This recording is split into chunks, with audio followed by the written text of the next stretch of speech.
Yeah. Yeah. Yeah. Yeah. Yeah. We out of here, you can feel it right. Light it up till it's feeling bright. On the move like we feel a groove. Out of sight like we dynamite. Busting in like we finna fight. Get the pen right, I'ma pin it right. Trying to run, I'm the winning type.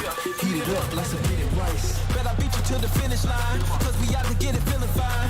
Keep it up or we'll be creeping up. Running up the mountain steep and rough. Jumping over hurdles, beat the rush. Hold it like a girdle, throwing out the burdens. I'ma keep believing till I touch.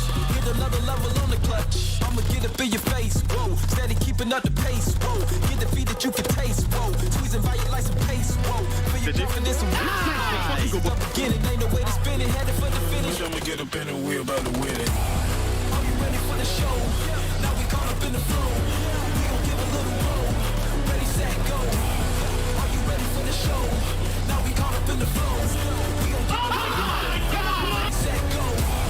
Ready, set, go. Ready, set, go. Ready, set, go. Ready, set, go. Are you ready for the show? Now we caught up in the flow. We gon' give a little roll. Ready, set, go.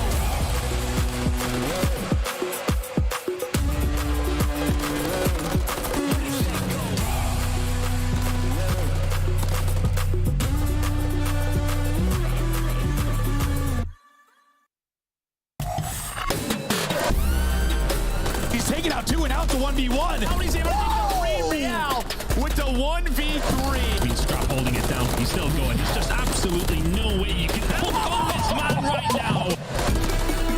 It's done. The towel is thrown in. That is unbelievable work right there. He's able to pinch a first spree, and the subliners are in. This is the highest level of college we've seen.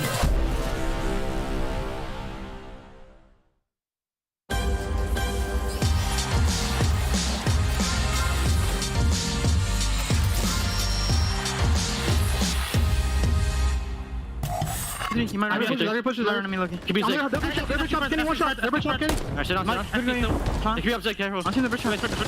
Combo. Nice, Kenny was there, Kenny was there, Kenny was there. Make him shot, make him shot. Where do you want? Oh my god! Hey, give me that. We needed that. Breakers, bro. After 1 week, I beat you again, you. Welcome back in, everybody, to the final day of qualifiers. That's right. The only things remaining, we got today's 3 matches. We've got Burbank, our Major 4 next week, and then, of course, COD Champs, which is kicking off July 18th. Welcome in. It's Puckett alongside Alley Cat and Nameless. And Alley Cat, what are you most pumped for here in the final day of the studio? Obviously, to see who kind of breaks out of this bubbled tie that's been up and down. And not only that, but we get to see Boston Breach back in action. Nameless, so many important games, but Boston Breach is shining after their win over OpTic Texas. They have a chance of entering a major with the 11th, not 12th seed. That would belong to OpTic if they fall to Toronto today. Yeah, an absolute shocker yesterday. You know, everybody thought OpTic would come in and win that. We knew that they were struggling, but Boston Breach ended up winning. Priesta raising his stock a little bit. A massive performance in games 4 and 5, and you know, they win a couple of search and destroys and stop the losing records that they had in S&D, in series, in maps, everything. But you know, despite that, I'm not even going to talk about like Boston Breach. It's really just the story is OpTic. That's our major winner coming in and having one of the worst stages we've seen from a major winner following a championship. So for OpTic Texas, slumping at the worst time today, they have to get retribution and beat Toronto Ultra. Boston could take on another W if they're able to best Carolina, who has been up and down all over the place. But Boston, they made sure to celebrate with their live crowd yesterday. Yeah, one thing about Boston, especially Boston Breach, Oxygen Esports, they are a fantastic organization, always making sure their fans are taken care of. They had a watch party yesterday, giving some extra vibes to that W versus OpTic. And Shady, I think we're going to need some of that proof for $100 charity. Yeah, go ahead and bring that to us in Burbank. Boston Breach beat OpTic Texas. I'll leak the champs winner, Jake Hale. I'm checking your Twitter after this one, and Carolina, of course, still in the running for a spot at champs, but they put the pressure on themselves. After falling to the Gorillas in a shocker in that opening matchup, they went on to lose to the Subliners and FaZe as expected before dropping the L to Heretics. So now it's basically win or go home. Yeah, I mean, at this point, your back is absolutely against the wall. Like, if you win this, like, you can get into a tiebreaker and make it into winner's bracket. You also just need the points. You're at 140. All these other teams are winning, right? Like, the teams that you're around the bubble with, you've lost to in LAG. Like, that is unacceptable. So for Carolina, if they lose today, they just, quite frankly, don't deserve to make it to champs. So today is everything versus Boston. I completely agree with that sentiment. They have to win this series versus the Boston Breach today, regardless if they were able to beat OpTic Texas yesterday. Carolina Royal Ravens was as well. And there is 2 series, LAG Miami, that Carolina Royal Ravens was not expected to lose. And now it severely hurts them when it comes to this 4-way tie. Yesterday, we entered with 4 teams stuck at 140 points. Vegas Legion improves to $150. Carolina with the chance to catch them. Minnesota is done, and LAG also finished. So you control your own destiny. That's a look at our champs race. But also keep in mind, Carolina's playing for just a spot in the winner's bracket, potentially come Burbank. So let's talk about the big picture here. Who are the teams that should be shoo-ins for Major 4? We're thinking LA Thieves could be that squad if they beat the Subliners today. If they walk away with the 0-3 loss, though, they could be in trouble, Allie. This will be a tough matchup for LA Thieves for sure. New York Subliners has been looking much better near the tail end of these qualifiers. They've been starting to put a couple things together. And on the flip side for LA Thieves, they had 2 very tough back-to-back losses to some top 4 teams. Yeah, we got to remember today, map counts are extremely important because there's a scenario where, like, LA Thieves come in, they lose to New York, right, sitting at 3-4. Carolina come in and they beat Boston 3-4. And then we have a 3-way tie. Carolina, LAG, and LA Thieves. And LA Thieves have already lost this series to Carolina, right? So there's going to be some numbers that are crunching. The teams are going to be aware of this, and they're going to have to be at least taking maps. So if you're LA Thieves today, you control your destiny. If you come in and you beat New York, you have winners. I was going to say, is there a chance that they get a clean win over the Subliners? Have they shown you enough recently, Allie? I definitely think so. I think LA Thieves' biggest problem is that they are able to push the top 4 teams to the distance in these series. I mean, you remember when they went up against Toronto, like, it was literally a 20-point hard point, a 1-hill hard point map number 4, a round 5 control, and a round 11 search and destroy. So they're able to hang with these top 4 teams. It's just about closing it out. And so when it comes up against New York Subliners today, we get to see what LA Thieves kind of does when their backs are against the wall. The only problem is that New York has fried LA Thieves this season, like, really bad. And particularly Sib, who, by the way, is having one of his best stages of the year. He's top 8, in Hardpoint. And versus LA Thieves, he has a field day. 1.5 is his overall, and he puts up a ton of damage, almost 5,000 per HP, which could be the key versus LA Thieves, who've been struggling in Hardpoint. Which I completely agree with that. It's tough for New York right now because they've been hard on themselves. I mean, you're looking at the lineup of matches they've had. That's 4 game 5s. They got the wins where they were supposed to, but then they're losing to teams like Vegas Legion. So there's opportunity for LA Thieves today. And the fact that New York Subliners, even versus OpTic Texas, like, they were getting 1v2'd so many times in that search and destroy. They had to get bailed out by Hydra and Sib a lot to win the respawns to even get to a game number 5. So New York Subliners, still a couple glaring errors, but they do look a lot better. And if LA Thieves needs maps, Subliners unable to get a clean 3-0. They were 3-0'd by Vegas. All of their other games going to a game 4 or game 5. That is our 6 o'clock matchup. But we open things up with OpTic Texas taking on Toronto Ultra. It's our Major 1 champ in Toronto versus Major 3, currently in 12th seed, OpTic Texas. And that is also our grand finals rematch. So don't anybody want to forget that one. We'll be back after this final day of the CDL.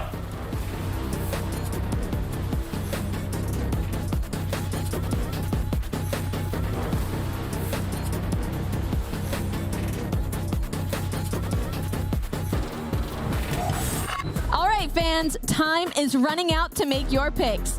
Choose your winners now by scanning the QR code you see on the screen. Hurry, it closes at 3:15 Eastern. The Champs Tracer Pack is available now. The bundle includes the Reaper Operator Skin, Ripper Weapon Blueprint, Death Stare Weapon Blueprint, Cuts Deep Charm, 2 calling cards, 2 emblems, and 2 weapon stickers. Use these items in both Call of Duty Modern Warfare 3 and Call of Duty Warzone. Available in store now using Call of Duty points. Never miss a match of your favorite teams with the Call of Duty League Calendar Sync. Here's the fun part. When you add a calendar, you'll also receive a Squad Up calling card you can use in-game.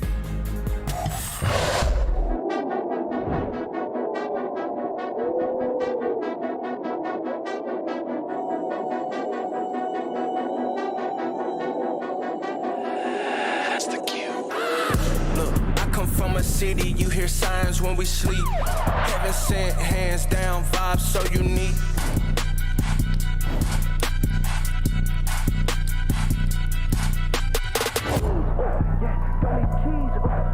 On the table,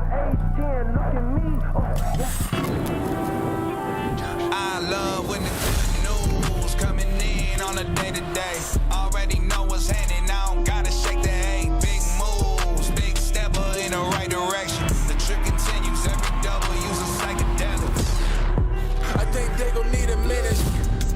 Look, I'm interested in making as opposed to making friends. Double bags, I've been paranoid, having the safest things. I'll take the check. Finishing his drink should only take a sec. But Mark just cut me off, he told me that I go on stage in 10. Walk out to my own shit on the main event. Givenchy, my cologne after the show, she told me that shit was a favorite sense. Sprint a fan is spacious, we can take it friends. What happened next, you can take a guess.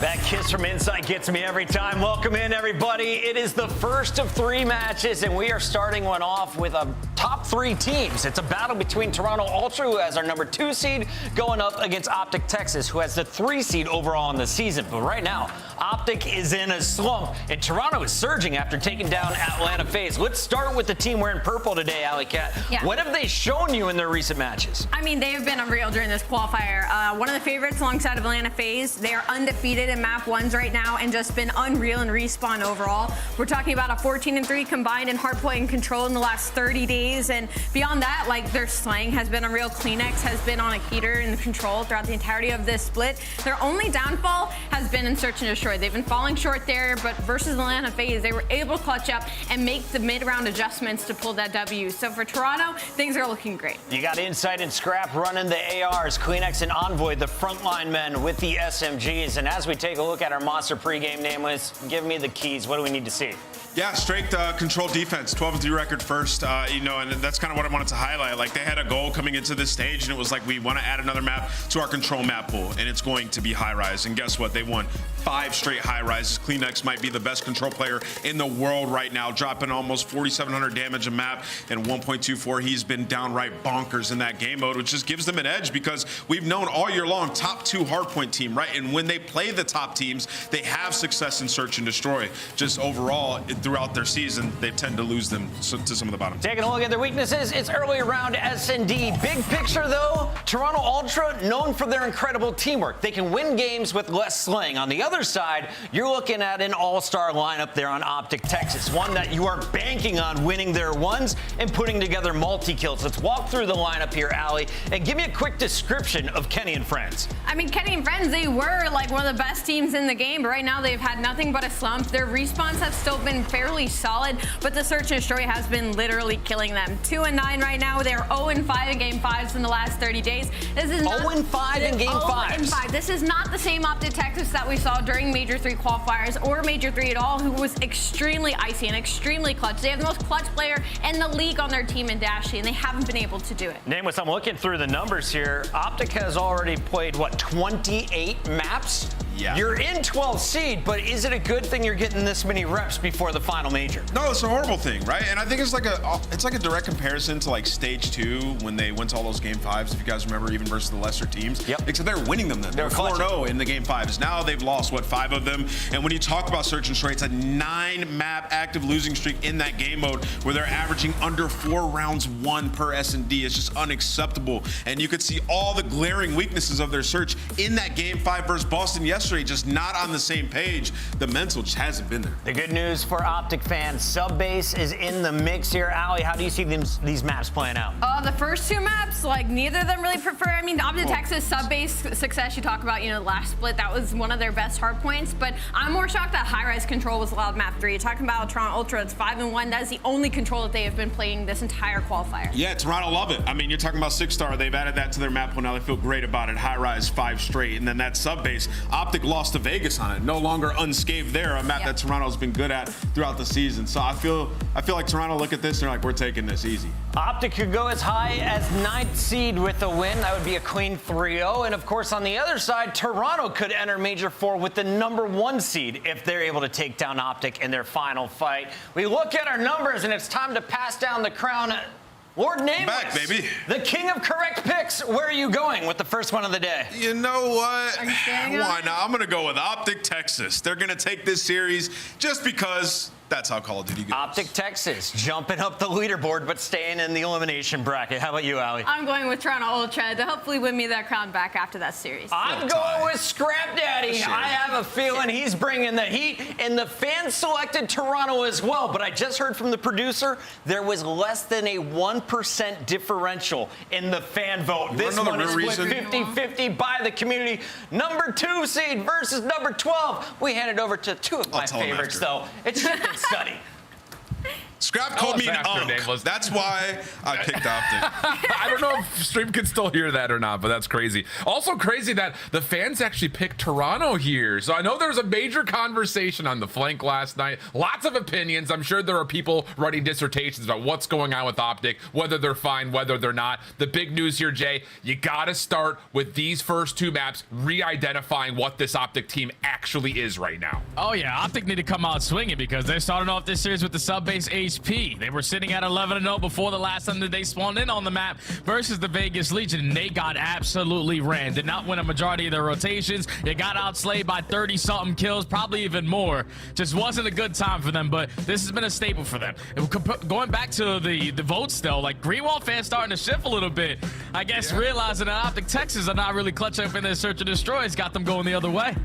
Well, and I think Allie brought up a really strong point when in terms of, you know, you're looking at squads going into Major 4. Toronto, I think, is carrying a ton of favor right now because their respawn across both Hardpoint and Control has been so darn good. Now, granted, again, there is like this natural work ethic of they're only playing Highrise Control. This comes shortly after Major 3, where they really only played Invasion Control. So it definitely feels like there is some sort of a dictation in terms of Ultra wanting to try to build out their map pool by getting rep after rep after rep, series after series, depending on what map it is. But across the board, outside of the fact they've only played Highrise, hey, you get rid of the Rio Hardpoint, they've played every other Hardpoint map so far this stage. So there is a lot in terms of building favor towards Toronto, especially considering how strong the respawn has been everywhere. Oh yeah, the respawn's unbelievable. 9-2 in HP, 5-1 in Control, all of that coming on Highrise. So it's good for them that they are expanding that map pool, because if you think about the beginning of the season, they were the best hardpoint team in the game. And 2 hardpoint maps that they were really good at just somehow vanished, and we had to add a couple new maps. So now they're starting to get back in the right foot of just making sure that they're unbelievable in hardpoint. But with the expansion and Control adding that Highrise, because we already knew that Karachi was a bread and butter, they are just getting prepared for the end of the season. Indeed the case. Sub-base. At one point in time, it was a great map for Toronto, but they're coming off of a very stagnant loss to the Atlanta FaZe most recently. So it feels like one of those maps where for OpTic, it's time to reassert what your identity is. No excuses here. Have to start off strong, but it's Toronto who get the early time plus the early kills holding out of the P2 side of the map. Yeah, they start off on the preferred side. They were able to withstand that early push coming in from OpTic Texas, watching every single angle. Now continue to soak up this hill time. OpTic right now with only 25 seconds left are a little bit scattered, but they're thinking about trying to flip these spawn shots. He's only able to find one, and if you are Ultra, this is the perfect start. Indeed the case. And well, for OpTic, it's all about trying to find a way to get through this scrap time, and there will be at least some contest over the top of P1, but the rotation over towards 2 is all coming through warehouse side. Toronto have a pretty solid read on this. Insight tossing all of his utilities to try to keep OpTic at bay, and yeah, perfect read here for Toronto, not allowing a single second to get earned, and they've got the early setup for P2. Yeah, Toronto versus Atlanta, the last time that they played this map, where they struggled with is a rotation. Same thing could be said for OpTic, so it's already 1-0 count in favor of Ultra. And they are holding this down to the T. Not a single player dropping. Finally, Kenny's able to find one, but that leads to Insight on 5, make it 6 in a row. Just absolute perfection from Ultra. Unreal start for Toronto. 50-0, cruise missile earned. And you even can see that Toronto are going to get information from Kleenex on this long cross through middle. So Envoy just holds the corner, scrap down low. Here comes the break attempt for OpTic, but they all run right into Envoy. Lots of damage, only finds the 1 kill. Scrap down low, good help from Insight. And yeah, this has been absolutely perfect from Toronto. Not even a single major threat for OpTic ever towards this P2. And now going forward with that cruise missile in the back pocket and such a big start the way that they have it, you're going to have that to find breaks early on at that P4. So if you are Ultra, you're going to enforce every single player try to find a break here at this P3. OpTic fully set up off the rotation, though. Have to make this one count.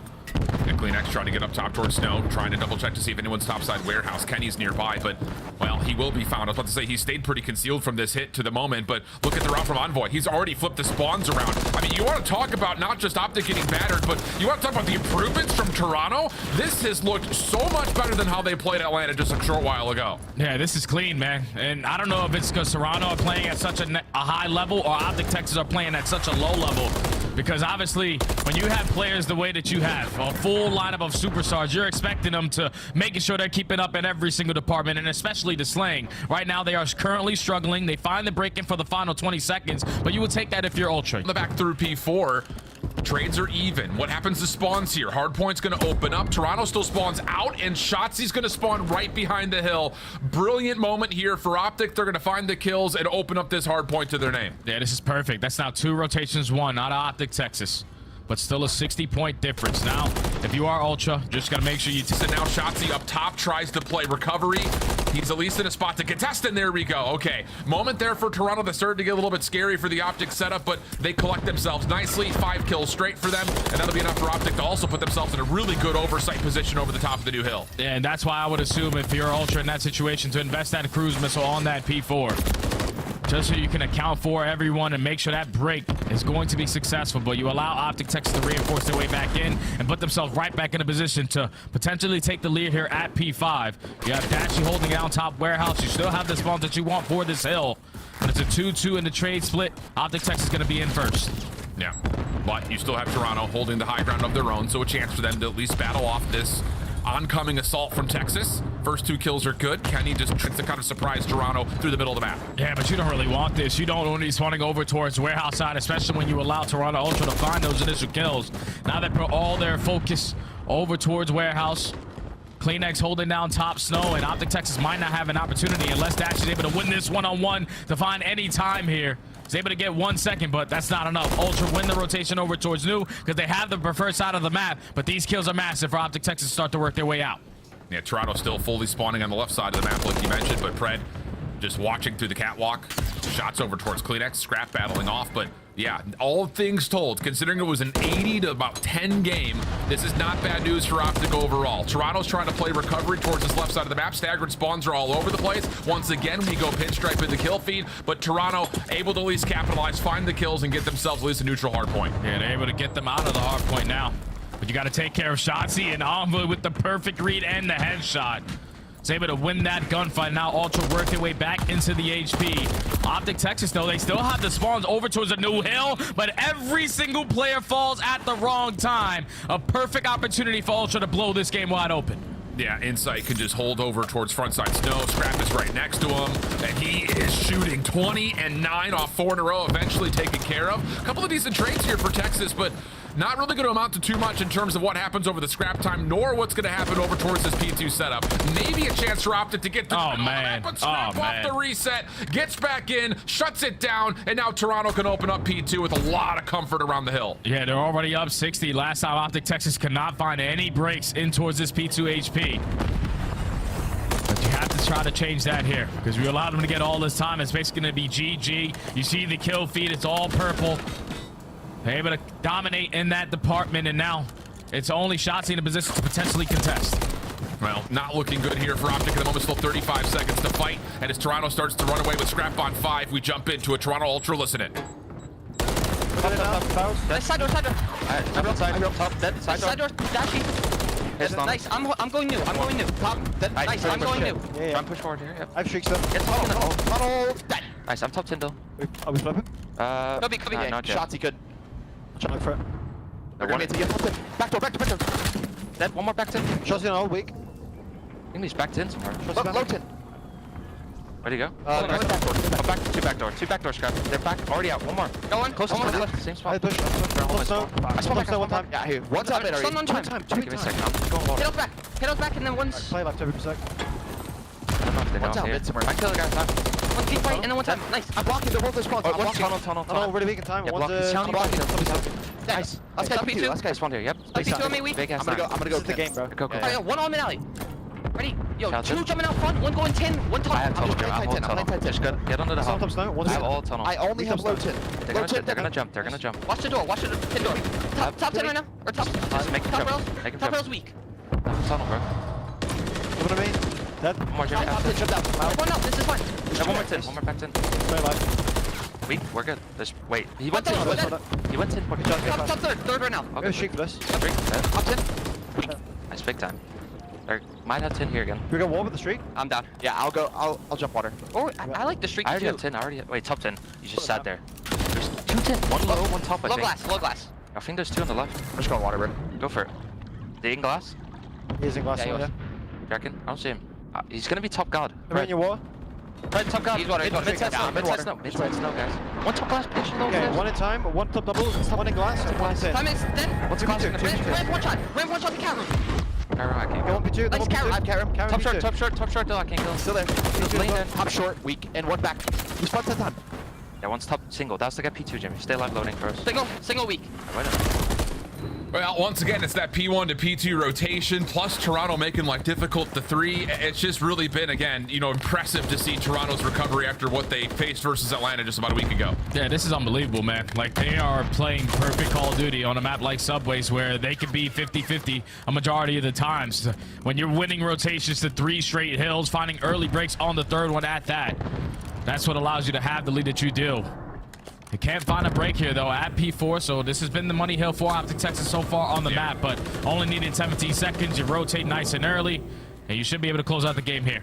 Well, and that's the thing, we saw this with Atlanta, talking about their Vista in particular, sometimes even looking at Rio's, like, if you're Ultra and you're winning 100 essentially to 20 between P2 to P3, and then you're giving away 60, you're still coming out net positive. It's just like they're choosing which rotations, which hills they have the availability to actually rotate in, and you can see what that led to. Yeah, OpTic, sure, great through P4, but everywhere else on the map has been nothing but the Toronto Ultra. So there's 3 seconds away, one more kill is needed. Scrap trying to get it done himself, not quite able to, and OpTic will extend the map a little bit further, but only 3 points needed for Toronto. They have looked really good on the map. Yeah, they look unbelievable on this map. So if you are OpTic Texas, it's going to take a miracle. Try to bring this one back.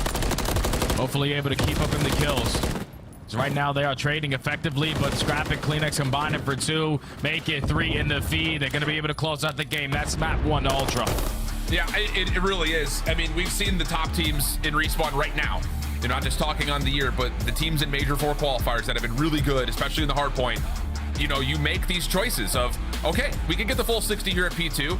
Can we actually get across the 3? Oh, we can block spawns. Sure, let's full commit to this. And then of course you've got the cruise missile, which kind of bails you out of the decision of how much do we really want to invest over towards the 4th. But I mean, you're going to see it in the game flow. P1 to P2 to P3, Toronto Ultra all over it. Yep. And outside of the, maybe all of the time that OpTic got largely came through P4, that was a dominant map from Toronto from pretty much start to finish. Oh yeah, and you just got to keep in mind who they're doing it against. Like OpTic Texas, this was their best hardpoint game. That's now 2 times in a row where they have fallen short. And it's just simply getting outplayed. We're going 1 by 1 on break attempts. We're not rotating early. We're just trying to play for a majority of the kills around the middle of the map. And when those things aren't going in their favor, this is what the score is going to look like at the end. The only one breaches 4K damage is going to be Shotzi. We know with his movement and the way he's able to get around the map, he's always able to put down that damage. But it's just OpTic Texas, again, just not looking in sync, even in respawns now. Yeah, it's been very peculiar, I think, to put it plainly. And honestly, you talk about the top damage from Shotzi. He had a miserable start, just could not find a way to get going. I mean, right here, he's 1 and 8. I mean, it really was until P3, P4 that he started to pop off right here. So it's one of those things that, again, it just, for Toronto, you start off hot, you put a lot of pressure over to OpTic, and yeah, they get that good kind of dry dock hard point twice in a row, but that's where the only time really comes through. And I think just the macro game for Toronto is looking really clean, not just here on this particular map, but that's been the case for their entire respawn throughout the entirety of this qualifier, and that includes not just the map versus OpTic, but of course the series versus Atlanta as well. Yeah, you can always expect Ultra to come out and play some really well-polished Call of Duty. And right now, with everyone playing the way they are, Insight has been stepping up all throughout this stage. Kleenex is a man on a mission, especially in Control, but Envoy's been consistent now all throughout this stage as well. So every single player from Toronto Ultra is firing on all cylinders. And keep in mind, I didn't even bring up Scrappy because you know what that guy is going to give you on the map. Yeah. They are just clicking right now on a whole different level. They got the respawns locked down, at least in the hardpoints and the control. And even in the search and destroys where they might be 50-50, you're taking down Atlanta in 2 out of the 5. And that's unbelievable because you're expecting when you're making a late run into these tournaments, you're going to run into teams like that. So just sneaking out an S&D win here and there is good enough for Ultra with how dominant they are in respawn. I mean, look at it again, the game flow from P1 to P3 for Toronto on both sets of hills. That's where the majority of their time comes from, whereas for OpTic, it happens from 3 to 4. That's the only spike that really comes through. And of course, mixy P5s, mixy P1s, sure, but again, watching Toronto play this map versus Atlanta, they were trying to fight for everything. Yeah. Now you get this instance of, if we can get time on 5 and 1, great. Otherwise, let's just play for the P2 side, find a way to contest 3, and then if we have to give up 4, we have to give up 4. So it definitely feels, again, very discernible in terms of what their identity looks like on the map, and the macro gameplay really, really well thought out from Ultra. So now we go to a 6-star search and destroy. And, for the side of OpTic, they've played the map a couple of times. Of course, very recently when they were playing up against Boston yesterday in map number 2. But you got to break the S&D loss streak right here. I mean, it already feels bad you don't get one of your best map mode combinations with the sub-base hardpoint, but you got to show us something in search right here, right now, if we want to have a whisper of a hope of them making any sort of a lower bracket run. And the only thing that scares me is the body language that they ended off of that map number 1, because you saw the player cams from OpTic Texas. I see a bunch of, the heads back all over the place. They're just, nothing is going right for them. And now you're going into a map number 2 where it's search and destroy, and that hasn't treated you well for like the last month. 0-9 so far in their last couple of attempts. And a lot of that is due to the fact that teams are now vetoing invasion, search, and destroy. We're talking about stage 3 where they went 6-0. Unbelievable on Championship Sunday at Major 3-0. But now so far in the stage, they've only had one opportunity to play it, and they fell short versus the subliners all the way in around 11. So with teams now vetoing those maps, the bread and butter maps, you're forcing these guys to play maps that they are not really comfortable with 6-star being one of them. You see the record, 2-9, 12th overall. Opening dual win percentages are literally at the bottom. Defensive records are the worst I've ever seen. And that's the biggest thing that stands out to me, is because on a map like 6-star, where their stats are abysmal, especially on the defensive side, they're one of the worst teams on that side of the map. And it's due to the fact because they are allowing the bomb to get down every single round. And they have 0% of retakes. Like, that's unbelievable. You have that many opportunities to where you can work on your retakes, and they have still yet to figure it out. So if you are OpTic Texas, defenses have to be a lot better, more in sync. Losing opening duels, losing objective focus. It really, again, there hasn't been much to speak of since really we watched them play Miami back in week number 1. So have to find something here. Again, we need to see some search and destroy collection from the side of OpTic. Otherwise, for Toronto, again, the news here on this map is not necessarily bad. They have looked really solid on it. Around 11 loss to Minnesota, sure, but around 10 win versus Atlanta most recently. And that has been, I think, the one thing about this Toronto team in terms of how can they put themselves into championship form. It has to be by way of the map 2, map 5. But so far in this round, they are slow and steady on their attacks, realizing that neither team is going to have trophy systems. You want time to at least develop them potentially, but that bomb is now getting planted towards A. Scrap is getting isolated. Somehow, some way he's able to find a kill, and now it's a 3v2 in favor of Ultra. Yeah, and off this plant, it's just going to be so difficult here for OpTic to find a way to re-break in. They're going to go to the old tried and true smoke play. Just toss it down and see if you can get a little bit lucky, which Shotzi does. Finds the first blood, but he does get tagged up. Dashy with the pistol out, able to find one. Trying to maybe think about hopping it, but lost track of maybe where exactly Cleanex was, and the late play from Cleanex comes through to keep the numbers advantage and the conversion success for the side of Toronto in the first round. Yeah, it gets close right there. OpTic make it a 1v1, but I still don't like the decision making in a 2v3. Like, Dashy's still making his way up through mid steps at that B site, and Shachi just decides to 1v3 it by himself, invests the smoke grenade. Even though he's able to find one, it's just like, where's the teamwork? Like, where's the attempt of trying to work together to try to clutch on these rounds? They don't show it there, and Ultra take the first.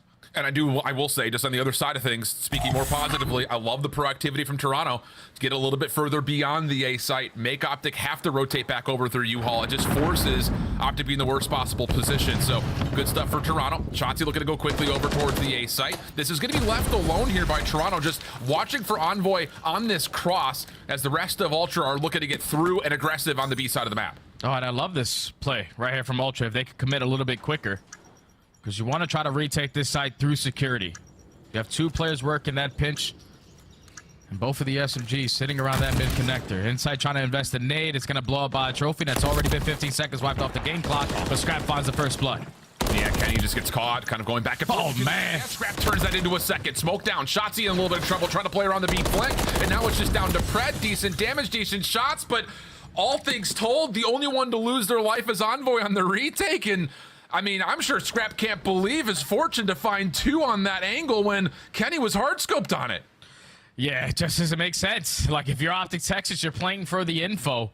You have players pushing out the opposing side. You just want to put yourself in a position to spot the flank and play your life.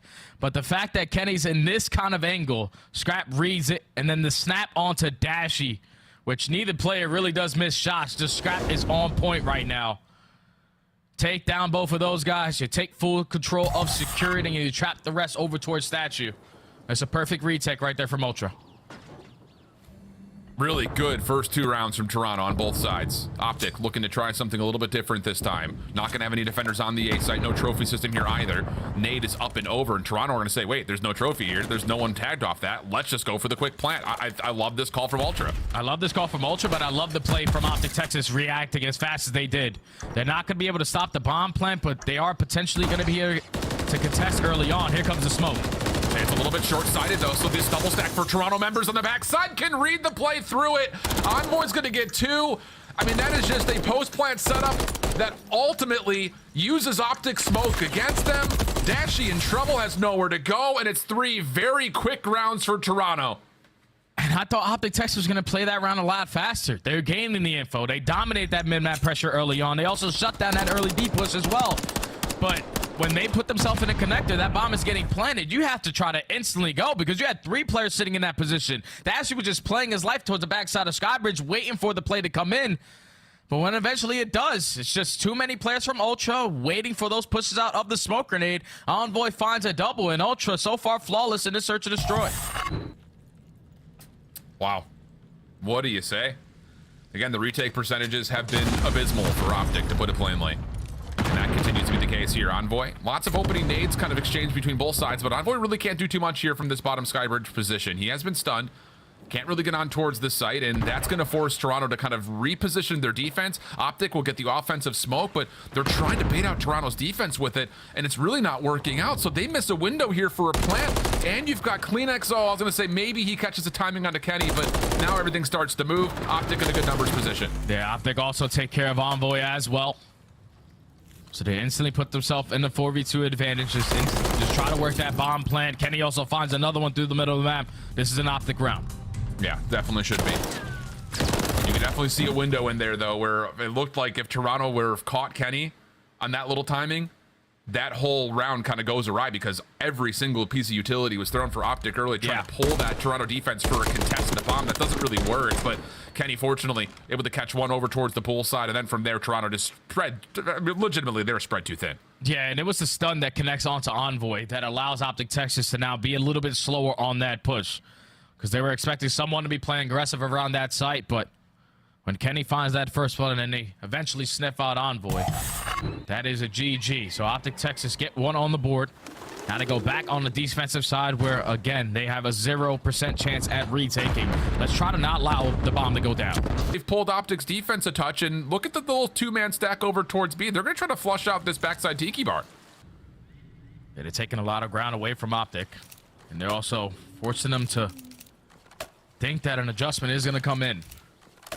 As the players over at A start to get aggressive up through Statue, they have gotten to read it. The player's going to be over towards B. Dashy spots that trophy system go down, but he can't do anything about it. Just going to play his life. And looks like they're going to try to play for a contest or a retake through mid here. Just trying to avoid that position that Insight is currently holding on that palm tree. Bomb planted. You've got a late lurk from Scrap here as soon as they start to read where this retake is coming from. There's the OpTic defensive smoke on this retake. CleanX, Semtex giving himself some separation up and around. Not able to quite find Pred. So the trade is decent, but Insight holds the position nicely, and now here comes Scrap on the flank. Absolutely nothing that OpTic could do trying to reflood that through mid. This is some of the worst, like, S&D I've seen in quite some time, Alan. Like, Dashy gains that info early on.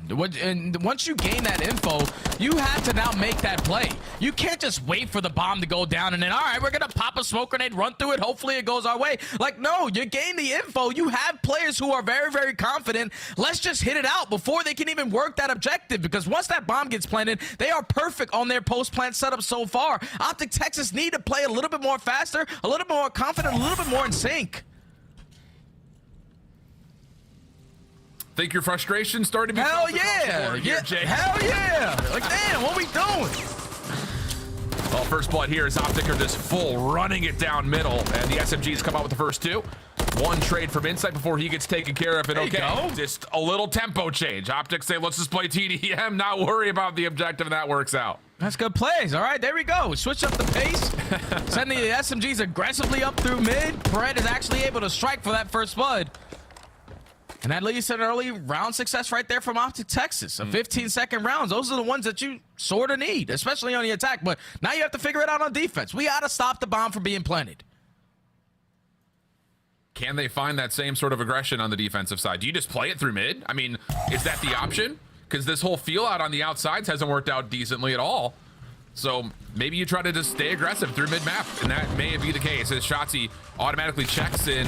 Well, he's got to hold the line at some point. You can't just keep diving forward, but still, with a little bit of support here from Pred, there's a feel out over towards where P2 would be, and wouldn't you know it, there's no one checking info towards A. Ultra get the read, they get the post plant. Here we go again. Yeah, Kenny was able to spot him, but every single player on his team was over towards that B site, so they're going to be a little bit late off this rotation.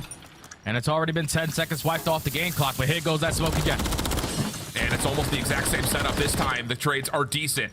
Scrap able to find one, but has to hit the deck. Insight trying to come over to help, and whoa, Scrap down low. He's able to find one, keep his life a little while longer for Insight to get apart. Oh my God! How is he allowed to stay alive that long? He's in plain sight. Like, what is the communication like, Alan? Because Scrap finishes a kill right in front of Shotzzy. He knows that he couldn't have gotten that far away. But the fact that Scrap, with the confidence that that young man has, just played that position to find the second kill. He knows that Insight is watching over him, one of the most clutch S&D players that we have in the game. And that is technically like a 2v4? Because that's exactly what they do. The ARs get it done.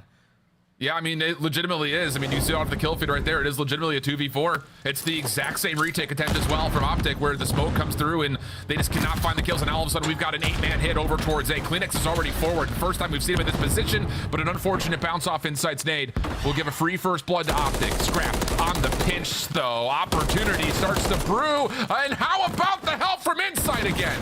Now down to the 2v2. And OpTic are stuck on the site. Shotzzy, the last one left. He's got absolutely no idea where Insight's gone off to, but has an idea that he's still down low on the sky bridge. Problem is, Insight is out of there, and I think Shotzzy may have just seen him. Yeah, Shotzzy spots him, but Insight with the shots.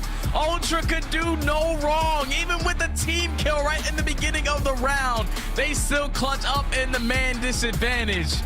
They are just playing some next level COD. This is the form that you want to be in going into the end of the year. On the opposing side for OpTic Texas, still awful in search and destroy. That's now 0-10. 10 S&D L's in a row for the green wall. Yeah, I don't know how they're going to figure it out, Alan, because what? They had their best hard point to start off the series. They fall short. Yep. They continue their deficit in search and destroy. That's now 10 losses in a row. Like, what are they going to need to potentially have an insane bounce back story? Because I can't seem to find anything. I'm going to leave that question as a rhetorical because I don't have any answers. I mean, legitimately, you could not have set up the series better to start on a sub-base hard point. You get blown out of the water there.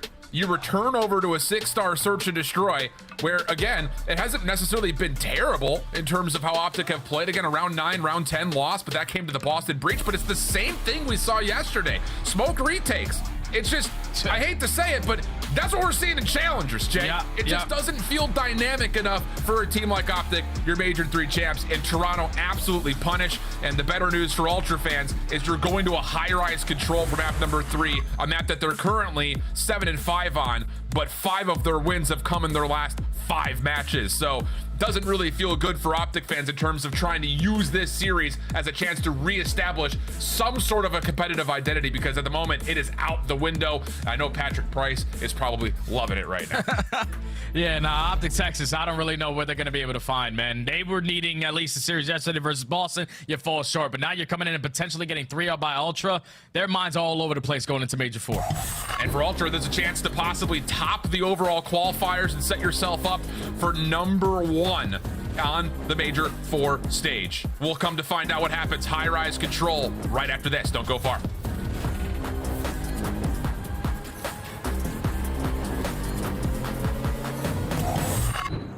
Upgrade your game with the Scuff, the official controller of the Call of Duty League.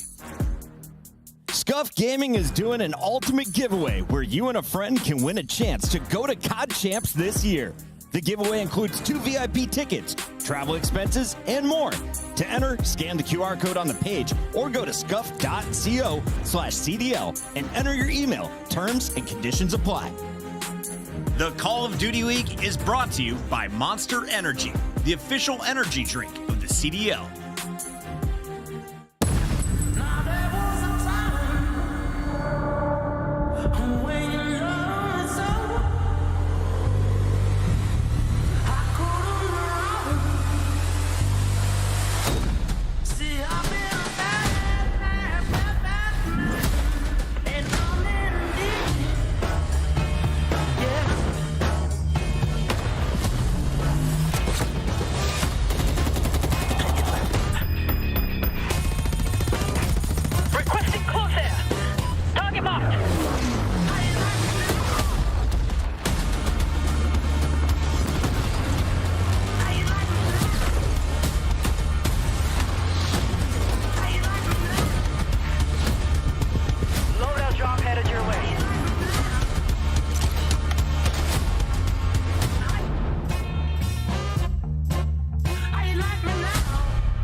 Welcome back. Our final, all smiles, all vibes, as they're up majorly 2-0 against OpTic Texas. And now you're sitting here looking at a Highrise Control where Toronto has played nothing but this qualifying stage. And also on top of that, we've been kind of studying it. We've seen it. No team has won a major and then finished last in the next qualifier. We've had teams start in the lower bracket, but never have they finished last. So quite literally, Jay, this is the steepest fall from grace we've had in the CDL history. And I was thinking, you know, back to when LAG won that tournament with Spark, you know, they won it, and I know they started in a losing bracket then, but OpTic Texas even on a worse trend than that.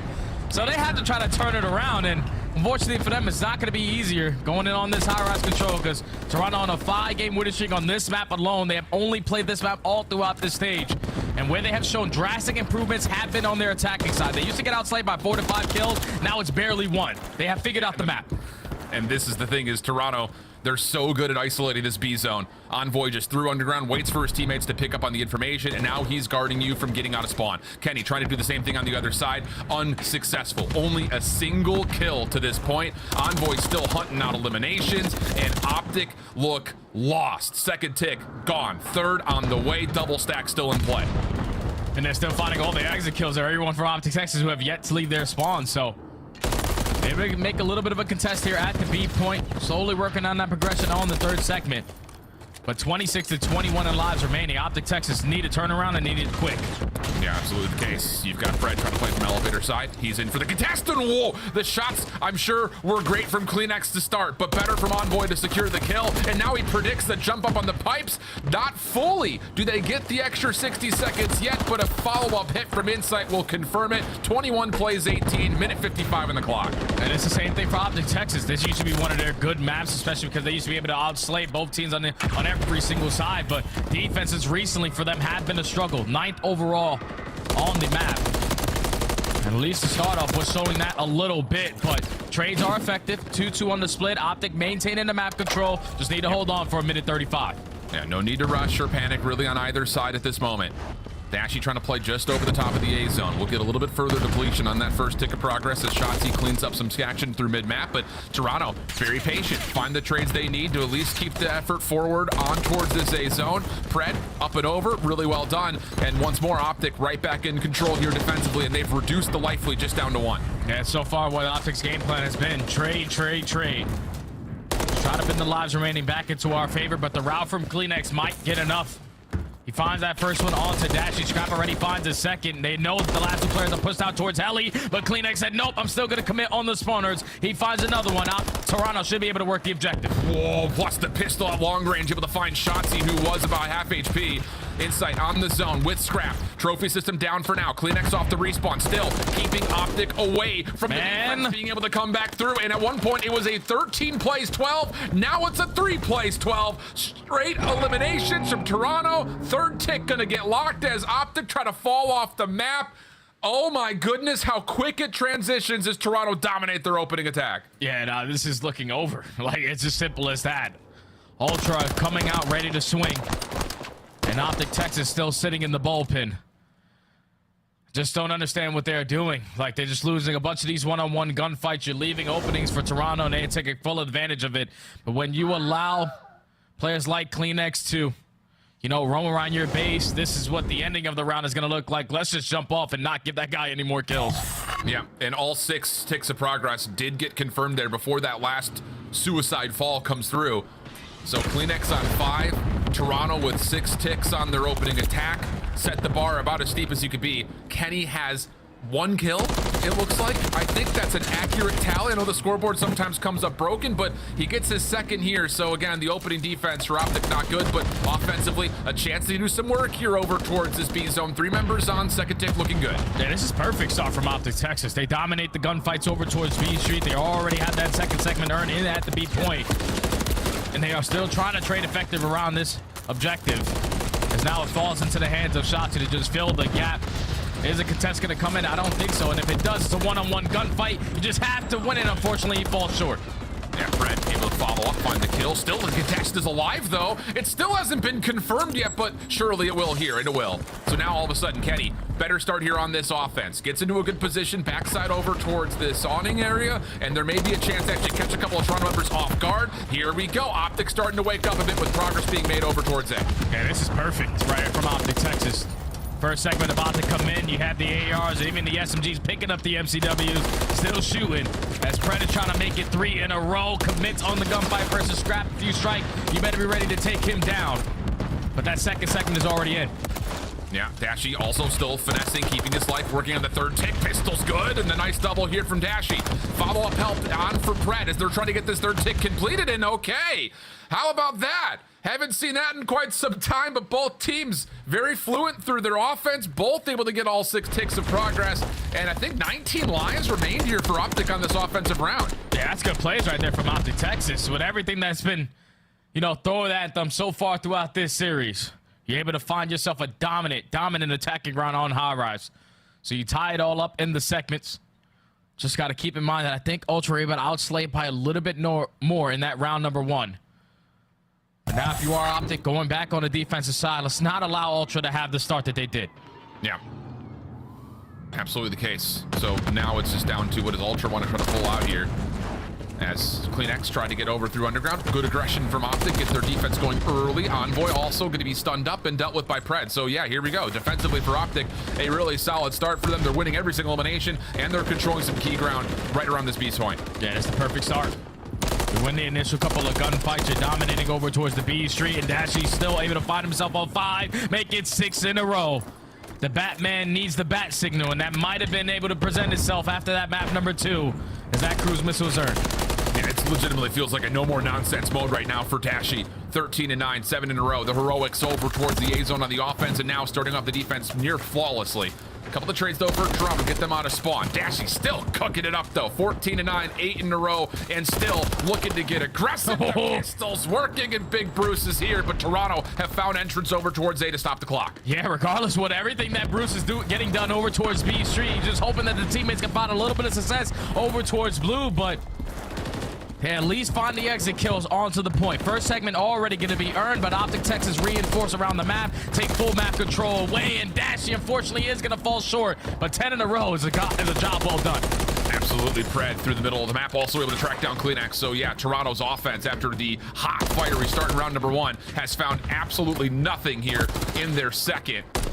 Maybe one more chance to get onto either of these 2 zones, and OpTic are not allowing that to happen. I don't know where this was in the first 2 maps, but OpTic are finally starting to come to life in the slaying department. Yeah, the commercial break must have did wonders. You know, a little 5-minute pet talk, especially with the 3-time world champion and Damon Barlow. Coach has got to let them know, like, you guys are so much better than this. You guys know it. Everybody in the world knows it. Just got to go out there and work together to show it. And at least they're so far in this control. They are punching Ultra right in the face as they're up 2-1, but now they go on the attack. And this is, again, just Bruce taking it and saying, nah, no more of this. This is all me. So good stuff for Dashi. 17-10. Cruise missile at the ready. Trophy systems down as OpTic are blitzing over towards the B zone. Inside holding them at bay. First shots are good towards Shotzi, and you've also got a member in CleanX on the pinch, and yep, there it is. Toronto once again suffocating you close towards your windows. Good trade though from Pred. Yeah, that's a big kill from Pred, because if you allow CleanX to be a nuisance in your spawn, we know that what he is capable of doing. But now if you are OpTic Texas, you have to work out of your base. Thankfully, Pred is still the farthest player pushed out, and he's somehow, some way able to find a double. So now OpTic Texas can work their way up through that B street and work at B. Looking good for it. Clock will stop at 53 seconds. Shotzi took just a quick gauge over towards the A zone. Doesn't like what he sees, backs away. Damage still coming through. Kenny able to find CleanX, and first tick going to be pretty much a guarantee. Shotzi also just kind of waits, wins a 1v1. Now we've got progress happening on both zones at the same time, with Pred starting to heat up. 6 in a row for him. A second cruise missile gets earned. Second tick of progress looking pretty good. CleanX from behind though, able to keep it safe, and now a little bit of depletion comes through for the Ultra defense. Yeah, and that all falls into the hands of Pred to find success for that one segment. He was the only player pushed out, and he found himself on 6 in a row. Now cruise missile earned in the back pocket. But you don't want this potentially to come down to the slang. I know OpTic had a very dominant round previously, but you want to get this second segment done so you guarantee that defense just in case we go to round 5. And that has just happened. Contested from Scrap cannot find Shotzzy. And now all of a sudden OpTic are going to do essentially the exact same thing again. 2 players on either zone at the same time. Pred keeping it safe over through A. Shotzzy trying to find something over towards the Toronto spawn. Not going to happen, but the extra 60 seconds is tallied. Now a 4-life lead starts to grow for OpTic as Pred is working for a potential cruise missile. He's on 4, slips into the Toronto spawn, and this is good news here for OpTic. Yeah, and this is when OpTic are at their best, when the Predator is playing like this. 29 and 13, about to re-wrap on the cruise missile. The teammates are on the point. I would love to see them stack with Pred in this position, but he unfortunately is going to fall. The second segment is in. 15 and 9 still in lives remaining. You can just TDM it right now if you're OpTic. Toronto trying to battle back. Clean. They find 3. So now 12v9. Getting called in. Does this catch anybody? That's the real question here, and it does. So an extra elimination over towards CleanX. Insight also isolated over towards Blue, but he slips away, and the Toronto defense can at least stabilize with the spawn coming close over towards the A zone. Yeah, and I'm curious to see if OpTic Texas are going to invest a second cruise missile on this round and try to close out the map here. Because you're already called in 1. You're just hoping that you can snip out a couple players from the Ultra. They just haven't been able to do so. Pred, you have to back down and play your life. Unfortunately, he is going to fall, and Ultra, they are holding. Straight eliminations here for Toronto. Insight, oh my God, forward saves Envoy's life. So now we get to a 7v7. 50 seconds on the clock, still no worries in terms of having to play super quick. Pred, a route through mid. May have opened the route for OpTic to get on towards the A zone, but Toronto have the coverage of it. 6v5, 40 seconds, and OpTic have to pause. They have to pause, and you have to really slow this one down. Unfortunately, Shotzzy not able to win that gunfight versus Scrap, so no more response for OpTic Texas. It has to be perfect. Scrap is looking for a cruise missile as well. Insight, just watching from the backside of elevators. No worries there. Contest on the A zone. Envoy is holding his life. Pops out, finds the kill, and whoa, right when it starts to hit point break, Toronto able to at least pause out that OpTic onslaught, and we're going to get to a round 5, but OpTic do have the defense. Yeah, OpTic have the defense secured, and they also have a cruise missile in the back pocket as well. If you are OpTic, a lot of your focus early on into this round has to be taking down Scrap, who's on 5 in a row. Don't want to allow him to earn the cruise missile, and then eventually a play to be made off of that. Just got to come out and just have a good start off again, because when they had the good start off, when they allowed Dashy to go on that streak over towards B Street, just single-handedly shutting down that lane, everything looked a lot easier for OpTic. Yep, absolutely the case. So now it's just down to the cruise missile tally. 1 has been spent, but there's still more to come here as Toronto will get back over towards their offensive side. CleanX looking to go underground immediately. Double trophy systems for Texas, trying to win B Alley, and CleanX is going to hit the dead silence and sit here and be right behind this OpTic setup. There's one up top. Shotzzy will drop, plus the follow-up from Insight, and Kenny, the last one tallied, will be all the way over towards A. He even falls. Almost a turn and burn from CleanX, but still, everything stays pretty neutral. Dashy calling in the cruise missile to try to get this defense back in line. Yeah, he doesn't want to allow Ultra to keep them in the trap in the back of their spawn. So you're going to call that in just so your teammates can work out. And they also able to find the kills as well. That leads to 3 dead in the feed. Farthest player puts up is going to be CleanX. He's able to find 1, but you got to play your life a little bit longer. And Shotzzy up and forward on the windows. Good double, but the trades are also just as evenly dealt by Toronto. Down low, CleanX, nice shots towards Pred, as he now has a chance to climb the ladder and possibly get over towards the B zone, but instead pushes out, knows he's got Shotzzy at low HP. No worries there with the pistol. Oh my God! The takedown Kenny, who would have been a bullet. Pred does take down 2, make it 3, cleans the floor again, and we reset 30 seconds on the clock. Oh my God, CleanX is just looking for some help. Like, guys, I'm doing it all. I'm finding every single kill through bottom pit. If you can find a little bit of success through the top mid, we can stop the game clock. But with only 20 seconds left, OpTic just have to be prepared for one more good push. 1-4 dead is all I need to force map 4. They do know Kenny's top helipad. Isolation is in. Clock will stop around 15 seconds. OpTic taking their full defensive focus over towards the B zone. Toronto in a little bit of a panic right now. Kills are decent. Shotzzy around the back trying to stave off this Ultra hit, but it's not going to work out. The trades are good, and now Ultra can at least get on with a couple of members. 2 players to stack. First hit going to get locked. Pred, though, this route may surprise Toronto completely. He catches the first. Now it's down to who else can follow up. Oh, you're just hoping that the rest of the teammates now can reinforce with their numbers. Shotzzy's able to find 1, but not able to find that kill onto Envoy. Now it falls into the hands of Dashy in a 2v1 scenario. He finds the first one with the Renetti, but still with 7 seconds left, Toronto are going to be able to extend the game clock. Unreal. Kleenex again comes up major. A couple eliminations, puts him on 37 total. Dashy over the top. Doesn't like the look of the gunfight. You don't. Oh my God! Does anyway, the pistol gets the win. 9v4. Pred stuck. Doesn't know where Kleenex went, who almost turns it into the game-winning moment. And still, it may have been enough damage dealt. 8v1. OpTic down to just Dashy, which may have been the story of this entire map at one moment in time. The stack is on. It's going to force Bruce's hands, and OpTic will fall 0-3 from first to worst. The Major 3 champs are going to come in as the 12th seed in LA. Oh my God, and they just got Kleenex, Alan. It's as simple as that. Everyone in Toronto were not having a good time but Kleenex. Every single time Toronto needed a play to happen, Kleenex got it done. Miracle 2 pieces over towards B Street. Miracle 3 pieces working the bottom pitch. He might be one of the best players in the world. Definitely probably the best player in Control with what he is able to get done, because he single-handedly just won that for Ultra to close us out in 3. Wow. I mean, big step-ups from a couple of players, but no more important than Kleenex. God damn, Near man. 6K damage. 27 of his 40 were offensive, and 31 of them non-traded. Somebody get a bullet into this guy. Holy cow. And on the other side of things, you know, yeah, you do have a better map here from Pred overall. Dashy had a couple of great moments, but I think the general reaction is, ew, brother. Like, what is that, brother? An 0-3 after losing to a really soft schedule has, I think, everyone in an absolute tizzy. And I don't even know how OpTic are going to be able to bounce back quick enough for Major 4 and even at champs at this point, because now you have no more matches online. You're only going to have practice. You have practice for one more day before you have to travel for the event, and then you have one more day of practice on that Wednesday before the whole tournament starts to try to get yourself out of this slump. And they're struggling everywhere. They're struggling in their hard points, which used to be their bread and butters. They're falling short. S&D, we all know, 10 in a row, that's not the greatest. And that's 4 out of the 5 modes that we have in a best of 5 series that they are currently struggling in. OpTic Texas just need to go back, have a conversation with the team, and just be like, what are we doing wrong? Everyone has to listen, and they all just have to be on the same page, try to end out the year strong.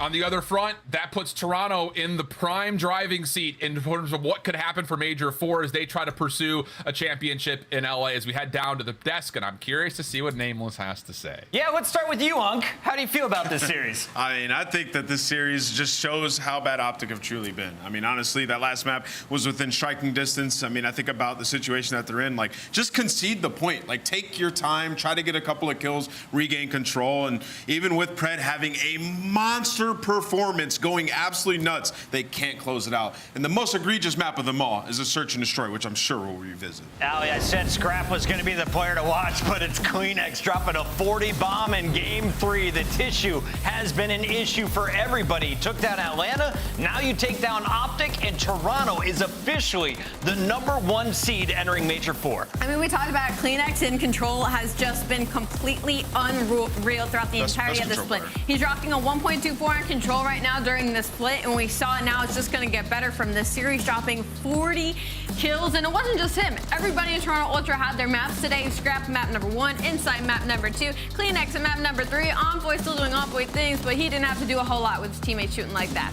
I mean, Kleenex is just downright ridiculous, right? Like, we always talk about it. Like, if Kleenex is taking over, they're gonna win events. Like, looking towards this next tournament, with OpTic having such regression, New York sort of being stagnant with minor improvement, and Toronto having that edge over Atlanta, especially on land, you feel like Toronto are the heavy favorites going into this next major, right? Kleenex is balling, Scrap's been super consistent, the search and destroy, they're running around smiling after rounds. The last 2 rounds at S&D, Chris, were a 2v4 and then a 3v4 where a team kill came in the first 5 seconds. They are not afraid of anything right now. They're unreal. Congratulations, Toronto Ultra, making our first match of the day, your Monster Energy matchup of the day. A quick one as they send OpTic packing to Major 4 with the lowest seed possible after winning Major 3. The real question is, once OpTic gets to land, can you do anything with that 12 seed? You're waiting for some tough opponents to drop down. I mean, this is just insane to look at. Seeing OpTic go from the best in the world now to 12-3 in these qualifiers. I don't expect the same outcome, but like this is one and done for them now heading into Burbank. But on the flip side, Toronto Ultra locks in that first seed. Atlanta FaZe will be at second, but again, all these teams tied at 40 and 30 points. Ali, you mentioned that Scrap had a pretty good game. It was good enough to earn our Scuff play of the game. Let's take a look at his performance. What does this aggressive AR bring to the team? It's just a highlight reel every time. And what's so crazy about Scrap is just how consistent he is constantly. It doesn't matter the caliber of team they're playing. It doesn't matter the qualifier. He will put up these numbers time and time again across all 3 game modes. And this map number 1 was just kind of a statement out of Toronto Ultra. OpTic Texas was undefeated on subbase for the longest time. This was one of their strongest hard points, and Toronto Ultra made it look like a pub. Now, Nameless, we're kind of highlighting some of the players, saying everyone is trying to perform their best at the end of the year, leading into 2025 in Black Ops 6. Do you build around Scrap? Do you keep this lineup? I don't see many failures in the teamwork. Yeah, you keep this lineup for 100%, unequivocally. Like, these guys have been ridiculous. And even when, like, individual players have slumped, they've bounced back 10 times harder. Like, think about Envoy slump. You come back, you make it to a final. Like, still, even when these guys underperform, they are a shoe-in for top 4. They have a great roster. Final question for you. Is Toronto the favorite to win Burbank now? Yes, I think so. I think they should definitely be the favorite. Given how they performed against Atlanta FaZe, especially on LAN, and now beating them online, Toronto's favorite. Kleenex, did you hear that one? How does it feel to hear that the analyst desk think you are the team to beat going into Burbank? Feels good. I don't think we've had that since probably Major 1, so it feels good to be back on top, especially considering how online's been pretty hard for us, like Major 2, Major 3, but we're back, so feels When good. you were at the top, you were expected to win, and you did. We hope to see that repeat performance. Please, congratulations on another win. I want to ask you kind of where you think this game stands for you individually, because I feel like this is the most consistent that we have seen you in quite some time. I mean, this game definitely, like, obviously I've had different teammates, but getting Dylan next to me definitely helped a lot. I think just having like a faster sub, obviously I've had like Ben, I've had Charlie, who's been like more type the slower sub to take the routes. I feel like this Dylan in particular definitely just open up like more consistency, and I can just do whatever I want on the map at all times, so it just feels good to be more consistent for sure. Absolutely. Toby, you've been unbelievable. I think you're the best control player in the world, and at times just the best SMG in the world, so congratulations on the win. I want to ask you, some of these teams like New York stay a little bit stagnant, OpTic regressing a bit. It's very difficult to stay consistent. How have you guys maintained this level of consistency over the year? I mean, we've definitely had our issues as well. Like Major 2, I think S&D was a big struggle. We dropped down in Hardpoint doing like Major 3. So it's just like getting back after an event and just like recounting what happened, just fixing up in the mistakes, fixing up in the game modes. And I feel like we've definitely done the best job of doing so. Absolutely. And then also, I noticed you guys in all these series, you played Highrise Control. Really trying to add that to your guys' repertoire. How do you feel like your control stands, given you haven't played any of the other maps in quite some time? I feel like we're still a very strong team at the other maps. Obviously, Highrise was more like a test for us, and ever since we tested it the first time, it's just stuck with us. I think we've gotten a really good flow on the map. There's a really good pace on it, and I think we're just slamming teams at times. So just feels good to play that map. Obviously, Invasion's a bit of a dodgy map at times, so it feels good to be able to play Highrise. With this win, you guys officially lock in the #1 seed heading into Major 4. Final question. What are you doing between now and when you arrive in LA? Packing my suitcase. We got the earliest flight on Tuesday, little 5:45 a.m. in the airport. So it's gonna be a long one all the way to LA. But just relaxing, resetting, and getting ready for some LAN COD. Well, if you guys are flying through JFK, I'll meet you at the airport, my guy. Thank you for joining us. That's our first of 3 Monster Winter Spotlights. Thank you, guys. Awesome stuff from Tobias. We love Kleenex and we love Toronto, don't we, Ali? It feels good to get a good pick. We'll find out. Can Nameless tie things up I'm already tied. No, we're tied. We're tied? Oh, okay. We'll find out if he can retake the lead. When we come back, Priesta looks to continue the chaos. Can the young man pull off another upset over Clayster and crew? We're tied.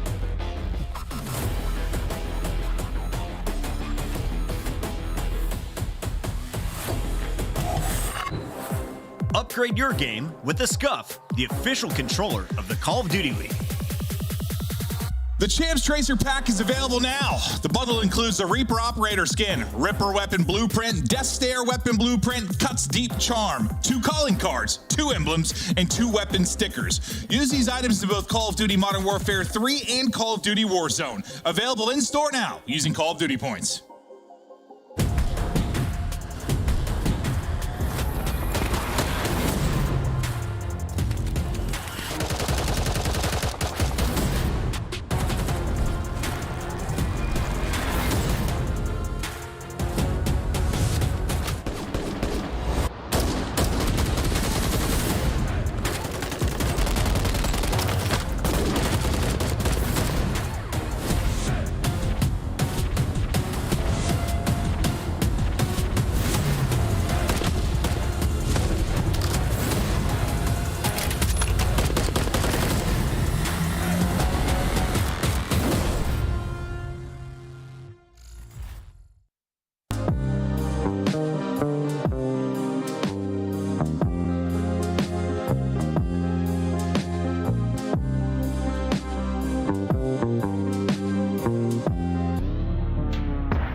One tractor for sure, okay? Oh, bomb, one shot. Heard you. Oh, bomb dead. Nice, good job. Oh, bomb dead. The bomb dead. Bomb, one shot. Do you want to bring it? Nice. One square. Draws on bomb. Give me a sec. One shot dead. Nice. Last guy broken. Branding. I'm gonna hop. He's still broken. Broken weak on you guys. Nice. Is everyone happy? They're mindful. Go A. Yo, next time go A, guys. Yeah, they're gonna get whopping dead. Yeah, nah, this is insane. That's the problem. You gave them all the time in the world, and now Ultra have set themselves up perfectly for the barbershop hardpoint. The apartments, the alleyways, all the nooks and crannies are now full of Canadians. And you have a BZ at 9 and 22, and this is only a 20-point game. You're looking at big plays in the final moments, but Envoy takes down 2. Envoy the front line. No, he's mid-desk, laying down mid-desk. The long desk, snaking the long desk. Nice play. Good Let's go, Clay. Let's go, Clay. Ran at him, bro. Yeah, you should have with the Vaz for sure. All good. That's true. Well, why are you, bro? Where are you going? Why are you going? Dude, you're gonna get in trouble, bro. Why are you You're gonna like get fined. All right. What the f is that? Hello, and then actually about looking in the thing. You're an idiot, bro. He's not in here. Join the game.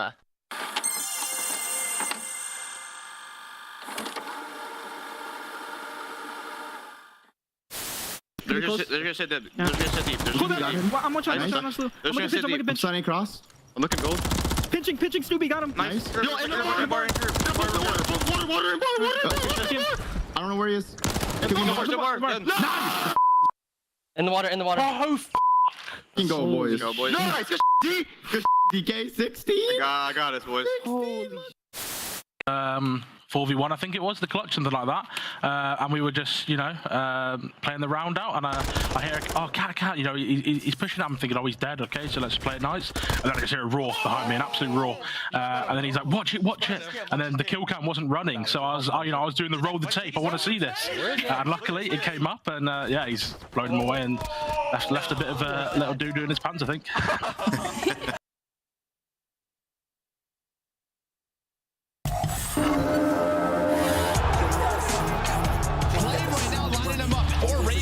They win the majority of them. Clay through it too. This one is done. See you later, New York. Fly on home. Felony rallying up the side.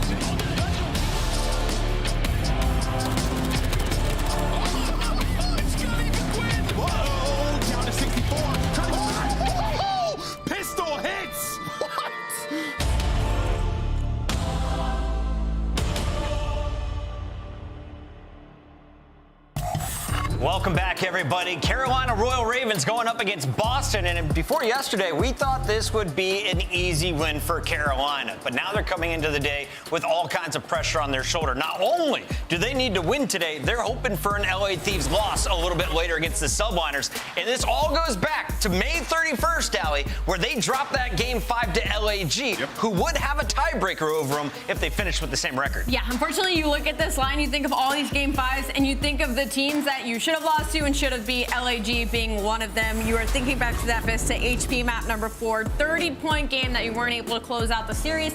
And now months later, it has decided to bite you in the butt because regardless if they win or lose, they need an LA Thieves loss for any chance for winners. And that has been the story of Carolina's season. Online, you're playing a team that you should beat, you come in and you lose. And then you beat a team you shouldn't beat, and you stay somewhat in the mix, right? So Carolina just been up and down, playing up and down to their competition, and namely in this matchup in general.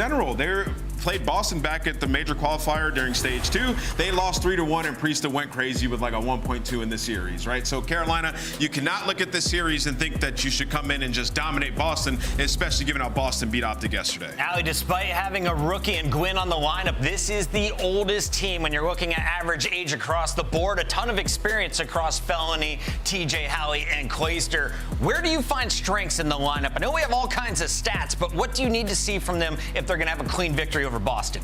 We need to see Fellow and Clay popping off. They find their most success when Fellow is having a good series, and also their search and destroy has been strong, but not strong enough to win a lot of these Game 5s that would have put them in a better situation. Again, we go back all the way to the beginning, Game 5 versus Atlanta, LAG.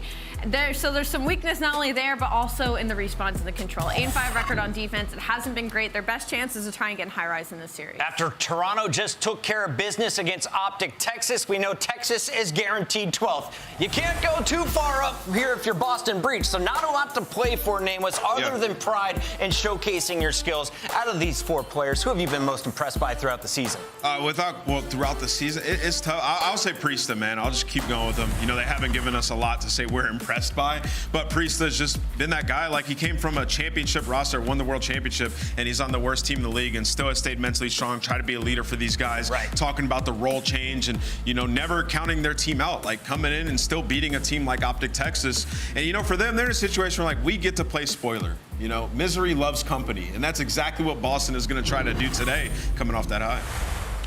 I can't do it. I was going to go first and just say Boston to go rogue. I got to go Carolina. Sorry, graphics. We got to go with the Royal Ravens. I want to see this fight all the way to the end. Yeah, no, I'm going to have to go with Carolina Royal Ravens. It was a crazy match versus OpTic yesterday. Good job to Boston, but I don't think they take it. You going to take the lead? I'm going with Carolina. I think Carolina win this. And the fans agree. We have a 4-way Carolina choice here on the desk. Miles and Chance, let's get this party started.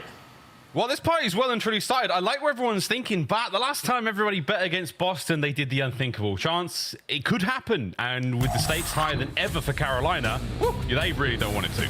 Yeah, and just to touch on the stakes a little bit more, like, there are so many teams right now fighting for these, like, final champ spots, and it is a neck-and-neck race. If Carolina win this series, well, not only is winner's bracket potentially on the horizon, but the 10 points just ties them up in the 8th spot, and that means come major time, it's going to be a foot race to try to get ahead of the game. That is far behind, though. Starting off with the team kill, not ideal.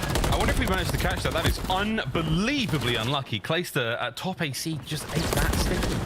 Went right where the sun doesn't shine. Into the hard point we go. Boston Breach riding the high of yesterday's win. So far, so good. Major Maniacs there. Gwyn, lightning pace, right into it. Nearly with a 2. Beans back at it again with them big kills. Oh, everybody's shouting too. Yeah, Snoopy from the top rope looking to catch TJ off guard, but at least does enough damage to back him down. That is a very difficult start. You start off with a team kill. Things don't go easy, and Boston Breach fully capitalized. Nice little lead. They're going to build themselves on this rotation, and Boston in prime position. I mean, you got a flanker rolling through, players setting up around red, and no mistakes being made for the moment. First gunfight, though, I think Snoopy might end up falling, or maybe it's going to go on a race. Well, they get things going. P2, ready to rock. Gwyn looking to cut this play out. Massive work. 3 dead, 4 dead, all down and out. Look at those blue arrows on the minimap now. Advance forward and keep that hard point as safe as possible for as long as possible. Bad news though, Chance. Split spawns.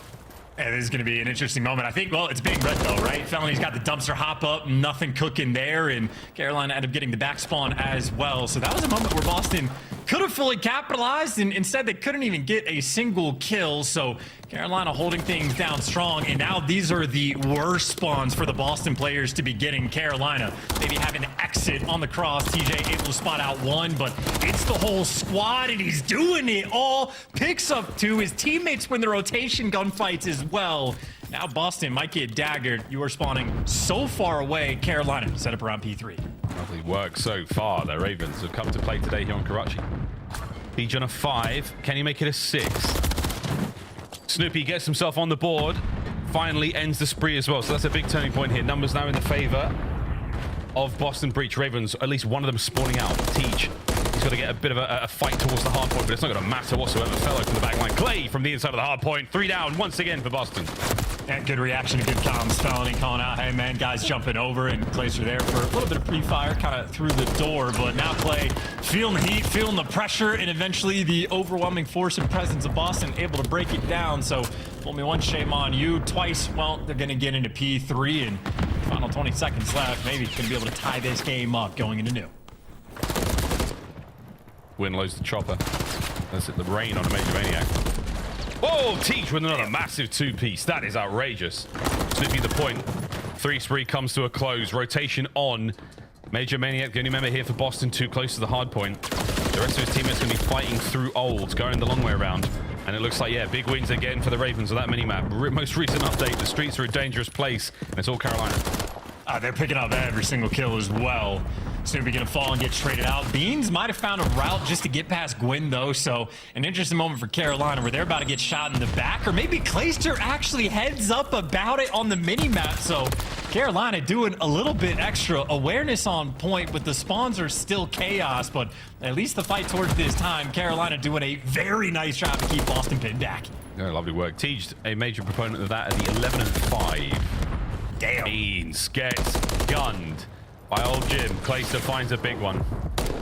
Fellow doing what he can to keep these players away from any sort of position of any kind of value right now. Boston have been suffocated for the last 4 hard points in a row. Ravens are starting to take flight here in Karachi. Yeah, these spawn traps are elite, by the way. Boston quite literally cannot breathe. You make it out of your spawn, you're getting shot in the back. You make it out of spawn, you're getting killed P2. TJ from the top rope again. He choked his first cruise missile, but look at him now. Second attempt and gets it done. I mean, he is quite literally what? He's about to be 16 in 5, make it 16 in 6. TJ, his final form, he is hitting his stride at the perfect time of the year. A fantastic time of the year. Days before the start of the next major, but can they make it there with a very, a bag full of good vibes? That's the question. 8th seed, if they can get the win here, and lots of math to do in the back end as well. New hard points up, Clay's to the man in there.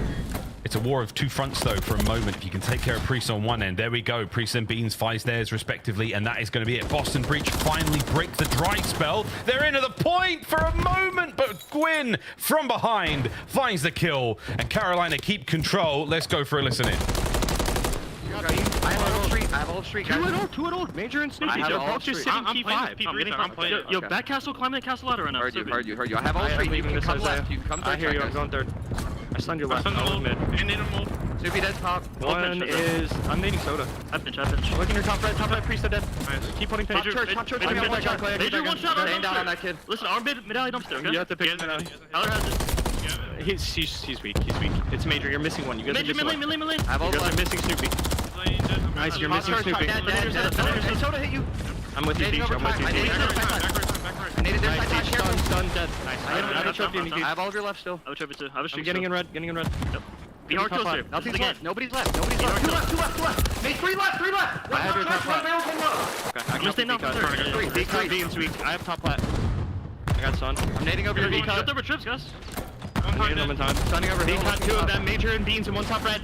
Top red and 2 v-cut. Sounds good. On the hill. One shot. Missing last 2. Major Snoopy. One shot of Major. Go right. Negative time. Watch out. Major 1 shot all of us. I missed a minute. Louis get old. They could push out low P5. Yeah, heard. Hold on. We're gonna go bottom together? I'm going top, bro. Okay. Push for these kills. You guys go top. I'm stunning arches. I'm challenging it. I have the red search here. Red, 1 shot dead. Major. Yeah, Major. Can somebody help me P5? Major mid dead. Nice. He's in. Small. Came out. Small it. Alright, last free you. Play them together. Over the secret. Inside their weak. Secret. I watch your top flat. I have your top flat, guys. Done. Could be in now. Top secret. Could be dead. Top right. I have your help. I have nothing over. Secret. Dead. Nice. I have a trophy on you, Teach. There's one more. I'm going top flat. He's over, Teach. Over. Watch out. Okay. He's over on me. Windows dead. Secret. I need help, guys. I need help. Secret Major. One shot. Secret dumpster. Absolute fucking loop. There's two there. I got one. Major dead. Nice. Let's fucking go. You're staying alive. Whoa, language, but unbelievable gameplay from the Carolina Royal Ravens. TJ Haley, ladies and gentlemen, is on an absolute tear.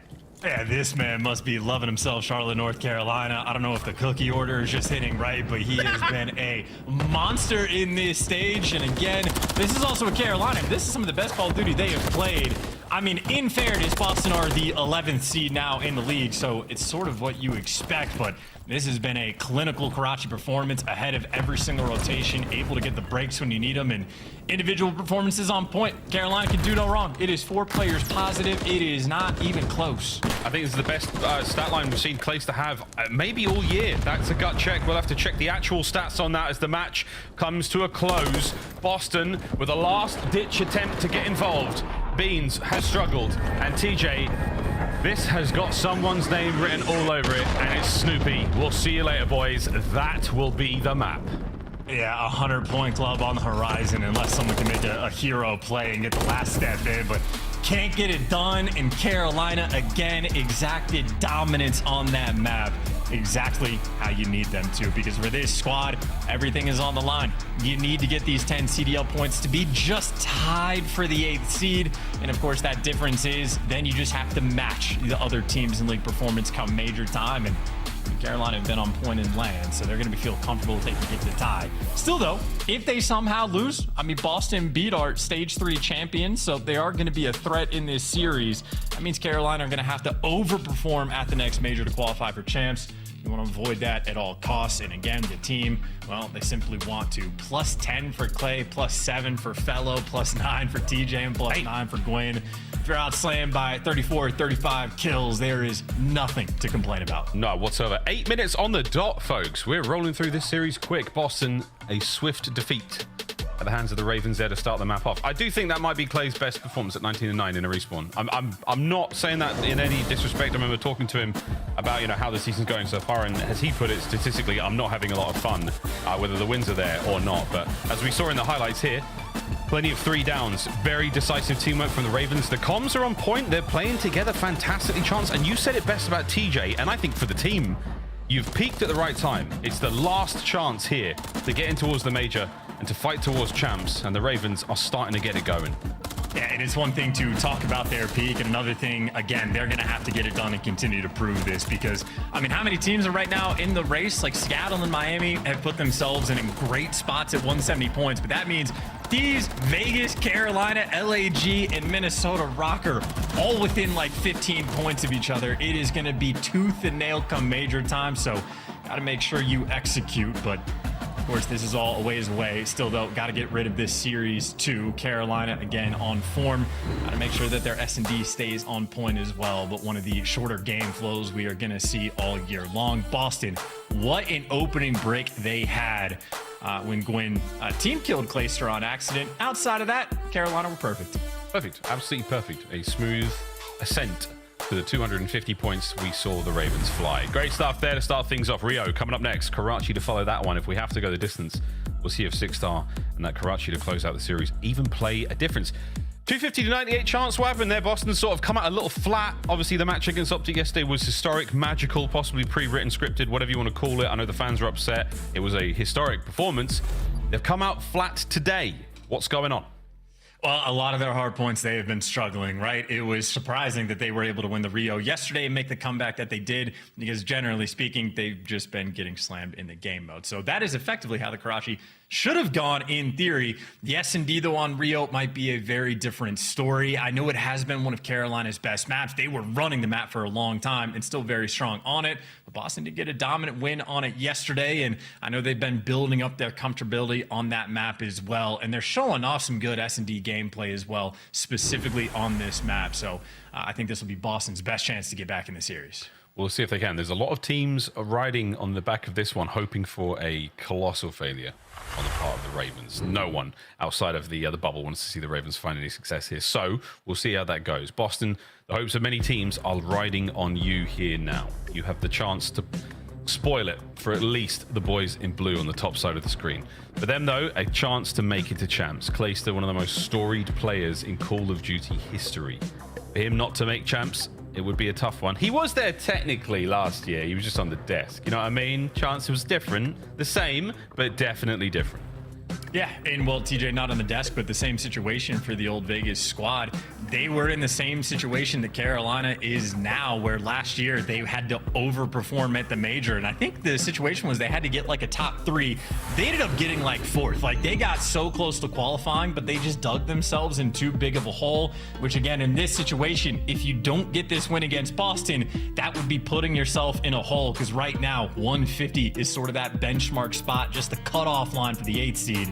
And if you're having to be in a situation in the major where you have to outplace your opponents, I mean, Vegas are looking strong, Thieves are looking strong, and if OpTic, again, are towards the bottom of the league, like, that just opens up a spot for everyone to jump up a little bit higher and place a little bit better. So the point game could be out of control.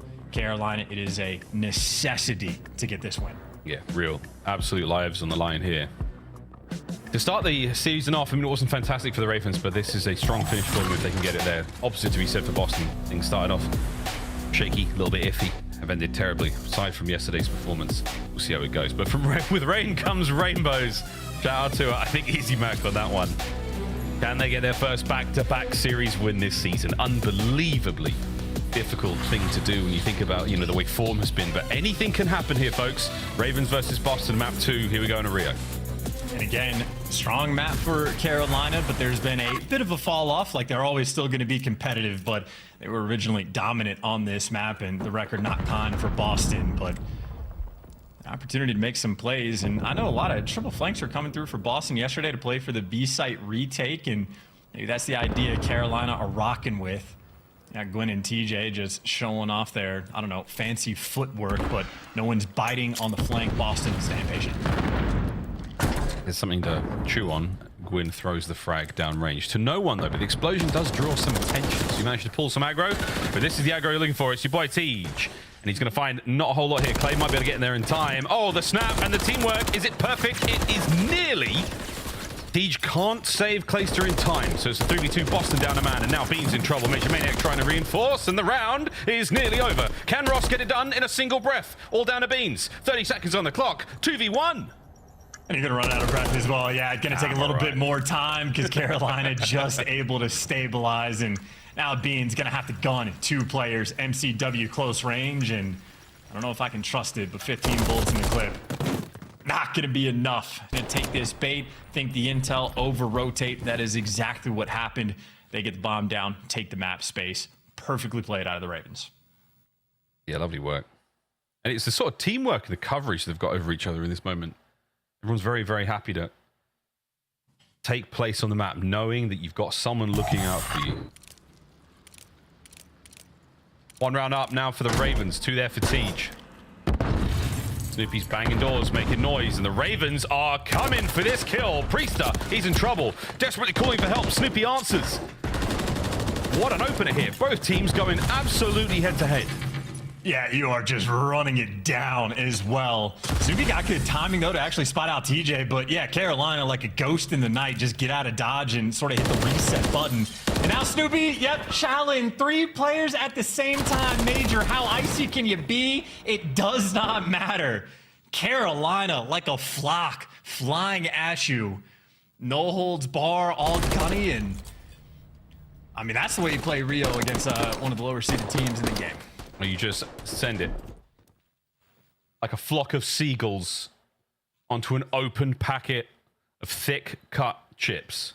Fries for the Americans. Thank you. Devoured the Breach Boys there. Oh, the Breach Boys is kind of cool. I'm picking up bad vibes. 4 in a row for Fellow Chance, 3 for Tej. I don't know nearly enough about the Beach Boys to make any more references, unfortunately. But another split. It's the exact same setup again. Boston been playing the idea with flanking through the A site. And this is exactly what Gwyn and TJ are going for. How ready are Boston gonna be? Not nearly enough. That is the 4th time I've seen Carolina do that. And Boston, maybe not watching VOD, completely unprepared. Major Maniac, last man up in the 1v4. Tej. Oh, can't read it. 1v3 now. Once again, they're moving together.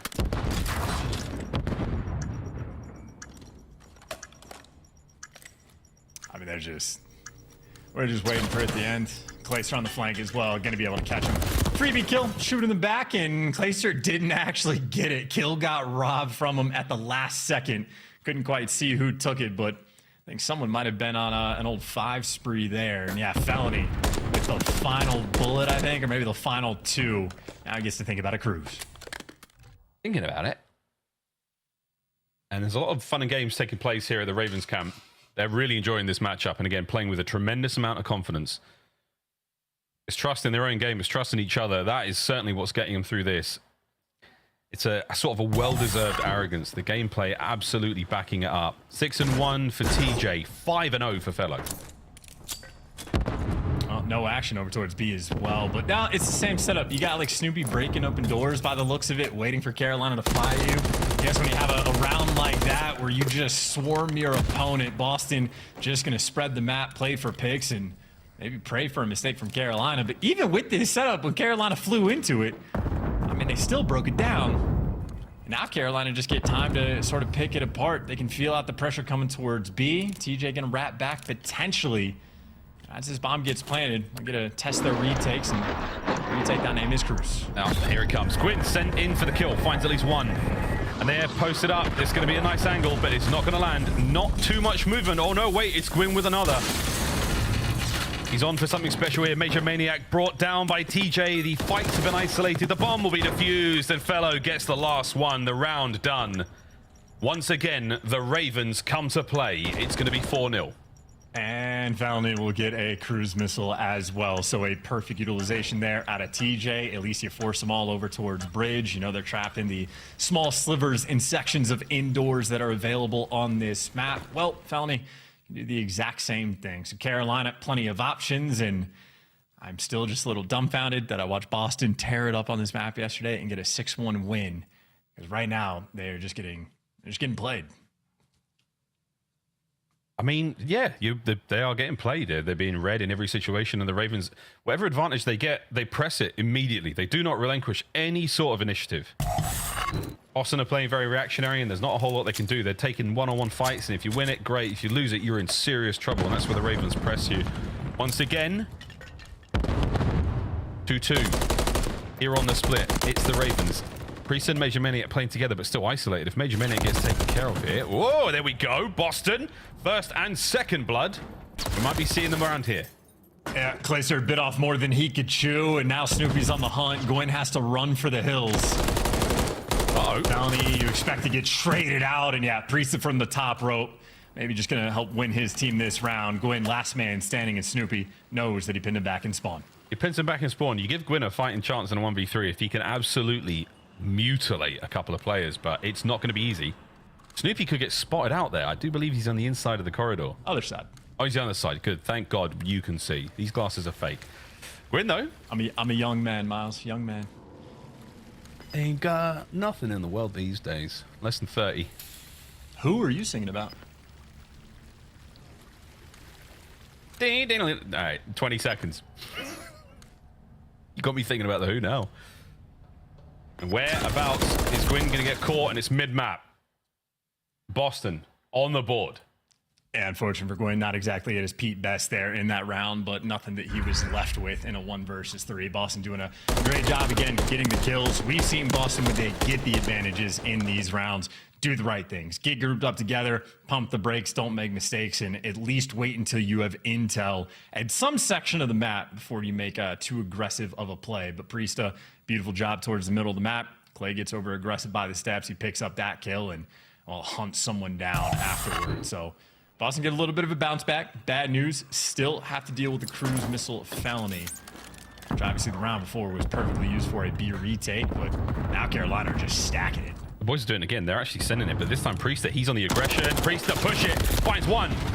Immediate trade out, but that's enough to send the boys in. Oh no, Snoopy gets eaten alive. TJ feasts on Snoopy and Beans. Major Maniac now, an opportunity to go wild. Can he find the 1v3? It's all down to TJ and Clay. He's playing a little scared too. TJ has an SMG, so you got to be worried about the instant chow, but now you've just given Carolina time to reset. 50 seconds though is plenty of time, but Major Maniac hoping they make a mistake, and I think Carolina might be keeping this set up for the foreseeable future, but as you say that, TJ maybe making some moves. Here comes the next set of moves. Bomb planted. Major Maniac takes on the two of them. Clay's going to hold that bridge. Oh, the timing's awkward. Nobody's seeing nothing. Here comes Tej. Ready for the fight and willing. And a very sort of soft smile across Fellow and Gwyn there as they know the round was theirs. Map point, Carolina Royal Ravens.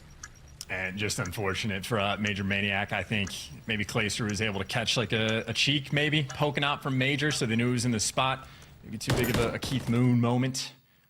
Either way, taking advantage of the intel, perfectly timed on the trades there for Clayster and TJ, or at least the double jow, excuse me, coming through. But another perfectly played round. Stacks on point. Prieste had a freebie kill on the flank, but credit to Gwyn. Just insane reaction time and shots to make sure you get the instant trade. And I mean, these guys right now, all smiles here against Boston. Yeah, it's looking great. For the Ravens right now, it just feels like nothing can go wrong. Everything has worked out for them. 10-2 for Tej. That deaf, dumb, and blind kid sure plays a mean game of COD. Dun, dun, dun, dun, dun. People think I'm just being rude, but it's actually a song. You can't confirm that.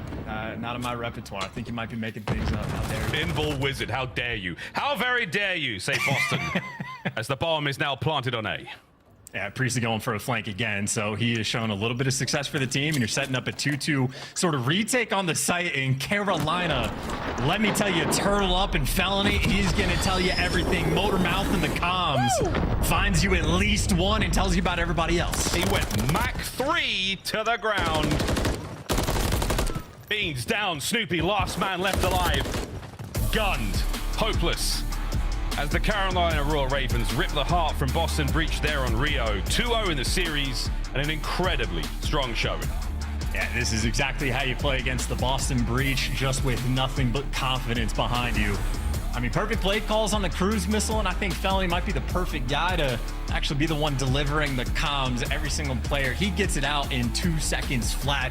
Everybody able to get the kills off the back of it. So super well played by Felony, and another spectacular game by TJ as well. He is 2 for 2 on the maps that we have had of getting cruise missiles and being the MVP in the game. Double-digit kills, but obviously a team effort. That is what, like 6 first bloods, or 5, excuse me, for the 7 rounds that we had. Carolina just about to do no wrong. Perfect stuff. A quality quartet from the Carolina Royal Ravens. The 6-1 final score in Rio. 250.98, 6-1. If you're a betting man, it looks like a 3-0 in Karachi Control, though. We'll find out if that is the case. This was a nail-biter yesterday against OpTic for Boston Breach. It was a round 5 loss for them.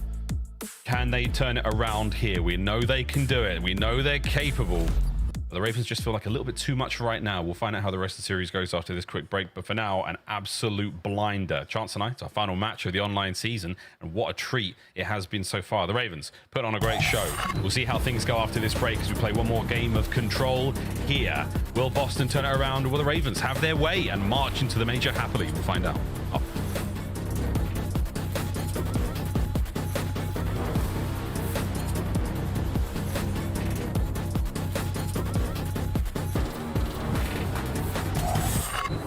Upgrade your game with the Scuff, the official controller of the Call of Duty League.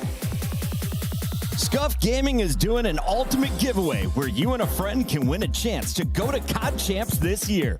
The giveaway includes 2 VIP tickets, travel expenses, and more. To enter, scan the QR code on the page or go to scuff.co/CDL and enter your email. Terms and conditions apply. The Call of Duty League is brought to you by Monster Energy, the official energy drink of the CDL.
Ladies and gentlemen, welcome back. Let's get it.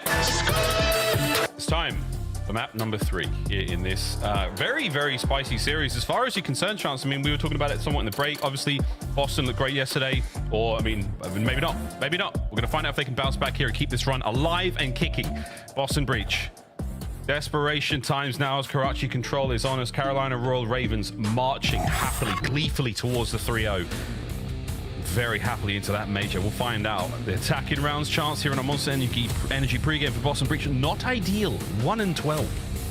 It's not good when like you're the worst at everything in any given category. Like you want to see like maybe a 10th slip through for like something, but no, Boston have been experiencing a good deal of misery in this game mode, but maybe an opportunity to turn things around. They looked good yesterday on this map, so they are capable, but they're gonna have to play at their absolute best, and that is a good start. TJ picking up 2 in the feed, but 2 players for Boston do get out towards B. Problem is gonna have a lot of Ravens to deal with. I want to give the chat a lot of love. I can see all of you skirting. We appreciate you. We always do. You absolute maniacs. Some of you, though, questionable human beings. Into the zone we go. Major Maniac, I'm not lying, grabbing time. Gets himself a kill on the way in as well. Stops that clock at 109. Single stay out the way, and Beans is shooting, baby. He's got 4 kills. He's 2 away from tying his performance in map 1. I was gonna say, I was surprised he did his poorly on Karachi originally, because this man is the dealer of death, especially in control. The man lives for it. 2 players over the back wall. Where are you gonna go? Straight into Beans' arms. You know he's getting the kills. Absolutely disgusting turnaround from Beans. Just like that, he is alive and tooting. The more he eats, the more he's shooting. Over towards the A zone, though, Carolina go on defense here. You are able to secure only 2 segments, Boston. Good job. You get 1 at B as well. Priest is here, doing what he can, or leaves the door wide open. His silhouette against that brick wall. An easy kill. Gwyn somehow picks up 2. Snoopy caught sneaping. Yeah, nice plays right there as well. Unfortunate for Priest, you're staring at the dumpster. The one thing you're worried about is the flank, and not enough coverage there from Snoopy to really keep him protected. So Carolina doing a nice job to stabilize, but that might have to continue, but they win the important gunfights. Quinn and TJ keeping everything under lock and key, and I mean, frankly, an opportunity to try to jump over Priest. He wins a big one from down low and good nades just to make sure you stop the push, but it was Priesta versus the world. He did not get nearly enough help to capture this zone. He fell. Nearly cooking. Major Maniac alive there. 5, nearly 6. Beautiful shots from Gwyn. A lovely change of pace. 30 seconds to go. Boston have done a lovely bit of work towards A. Can they close it out here? Tej knows he has to be patient, but he can't be too patient. The zone's nearly done. Dodge the nade, but yeah, straight into death. Major Maniac from top third, able to cover his boy. So finally, the coordination comes together, and now for 11 lives on either side in 1:20 to play with. Boston are gonna have to stop the clock for at least a little bit over towards B, but they can win this 1 of 2 ways, and right now, TDM looking very likely. Tej. Snoopy finally gets one back. He's had a bit of a tough run so far. Fast cap. 3 of them. Get in there, boys. The Ravens falling apart here. Blaze trying to play it sensibly. Gets at least 1 out of it. Slides in. Snoopy again. Major Maniac with 2. Priest are on the back line. Safe and sound. Boston take the first round. Yeah, well, I'll be too, because they actually made pretty light work of that towards the end. It was 11-11 on the life count after they captured the A zone. It's not like they had a ton of map pressure, but then they just win every single important gunfight. So Carolina was out planning for maybe 80% of that round, but they fell apart when it was most important, and Boston happy for it. All them smiles. I love calling this out. It's quite, you know, evil, I suppose, in the long run. But the Ravens, them smiles and them little laughs are all gone. Strictly business now. You go down a round. It can be a knock to the confidence, nothing too crazy. But speaking of confidence, it's Beans. It's 10-8 after what's been a very tough series for him. He gets brought down to the first spot there by Clayster, and here comes that Cruz with Major himself. It's gonna be a weird time to use it though, because Snoopy already falls, and I mean, how many players are inside? Well, only TJ, so you get a guy out of the hill, and Clayster dies by the hands of Bean. So Beans continues his path to destruction with 10 kills, and Priesta just a nuisance. The thorn in their side just gonna slow him down, because right now, I mean, 30 seconds has been shaved off the clock, and Carolina don't even have a single tick. Minute to go. Finish the tick finally at A, so that's 1 segment done. Lovely aggression there from the boys of Boston, but Snoopy unable to really help out in the fight. So Priester goes down, and now a one-man mission in enemy lines. Clayster has been around the block far too many times. He's going to read that and take care of business. Second segment done at A as well. Yeah, maybe an example of sort of the lack of coordination Boston can have at times. Priest thought he had Snoopy next to him to go for the chow on Clayster. Snoopy pumps the brakes until Clayster heals up, and then he sprints into death. So not ideal coordination, and Clayster continues to enjoy gunfights against Snoopy, taking him down top red, 2 minutes to work with. And I mean, they got 3 players here. It's only the crosses that Boston are going to be shooting from. Well, they've got someone to shoot at the very least. I've seen a lot of players at the back line. Oh, here comes the flank. Priester gets one out of it. Gwyn still capping the point. Damn, son. Snoopy. Massive win. Boston stay alive. And Felony just trying to keep the pressure away from the junkyard so they get a close side spawn. So as long as Boston don't get presence in this area, plenty of time for Carolina to play with, but aggressive setup right now for Boston. Finally in position to get some trades. Right for it. You can slow down in a big way. Gwyn's got to hit the regen. And there's no way you make it through this hotel side without taking a hit or two or losing a player. And Snoopy's going to help out. Teach. Nice work, Boston. Again, another fantastic hold. Gwyn fighting for his life at this point in time. His teammates are there to back him up, so now he knows where these guys are. He can actually get involved here. Clay brought down. And Gwyn sends it, and there you go, an opening for the Ravens. But again, it's still like sort of that multi-step process. They're just making sure they keep the close spawns, but so much pressure up towards red, and there's the coordination from Snoopy and Priesta that you're looking for when the first gunfight, and Carolina just not really able to breathe with any opening. Felony playing with the timing. Gets up top with the pistol, and that's 2 big kills, and finally you might be able to open the floodgates. Priesta trying to slow things down, so it was Major Maniac, but gotta worry about Felony. He is in your spawn. Major Maniac knows it, and now he's having to play the guessing game. Here come the rest of the Ravens. Makes the B zone a very dangerous place. 30 seconds to go. On board with Fellow. No, he's not lagged out. He's just waiting for it. Gwyn and Fellow take care of business. Major Maniac catches a Clayster. Whoa, a 2-piece there from the Major. That is outstanding work. That might be the round. 20 seconds to go. Yeah, what a big moment for Major, too, because you saw Felony just putting on the pressure, making things a little bit uncomfortable, but thriving under the pressure, and a strong right now control for Major as well.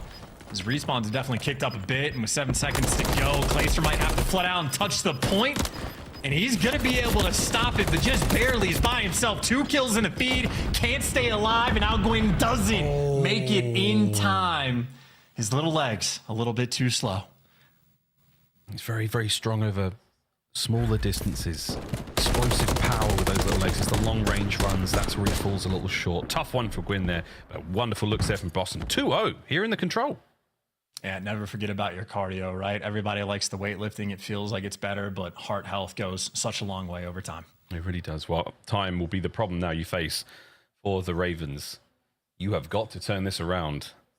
You had such confidence and such just explosive energy in the first 2 maps. You put Boston to the sword. Now in this 2-2 split for Boston Breach, can they attack and close out a 3-0 here on the Game of Control? It's going to be a little bit tougher to get the back-to-back attacking rounds, but decent enough opening break. I mean, they're keeping track of TJ as well, so yeah, Beans picking up the flanks. So no funny business rolling through, and now Major prime position to play for some spawners, but horrible timing. It's the ladder that you have to watch, and well, unfortunately, Carolina just climbed straight up and now pick up so many of the kills. You get Snoopy off the point. I mean, they were trying to solo capture Ray, and Boston so often it feels like they just leave that objective guy out to dry. Beans back at it. Lovely shots at range there. He's looking for his 5th in a row here. Streaks would be incredibly handy. And Snoopy getting to play a little slower here. Gwyn, though, the trap was set. Lovely work. Ravens, again, an opportunity here to continue to the defensive hold. One segment done, less than a minute to play. And Priest will now be the lone man trying to capture the A zone. Clayster knows he's going to be in the front somewhere. The angle difficult, but Clayster finds it as Beans trying to find that cruise missile. Desperate for number 6 to roll through. Oh, Clay catches him. 21-15. Beans very much alive and kicking here on Karachi. I think that's the second time Clayster has gotten shot through the wall while trying to slide across like that. Priesta able to get the first one, but deja vu all over again, and the ladder continues to pay off for Carolina, winning some important gunfights to avoid getting spot trapped. Oh, Priesta on the fadeaway takes care of Clay. 135 to go. Over towards B. Last zone here in play. And Snoopy. Whoa! Felony! absolutely eviscerated, but it's 3 down. Major Medic, last man left alive, but in a good spot. I'll tell you, that's just Snoopy special, by the way. Sometimes, like, I think he can make the occasional questionable play, and then he wins gunfights like that. And I'm like, well, yeah, he is just gross. Yeah, that's why he got picked up. His absolute lethal skill. A young player, a lot of promise. He's definitely got a long career ahead of him. A couple of moments to tune up on here, but with shots like that, he'll do just fine. Over to Tej, whose shots have been fine in this series as well. Yeah, and Gwyn's position has also been fine. He's been using the exact same corner. Continues to catch him off guard, and there's some teamwork as well. Major Maniac just being the bait for Priesta, gives you 2. Opens up that front door, and Priesta trying to be cracked out on the cross against TJ, though. TJ there to win that first gunfight and ends up sliding into death. Snoopy, Major Maniac, and Beans keeping the pressure on. This is lovely work. Beans is still here up top, and the boys have held the front side of Hotel for so long. That position has not gone into the hands of the Ravens in a long time, and now the zone. Trouble brewing for the boys of Carolina. You've got one good break at this, lads. There's a few members now on it. Fellow cut down into the point. Oh, Clay traded out immediately. Snoopy staying alive. Still, though, guy behind you is going to be Gwyn, and you are looking every single direction, including the right one. The dance, though, around. Maybe players spinning heads just enough for Carolina to stay alive. 20 seconds to go. Boston getting the worst spawn imaginable as well. Here comes Beans. Doesn't get anyone out of it. They're indoors. He was hoping for a player to be exposing themselves through the window. Not going to happen. Over to Major Maniac trying to make his way forward. 6.7 the contest. Oh, it might not last for too long. Snoopy's in. Snoopy's in. Can he be brought down? Oh, the dance all over. Oh my God. And wipe them out. I don't believe it. This could be the map. Yeah, that's going to be a hot 3-0. Look at those spawns. Beans caught in the cruise missile from the opposite corner of the map, and his team bought him enough time to get back in the mix. Look at that little bit of domination on Karachi Control. 2 in a row. They're on the win spree for Boston Breach. Well, if you were a betting person, you're in trouble now. The series moves onwards. And stone faces of the Ravens after getting absolutely there on Control. 3-0 doesn't happen often, but we might have a series on our hands now, brother. And that's like electric work as well. I mean, they were doing a really good job of just keeping up the pressure, right? Players in position to at least force Carolina to just be uncomfortable. Never able to get that space, never able to push over towards, I mean, red, let alone the junkyard to force the back spawn. And I thought for Boston, when they got that spawn, I don't know why that happens and why the switch up ever gets made, but that is worst case scenario when you're on an attacking round of Karachi. And for Boston, they just deliver. Shout out to Beans, 5,200 damage, 26 kills, and a cruise missile that only forced him indoors, but that was all that you needed. That was outrageous. The last few moments of that game, that was something. Well, the Ravens, not good at control. Or Boston just diffy. We'll find out at the Major, of course. But speaking of the Major, some sensational plays from him. Beans as well, statistical masterclass. He ran the show from start to finish, but this was a decisive 3-0. Just over 10 minutes it took the Boston Breach to beat the Ravens into pulp. And it was just, they really did work for it too. Nice catches all over the place. Yeah, again, the map one that Beans had, completely uncharacteristic. Like, he has truly been a shooter. Every single map, he has been a lethal presence and definitely showed off the good stuff here. But these are the moments you can actually see some of these players on Boston spawning up in Chicken Coop. I do not know why the spawn never got, like, unlocked for them over towards the junkyard, but even when the game was not on their side, I suppose fate was written for the 3-0 dub there on Karachi. And now officially for Carolina fans, you do have to be a little bit concerned. I know typically in game 5s you're confident against Boston, but maybe not now that they've gotten that small, like, well, not small, large dopamine injection for beating OpTic yesterday. You definitely want to make sure you put them down in the hard point where you should still have a distinct edge. Yeah, that's the scary part. I mean, we saw the performance against OpTic yesterday. Obviously, they did what they could to win the hard points. But I don't know, man. Ravens right now, 68 was a bad scoreline. 6-star has not been terribly kind to Boston whatsoever. I don't know. We'll find out how things goes. But with Beans back in form, I mean, this has been a wonderful warm-up. You know, that last map was sensational from him. We could be seeing a bit more signs of life here from Boston. It's been tough to be a Boston fan. I'm seeing tweets from the org themselves and fans, all sorts of places. how difficult and how fantastic yesterday was to come into today and have such a tough 2 first maps. But this series could absolutely go the distance. That man on the lower right-hand side of the screen, Beans, an absolute warrior in that last one. Can he keep it going? And the 6-star output excuse me, going to be incredibly important as well, because obviously with the new changes rolling through, only 4 hills on the map, and you are active on this map as well. Gunfights are going to be constant. Need to make sure you're on point, and while Beans is going to be shooting on one side, definitely looking for the bounce back from Fellow on the other. Of course, map 1 versus map 4. Incredibly slow start there for Boston in the map 1s, and that's where Carolina thrive. However, Carolina slowed down as the series goes on, and I know part of this can be a team A, team B sort of situation of do you get your map pick and where do you get it in the series, but not for 1 and 5, not for a record like that. Carolina, very important. They do not let the same sort of tail slip, because game 5s have been their biggest issue. Well, don't forget, folks, again, the drama continues today. Not only do Carolina need to win this series to get a chance to the winner's bracket, but the New York Subliners have got to put the LA Thieves in a body bag for that to happen as well. So lots on the line here for the Ravens. They're going to play their part, and then they leave the rest up to fate. We'll find out what fate has in store for them in the final series of today. The final series of the online MW3 qualifiers. My gosh, it's grown up so fast. We say goodbye to the pool hill, all sorts of fun stuff. Crazy moments. I mean, the 4 hard points on the map chance. It breezes by, doesn't it? Yeah, you really do feel it. This is kind of like an endurance map in my mind. Not nearly as extreme as some that we've had in the past, but you're definitely going to have to be ready constantly on this map for every gunfight. As Boston playing things distant, and Gwyn, my word, do they love the team kills at the start of Hardpoints. He does love it. I mean, that's 2 in a row. That's not easy to do. But the nice thing is when he gets it, if you watch his player cam, he doesn't react. He just keeps going. It's not even like maybe he's hitting a my bad G or something, but who knows. Over to Fellow into the point. Trades are there. Again, this bar hard point is a very, very spicy one indeed. Lots of angles to cover. Clayster goes in. Clayster might be able to get a kill. Or he won't. Beans back at it.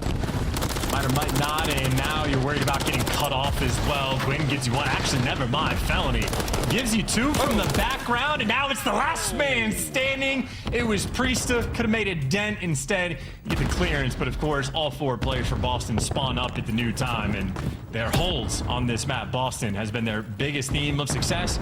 Need one right now.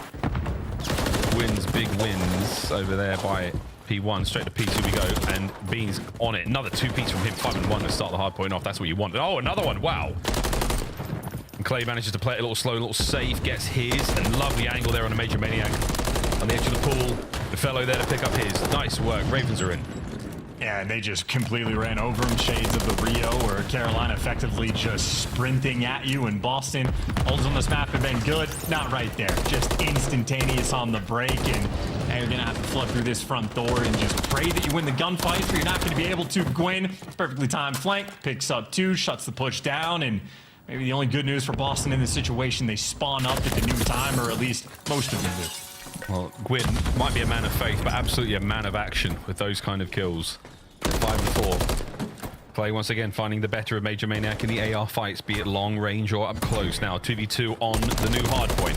Clay gets in. Whoa, Fellow finds it as well. So now aggression from the Ravens. Can they press forward? And can Tej on the flank go grande? The answer is close enough. You'll take it. 4 down. And that, I mean, Boston, they're just taking bad shells to die before the hill pops, and then players spawning in the back and just opening up the floodgates through the front. Boston, again, not a good hard point team. They have very much been struggling, and Carolina right now just capitalizing. If not for the bad opening breaks where they team-nade, Carolina effectively had not made a stake in either hard point so far. Fantastic. 20 seconds to go here on P3. Over to the statue. Our last hard point in the set.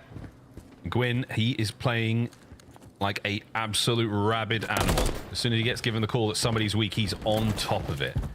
Rotation done. Felony's in position. Ooh, the battle over by security done. Major Maniac walks away with that. So a little bit of a discourse here, chance in the lines of the Royal Ravens. See if they can hold it all together. Oh, yeah, Priestley trying to flank. You had every single Carolina player ready for that in that moment. So that's going to be the start of the break. Completely shut down there for Boston. And the next section might get broken down as well. Good extra damage done by Clay. It's going to slow Beans down inside of you, and Felony Ready for the pressure in the front. Mount the comeback, and they've done it before. Over to Clay, trying to find something through the middle. Fellow there to back him up. Snoopy up close. Perfect spot for him down as the break comes through. Raven still with a solid lead, going back to bar. On point. TJ wins a key gunfight towards you, and now Major Maniac going to be spinning in circles, just gets caught as the contest time begins to roll through. But Boston trying to hold this off with a man down. Got to win the extra gunfights for the moment. It is trades back and forth, but looks like Carolina, at least briefly, going to be coming out on top. Playfellow with the Renettis. They managed to win theirs respectively, but you don't manage to get the player off of time. The benefits of the bar hardpoint. Now the Ravens reinforce, looking to plow Boston on the way towards P2's. Clay hitting a big old wrap, and Snoopy with a lovely 2 to break it with 20 to go.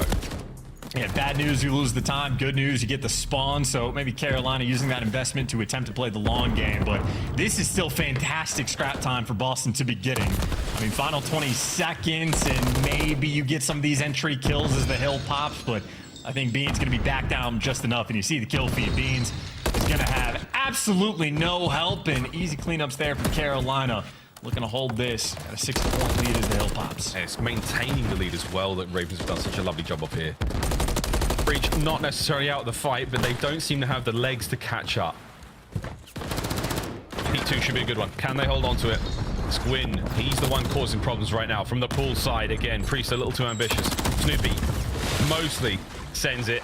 Gwyn with another. That's going to be a 5 spree, 1 off the cruise. And these guys just not able to buy each other any time. They do such a good job to actually win the gunfights to make the break, and then they throw their lives away and get broken right back. Maybe good news off spawn, just gonna run it down straight back into the point, but it is only Snoopy by himself on the hill, and Glacier's already got him tagged up. A nade there to help with the damage, but again, scrap time can go such a long way, and make no mistake, the final 15 seconds, not too bad for Carolina to get. But Snoopy's just piecing them up along the way. This is Snoopy at his finest. This is lovely work. Snoopy putting on a show for the Boston fans. One more. Gets some cruise. No, Clay reads it. Takes care of business. That's going to be the kiddie pool closed now. Clay puts up the tape. You're not coming in, son. But Gwyn, he's going to send that cruise right on in towards this new hardpoint. Major Maniac. Gone. Beans doing what he can to keep the hardpoint safe. Snoopy backs him up. Carolina, the initial trades on point. You're looking for the final man, though, and it's Snoopy again. Spinning heads, doing just enough. They do shut the push down, and I mean, after Carolina, you might get spawn trapped. Boston might have a route back in this game. Oh, this is not bad whatsoever. We are doing it. Snoopy dragging the boys through. It's covered. Beans. Beautiful shots onto the second. Hard points up. Only 2 members of the Ravens in position. The Boston Breach boys fighting desperately to get back into this. Let's go for a listen in. Nice, I got one shot. Sit down. No, I can. There's left guy. That's the last guy. I'm coming to you guys. I'm lobby. You're gonna be all floating.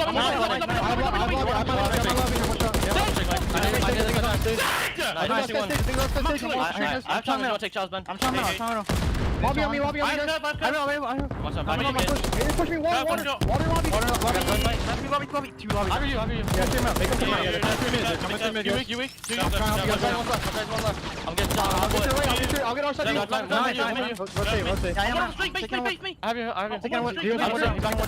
have you. No, not secret. Oh, you. Are you? Stay set. Nice. That's it. Heard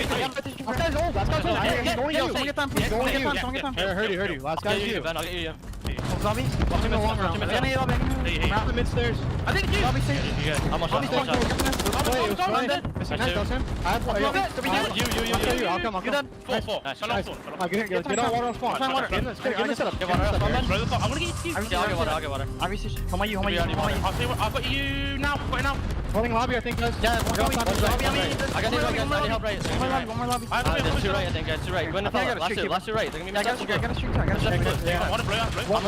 Left side mid, go in. Left side water. I saw one lobby. Oh my god. One more lobby. We have over you. Stay stage. I'm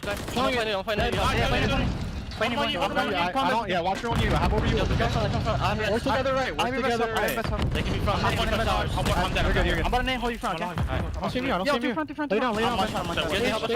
They're on me front. I'm coming. I gave you a pull. My best. Watch out. The Ravens simply cannot handle Boston Breach chance. They've managed to walk away with the lead, and they're 50 from the win. And this is why it's dangerous to get ahead of yourselves. The first two maps were a thing of beauty from Carolina, but here they are. If you go into a game 5 against Boston, you're going to be shook, you're going to be terrified, and right now, they just do not have an answer. Oh. We're big enough Teej, but he's been getting handled. An important moment for Carolina to break this hill, but Snoopy on the flank continues to fry. As long as his teammates get the trades, I think Boston maybe have done just enough to be a nuisance. Still 25 seconds left. You want to get this time. You definitely want the time, and that's a big lineup. Teej finds 2. Okay. Snoopy on the break, or nearly a lineup of his own, but Clayster walking on sunshine, and whoa, Beans another one. Unbelievable. No win here, though, to be found. To the bar we go. Boston, can you do it? Gwen getting an aggressive kill as well, so that's going to be Major Maniac. Welcome back to his spawn and a hike across the map. Snoopy, though, here's the cruise missile. Does he wait for his teammates to get into position? Absolutely not. We're calling it in immediately. Send it. The boys are on the run now. Placer stays alive, so under the smoke, though, that's what you're going to have on the hard point. A very difficult guessing game now begins. Nades up. Gwyn, Teej find their kills. Oh my god, TJ over the top. It's Snoopy, though, on the pinch, late to the fight, but not necessarily over yet, Chance. Another hit. Here we go. Oh, no, this is just painful, though. Everybody's going to have to flood in one by one. This is bad news for Boston.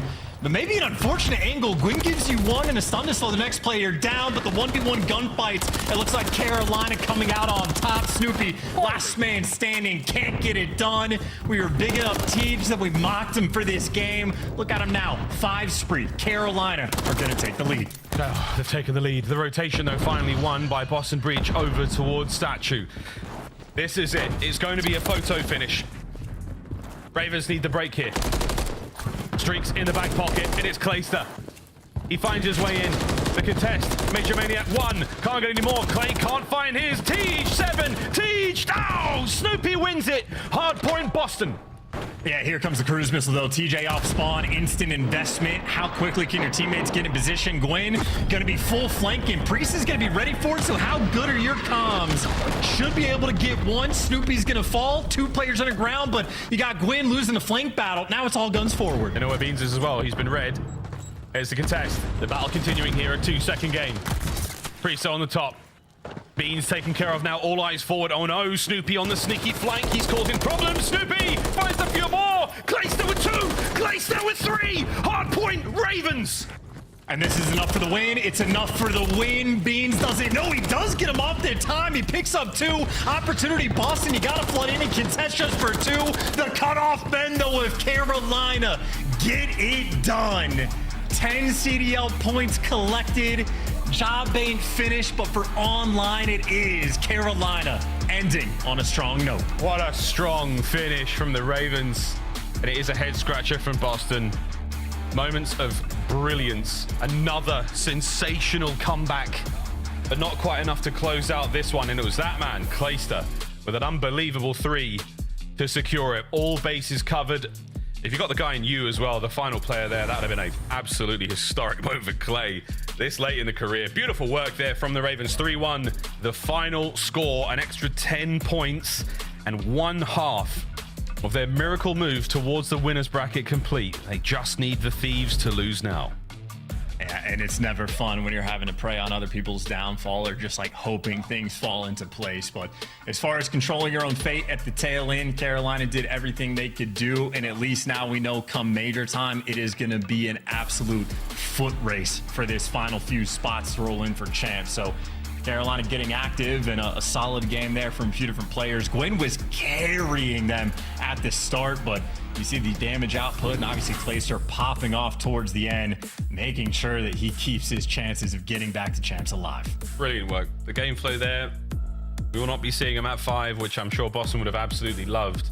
But Karachi will be put into the could have been pile now. Great stuff there. 250, 239, the final score of the final match of the online season for both of these teams, and the Ravens very, very happy with that result. The series started off absolutely wonderfully for them, unable to do anything on that Karachi Control. That's certainly something they should be worried about, I think, going into the major chance. A 3-0 like that, very, very ugly indeed. But that 6-star, kudos to them. They clutched up when they sorely needed it. Well, my friend, MW3 season online's finished for us. I'll see you in Burbank, mate. It's going to be a good time. Very much looking forward to it, Miles. Can't wait, folks. That's it for myself and Chance. We'll see you on land. We will be biased, and we will have a great time. It's back to the desk. Thank you, Miles, and please don't cut your hair between now and Burbank. We got to jump right into the analysis from this one. Alley Cat, did you see it coming? Yeah, you did. absolutely. Did you see it being a 3-1, though, for Carolina today? Definitely, just because Carolina has shown a lot of glaring weaknesses. I feel like throughout this qualifier, they haven't gotten any clean series, and this one was also kind of anything, but it was a horrid control. But Carolina hasn't shown a lot of strength there. Boston, if they did have any strength, it was in that game mode. But that map number 4, man, when you get a lead like that for the Carolina Royal Ravens, this is something they've been struggling with, is just kind of choking these huge leads they build for themselves and kind of pushing things down to the wire. But shout out to Clay and the huge 3 kills at the final P1 here to make sure to solidify that win. It was a lot of clutch play. Yeah, I was looking here at the overall scoreboard name, and it looked like P2, P3, Royal Ravens were pretty comfortable. Yeah, I mean, that time Boston took over control. Yeah, I mean, on that first rotation, like the P3 was just excellent out of Carolina. You saw like the pinch come in, they get a majority of their time there. And then later on, like Carolina, I could see what the vision was. Gwyn picks up the streak, right? And he's the guy sort of playing the cutoff mid map, and they call the streak in while the rest of the Carolina members go around back on that last rotation P3. He gets the kill with the streak, but from there, just not enough trades come in on the side of the Royal Ravens, which then kind of just turns into Boston 3-hill spread where they just got so much time, majority because of Beans on the statue, and then they transition that into Snoopy finding kills left, right, and center on P1. They came back into that game, but Carolina, man, they had to dig deep. They had to be patient here at the very end, and Clayster, the vet, gets it done with the big 3 kills on that final oil. Congratulations to Carolina. Their champs' hopes still alive. Their spot in the winner's bracket will be decided as we have our final match coming up. LA Thieves taking on the Subliners.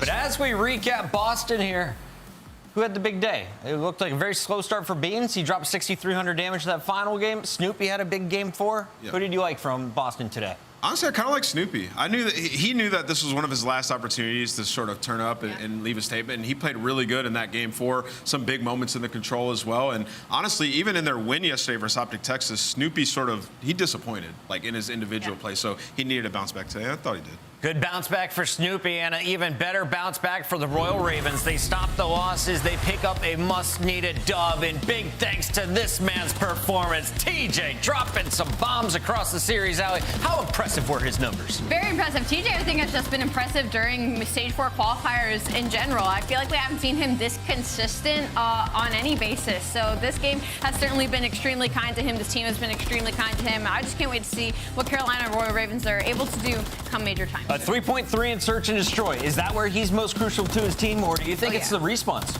I mean, yeah, definitely in search, but I feel like honestly everywhere. I mean, Gwyn has sort of been up and down throughout this stage, you know, like averaging the least damage in terms of hardpoint up until this point, but he had a big one in the game 4. But TJ's just been Mr. Consistent for these guys this entire stage. And, you know, in that search and destroy, you could tell the first bloods were a focus for them. They've dropped all the way down to, I think, 10 throughout this stage. Well, they found 5 of them to Boston's 2, so improvement for Carolina. Joining us now in our Monster Winner Spotlight, we welcome back to the show Clayster. Clay, you look great in the chain. You guys looked great on the stage, at least at the start here for map number 1. Talk me through this series because you guys came out hot out of the gates. Yeah, I mean, it was a Boston Breach series. I'm glad we were able to get some of our Breach bucks this year because a lot of these other teams have gotten like 30% of their CDL points from them. So it's nice to get a little 10 on the board there. Beans has been chirping in lobbies and scrims all year long. This guy just really can't shoot against me. I think he had like 7 kills through 2 maps or something. I mean, it's pretty insane. It was a pretty easy match. I'm glad we won it. We needed the 10 points and on to the major. Haymakers only. I love it today. Clay, you made the clutchest play of the entire series in that map number 4 by the end, able to connect on to 3. I want to ask you, as a veteran, you've been in these situations before where teams kind of just out of nowhere in the middle of the map start a run. Boston Breach did that to you guys in map 4, but you had a what looked like slow, everybody on the same page, final push there on that P1. Who was kind of the first voice of reason to be like, hey guys, like we got to chill out, slow down, be on the same page and make this happen? Usually it's me or Tyler, but I want to say it was actually TJ in this series. He kind of midway through that 6-star was like, yo, let's focus up, let's start rotating, let's hold a hill. And thankfully they got 2 streaks, and I'm really happy that we had the streaks because it ended up mattering quite a lot. Yeah. Spawns started getting crazy. We were layering on each other over and over, and it was just mixy. It felt like a war that last map. It was. Clay, congratulations on the win. That much closer to getting that top 8. You guys are gonna have to do it at the major. But I want to ask you about Control. You know, obviously last stage, Highrise was giving you guys so much trouble, and then we see you come in and play Karachi here, not much success. Where do you feel like your Control's at? What do you have to do to get over the hump? You know, it's just we need a little more Hawk 2 in our gameplay, I think, and I think our Control just really lacks a little bit of Hawk 2. So really just focus on that going into the major, and I think our Control will be fine. Hey Clay, what do those tattoos on your fingers mean? I think I got 3 world championships, Bucket. Is there a chance we see you competing for a 4th? I pray to God, please. I need to make it. If not, I always got a spot for you on the desk, but we hope to see you on the stage. Congrats on the win today. You keep the hopes alive. I know you're about to be watching Thieves. We'll see you guys. You about to be locked in. Y'all, are you guys gonna group watch it? Thieves, no, we're huge Thieves haters right now. Haters, yeah. Subliner fans. Yeah. Bring out the old yellow we're jersey. Watching that, so let's go subliners, baby. Come on, Paco. Come on, Paco. That is Clayster. That's our Monster Winner Spotlight, and that is a big dub and a little bit of relief for the Royal Ravens. But now the pressure is on everybody else, Allie. Yeah, the pressure now is, you know, on LA Thieves, seeing if they can beat the New York Subliners, who, again, have been surging. And as far as points come, the LA Thieves aren't going to move. They're going to stay at 7th. The only place they could go up, but for the Carolina Royal Ravens, this loss is huge for them, as they're only 5 points behind. That is your overall standings right now as they break the 140-point bubble. They're now up at $150 with Las Vegas Legion. Legion, though, already with 4 wins. Carolina done at 3-4. And you can see the teams that are highlighted, they are locked. Everyone else can still move up and down based on what happens here with the Subliners and LA Thieves. It's going to be interesting, man. LA Thieves, they just need to come out. They need to get this W right now, leave anything to chance. And I can't wait to get this series going. Thank you for joining us up to this point. We have the last match of our Major IV Qualifiers, the final battle from the Columbus studio coming up next when we return. LA Thieves, New York Subliners, lock in.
Ya ha pegado.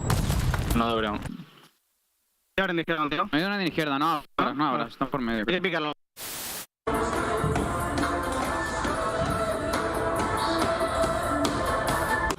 Absolute love of the Rio edition to the asset. And you get into the Karachi S&D just so. Long, I push one. I have the door push. Wait. Stay left. Long. I have the door. Use your 2 front door. Look at one. Let's get front door. Let's get front door. What's your front? Nice one. Stay left. Stay left. Oh my god. Let's go. Baby. We're sweeping them. I promise you. God. Oh my god. Holy fuck. You to the staircase. We're gonna be getting pinched. I have no ammo. I had to push up. Yeah, you just push. Dead. Umbrellas. And just don't line up with me. Nice. I had no ammo, bro. Dude, that's so tough, bro. I had no ammo, bro.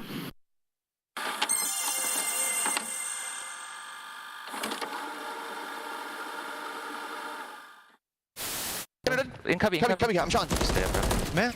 Nice, man. Stay down. Just lay it. Live. I can help. I can hold the front. You're good. Stay down now. Already front. Let's get in time. Bust up that. Absolute front. London. Nice. Boys, holy shit. That P5 was so me neither. That P5 was so. No. That's too weak. One more. Get killed. There's two. You can refill your secret in a second. She's one more back door. I know your secret. Secret. Back door. Holy shit, Eric. Last one. Nice, Eric. Good story, man. You can't kill me. What the frick? I have a streak.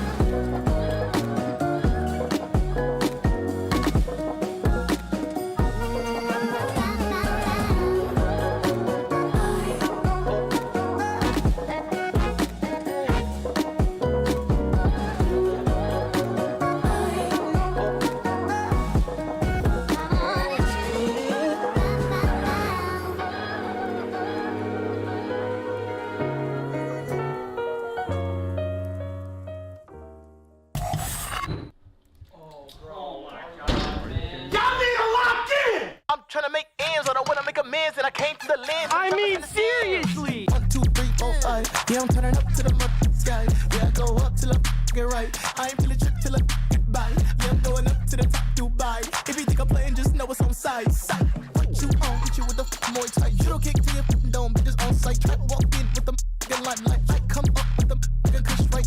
You know better than a shot right. Man, what is it? Yeah, I'm cooking. Yeah, I'm coming in, feeling super saiyan. Oh my God, you think you was it? Use a little. Yeah, I'm coming in. Stop playing it. What the f you talk about? What you saying? Welcome to the final qualifier match. Huge shout out to our entire production team here in Columbus, Ohio. It has been a blast, and it is a hot one here during the summer.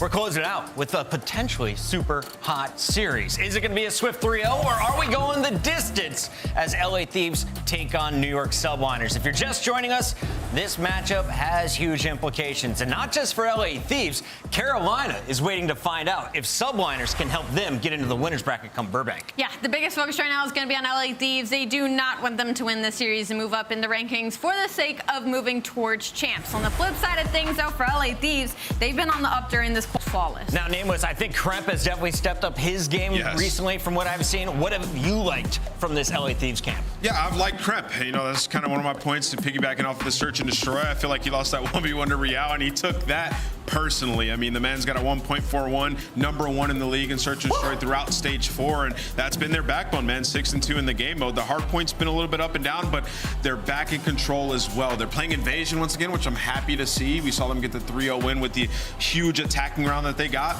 versus Las Vegas. So for LA Thieves, they're feeling pretty good. Good enough to beat New York? I'm not sure. They're 2-6 map count against them on the season. On the other side of this matchup, we do have the Subliners. You mentioned the Subliners have had the edge previously, but this squad came out of the gates quite slow. It was a 2-2 start before improving to 4-2, and now they have a chance to get their 5th win of the stage and lock up the number 3 seed. That's what's on the line if you're a Subliner fan, and let's take a look at the maps that they chose to play LA. Again, we see Evasion in the series. LA Thieves feeling much more comfortable on it as of recency bias, but you can't knock out New York Subliners in that map mode either because they prefer Invasion, and it hurt them when that Hardpoint got vetoed out. So now we're going to be spawning in Vista, that map number 1. I'm looking towards the fact that New York Subliners are going to love that map number 1. Nameless, do we go to a game 5?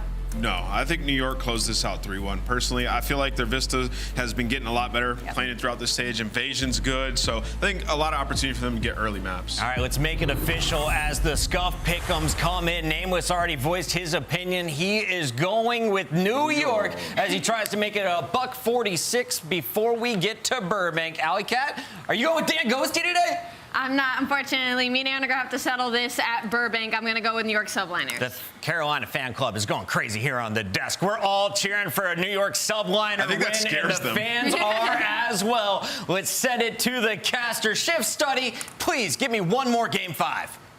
No. We're going to try our best. That definitely feels like both these two teams coming into this matchup have very similar opportunities, not only in the map set, but I think there's also been a lot of moments throughout this qualifiers where we've seen greatness from LA Thieves. Maybe a couple of, you know, obstacles for New York, even though they do find themselves in that third place position right now in the overall Stage 4 qualifier standings. Yeah, you're feeling good though if you are New York, because when they needed to show improvements was in the hard points, in the fundamentals. They were always great when you talk about the rotation, but so far throughout this stage, between every single map, their whole percentage went from 8th to 2nd overall. The only thing though that's going to cause them problems is that on Vista specifically, they're still 10th, so they are struggling in whole percentage. You need to fix that here. Absolutely the case. But again, the moments we've seen from New York definitely give us the insinuation that these guys could be a major threat come the major. So here we go, right on in towards Vista. P1, nice route opening things up for Hydra. Actually keeps Thieves completely away from the opening time. Follow-up though for Kremp and Ghosty is good, and the Thieves find a way to re-break almost immediately. Yeah, that's a good break to work your way back in with still 30 seconds to fight for here at P1. You have a route being hit from Kismet to potentially find an opening for his teammates. He wins the one-on-one gunfight, cannot find the second, but your teammates now should have the man advantage to break their way back on in. And that's exactly the case. Again, when these SMGs start to circle and swarm like this New York team looks absolutely deadly. And now the quick rotation back down over towards P2. Unfortunate little team stun takes Hydra out of the picture, so it does stretch out this New York setup just a touch. Kismet down low though, good pickup, and that will be enough to open up the early time here for New York. Yeah, it's going to be Kismet, but it's Kismet by himself, so he's going to be stuck between every single player from the LA Thieves, able to execute onto him. And now, hold on to this P2 hardpoint. New York, though, they're doing a great job of just keeping it scrappy. They didn't have the numbers advantage, but Sib, who's been playing out of his mind all throughout this stage, he finds a double for New York to work their way back in. Yeah, really slow start for Nasty and Kremp here, just a 3 and 10 combined for them. So it really has just been on Joe and Ghosty to get things going here for the Thieves. And like you mentioned, kind of the chaos that the subliners are able to provide over the top of P2. They are finding a way to dominate in the kill feed. And this is really, really big time for New York, not just over P2, but they're already making moves over towards the left side of the map for 3 as well. Yeah, LAT, they're going to swallow all the way across the map. You do not want this situation to be upon you. So you need to find this break for the final 10. You're not able to get the kills to do so, and still Hydra contesting around the middle of the map. A 12-4 start, but subliners coming out swinging as they're going to be late off this rotation to new, but they have the spawns to break early. I mean, it's maps like this where you look at Hydra and you say, I mean, come on, how do you guard this guy? He is everywhere, doing everything, even chasing down kills at low HP, but Joe Deceives gets a little bit of team help, and that is enough for his double, and with that, the Thieves can threaten from the front. New York still spawning close, still looking to set up their break.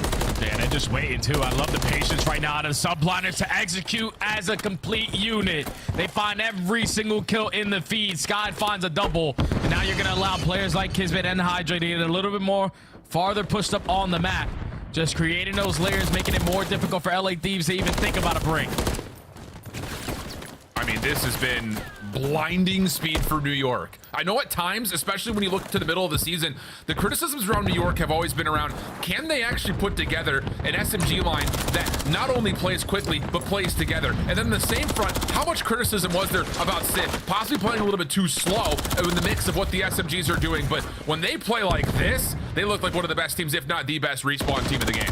Yeah, this is the perfect way to make sure you're in that form going into the end of the year, where everyone is firing on all cylinders. We know that the subliners, obviously being world champions of last year, that they have the chemistry. It just took a little bit of the time for Sid to get more comfortable, but I feel like now, with Major 4, with Champs coming around the corner, he's been playing lights out, already at 11-5. Yeah, I mean, this has been absolutely incredible for New York, and it's not slowing down. The quick cleanup on the Thieves, trying to set up around the back. You've even got Hydra reading spawns along the backside of the old time at 3. Damn! Is absolutely destroying LA Thieves. 100-point game. Scrap time going to be contested, but only for a small moment. And New York is absolutely doing what Carolina want them to do. Need to see something here from the Thieves on rotation.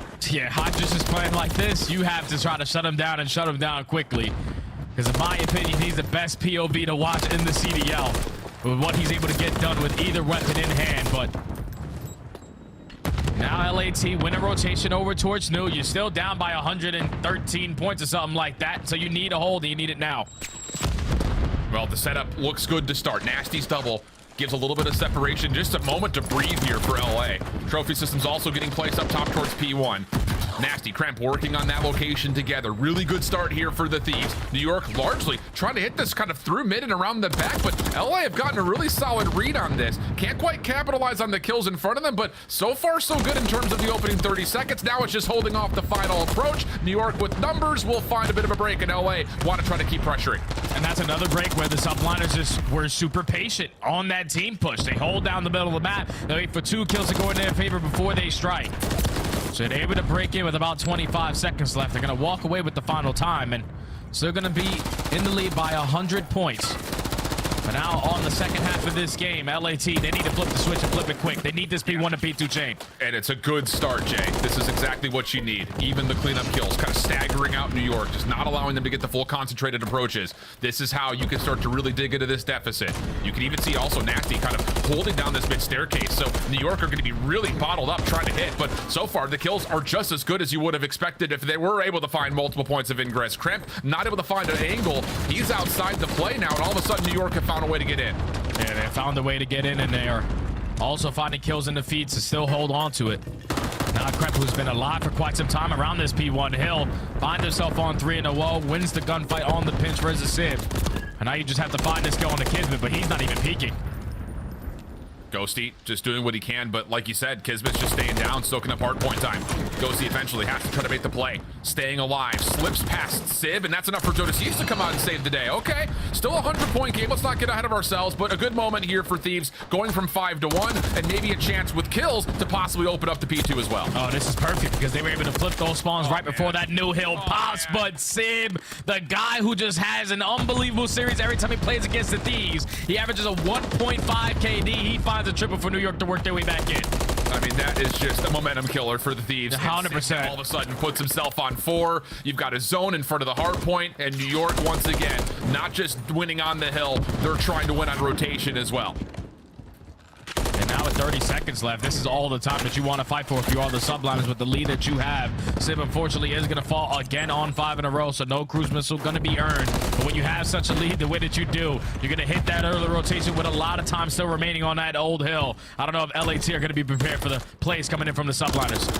Yeah, things looking really positive here for New York. Hydra continuing to still shred, and late into the game, we'll see how the subliners are coming with the late New York subliners. Listen in. Got that crimp.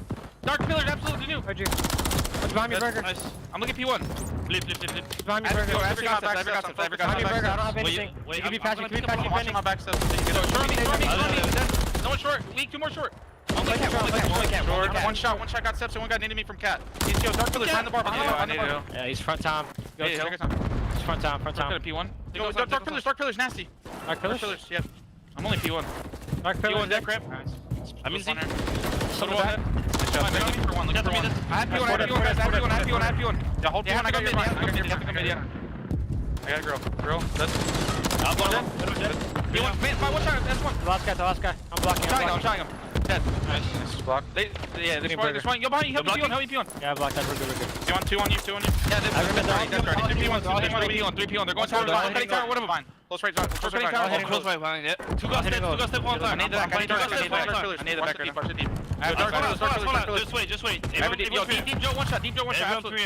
Absolute Joe in the back. Yeah. Tower steps. He's on time. Tower, one shot. No one there. No team. Joe in the back. All P2 spawns. All P2. Back, one shot dead. I have time. One shot goes right. I have time. Help me. One shot goes right. Top and bottom. I have top. I have my chow here. Every child. I have the bench. Nothing. One shot. They're all front. Weak with time front. Stay alive. Well, Thieves are fighting, man, but I don't know if there's anyone tall enough to fight up against Hydra when he is gunning like this. 3 in a row, right over the top of the final moments. Nasty's nade does keep things a little bit more interesting, but it's a mild consequence at this point. New York all over the Vista here, Jay. Yeah, this is unbelievable plays right here from the subliners. Not a map that has treated them fairly well as of recent, but just to come out and dominate the way that they have, now only needing 2 points. You're going to hit that early rotation over towards P5. Your team is fully set up. You're finding kills around the middle of the map. Yeah, that's map 1. Yeah, that's absolutely an unbelievable way to start if you're a New York fan. I mean, it's just, it feels like every time we have, and maybe not even just this map, but any quick quarters map, Hydra's doing that. I mean, we're through 2 hills and he's already got 15 kills. I mean, he is just everywhere. But to see Sib, like you mentioned, he has had a great stage to this point. For him to be that active and play more like a flex than just a second AR alongside Skies, it feels like that dichotomy between Hydra playing aggressive, Skies in the back line, Kismet and Sib are almost right next to each other, it feels like almost all the time, and that flexibility has made this New York respawn look really deadly at times. Yeah, nah, whenever they play like that, they're really hard to beat. Obviously, Sib leads the way in the AR department when you're talking about just finding his kills around the map, clutching up in his one-on-one gunfights, but then when you're also seeing the way that Hydra is able to move around the map, he's just flowing with confidence. 5,400 damage, 32 and 23, 29 traded to kills. Those are the slayers for the subliners, and when they slay, the game looks pretty damn easy. Unreal stuff, man. It just... I hate to say that it ceases to impress, because legitimately every single time you watch Hydra from his POV and he's having maps like this, it's just, is there anyone better? You have to ask the question. You have to ask the question. Yeah. Wow. But okay, I think the thing here for Thieves fans, though, now all of a sudden, after, I mean, let's be honest, the Vista has not been a bad map for them over the course of this qualifier. I mean, they've had a couple of really good wins, but rotationally, they didn't have it here. So do you worry about them trying to jump into a search and destroy where we get back-to-back invasions, not just for the search, but also the control? No, I like them in search and destroy. That's the bread and butter game mode for this LAT roster, for them to walk away with the majority of these series is through the S&Ds, and thankfully for them that they haven't invaded the search and destroy. They only have a couple reps on it on this stage, but they stand a pretty good chance at squaring up against a Titan and the subliners who love some invasion search and destroy. It's going to be a battle of the first blood. Defenses, both teams are stellar at it. The attacks are what both teams need to work on. So LAT are going to give themselves an opportunity here, but with the subliners playing the way that they did, I expect them to play with that same exact pace in S&D. Oh, absolutely. I think there's one of those moments where you kind of throw out the playbook a little bit and see, can we just chow and get the hot hand going, maybe a little bit of a heat check early to see how much these subs could get away with? Because, I mean, again, when it starts like this, where you're up 143 to 24 through essentially the first rotation of hills, you got to be feeling like you're untouchable at certain rates, especially jumping into an invasion search where, let's be honest, everything is pretty much right in front of you, at least for the most part. And the crazy thing about that map number one game flow is that, believe it or not, LAT, they won a couple of the rotations at P2, at the P3s. True, yeah. It's just the hold percentage that is still a big issue for this team in Hardpoint. They get all the kills. Just that first wave that comes in, that's where they tend to struggle with it. And then they're forcing themselves to break into Hardpoints, which are very difficult to do so, especially with the way that subliners were able to execute on their setups once they broke in. Basically untouchable. So now, going into the search and destroy, this needs to be a response from LAT. We know what Ghosty's gonna bring, but I feel like the playmaker in my eyes has to be Kremp, because he can set the tone early on to match the pacing of Hydra and also find a lot of those gunfights early on for those first bloods. Yeah, I think that's the biggest part about it, because the opening duel win percentage for LA has been great this stage. That's how they've gotten a lot of their success across the search and destroy through this qualification period. But let's be candid, a lot of those come off of the back end of their Rio search and destroy. They've been great in terms of controlling the map, finding opening eliminations, and then holding 4v3s. The invasion is not bad for them. They still hold the #1 overall opening duel win percentage on this map. It just comes in a very different way, which I think is what you're trying to touch on. Yeah, and like that go over towards A on your offensive rounds, they're already going to be in Cafe ready to contest you with the momentum they were able to gain off of that map #1. So if you are later into these rounds, both of these two teams are really good on this map in particular, but overall this stage, about playing around the bomb, whether that is trying to find a way to get a 6 in terms of not just what happens in the first 30 seconds, but maybe more so, Jay, what happens in the last 30 seconds of each of these rounds. Oh yeah, both of these guys have the objective focus in the back of their mind on the attacks and on the defense. So this is basically a square up here at map #2. It's going to be the subliners early on the attack. No trophy systems to work with, but LAT still going to show presence. A couple players crossing over towards B. New York looking to get aggressive here, though. Hydra already getting to work clearing up topside broken, so the offense will not have to be worried about any forward defenders here early. And now it's just time to try to figure out where are the ARs actually positioned here, because we often see this kind of setup where Kremp will play this backside tractor, bulldozer area, but where is everybody else? Is there a second member here? That's got to be the question for New York. Just trying to at least sniff out what the setup is looking like. Now they're able to gain that info onto Kremp. The smoke is going to get invested, and this is where the subliners hit the audible. You're probably thinking that the play is going to go in towards B, but the Thieves did not bite that bullet. It's now a 3v1, all left up to Sid. That's really impressive from Ghosty. MCW stuck behind the tank. Good help from Nasty on top of that. And then Joe Deceives just getting into DVD to make sure that there is no re-rat back. Yeah, I think you're absolutely right. That smoke comes out and maybe you're thinking they're going to try to gut check play through dark or maybe onto the B site. Not the case. It's a full rat back and Thieves are fully prepared for it. And that's such a heads up play because Kremp in his positioning that he had over towards B, he was able to spot anyone trying to get aggressive through mid dark. So he gives the comm that the smoke grenade gets invested, but they are not pushing. So Ghosty, you turn around and he's prepared for that gunfight versus Hydra. Usually do not see people win gunfights with an MCW with the in their hands versus Hydra with that rival. But Ghosty just doing Ghosty things, man. Secures the first round. 2-2 split setup here for New York. Looking to get aggressive in towards mid cafe early. Nades also being thrown towards B alley. So New York showing some presence early, but Thieves holding back, just kind of playing more of a default setup. They aren't giving away a lot of space here at mid. So the early focus for Thieves is trying to find an isolated pick maybe towards the B side. And I love the route right there out of Kremp because usually when people play over towards B or playing for that information, you work your way through tree, but instead he takes DVD side, so then he is also able to watch that cross so no one crosses into broken. That sets up Joe Deceives to find a double. Now it's a 4v2.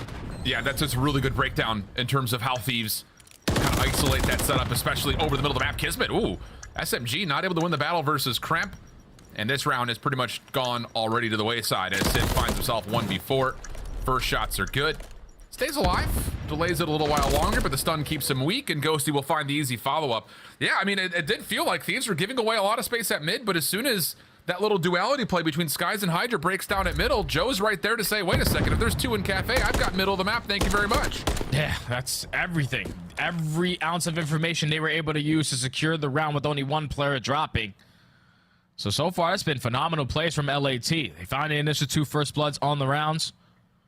So far, up 2-0. And now with a couple players working a little bit on the streak, I'm pretty sure Joe ends that round on 4 in a row. You probably want to play that same exact defensive setup because subliners cannot pick it apart. Yeah. Oh, how about this, though? Thieves aggression through Water Street. There is a player deep in the form of Skies. He's been seen. Stun will come through. New York will be very aware of this play. And that's actually enough for Thieves to give some respect back and say, no, let's just hold on a second and make sure we can still defend this B site, which is wide open. Yeah, that's good plays, though, from the subliners to spread map on this round to shut down that overextension play coming in because Nasty gains all the info of the subliners crossing over towards the B site. He's trying to hopefully line it up with the nade, but the trophy system gets down right in time for the bomb to get planted. Yeah, and Kismet also helps to get the team shots over towards Ghosty, so first blood gets taken care of. New York now in a 4v3 post plant. And again, their ability to hold these post plants has been superb, especially on this map. Up close and personal, Skies shakes hands with Nasty. No worries there. Hydra following up, and yeah, we're gonna get a convincing round here, likely for New York. Kremp trying to do what he can, but stuck over towards Treehouse. No worries there. So yeah, it's a gut check call. LA tries something different off the rip here, Jay, but this time it doesn't work out. Yeah, and it simply doesn't work out because of Skies' positioning. Like, that's all it came down to. Thankfully, he was in that spot because if you allowed LAT early on to already be in your spawn, that round could have got a lot more difficult for the subliners to try to walk away with. But they use that information. They apply the pressure over towards B. They get the bomb down. They find the first blood. And they finally put one on the board. Clean. Okay, so both teams have tried some cheekiness to kind of get us started. The double setup for New York in their previous defense. That time it's a 3-man hit for LA. And how about it? We're not going to stop here. Nade stun's already out, but Hydra has gotten deep over towards Treehouse already with help. Subliners fully investing on this B defense. But the thing about it is bombs are already being planted at A, and I don't think Skies has even seen this yet. No, Skies has not seen it.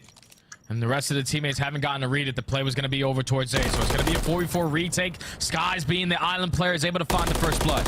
And now you got the full re-wrap from New York around the backhand side. Someone for Thieves needs to stop this. And it may be Nasty. He's behind the play right now. Knows he's got Kismet stuck somewhere, but doesn't know exactly where. So now it's just up to Ghosty. He's in a decent spot to try to watch over the top of this bomb and maybe go uncovered, but New York are hunting him and Hydra will find him. I think a lot of that is simply off the fact that Skies gets to look towards Joe, over towards that little dark cafe corner. Yeah, that's just great plays, great positioning again out of Skies. The fact that he's allowing the rest of his teammates to work in sync on the deep pinch and him being the island player, gaining that info, also holding his ground over towards Water Street, secures that first kill, and then when LAT are in the man disadvantage, we obviously have a spot now that we have to watch or deciding to pick up.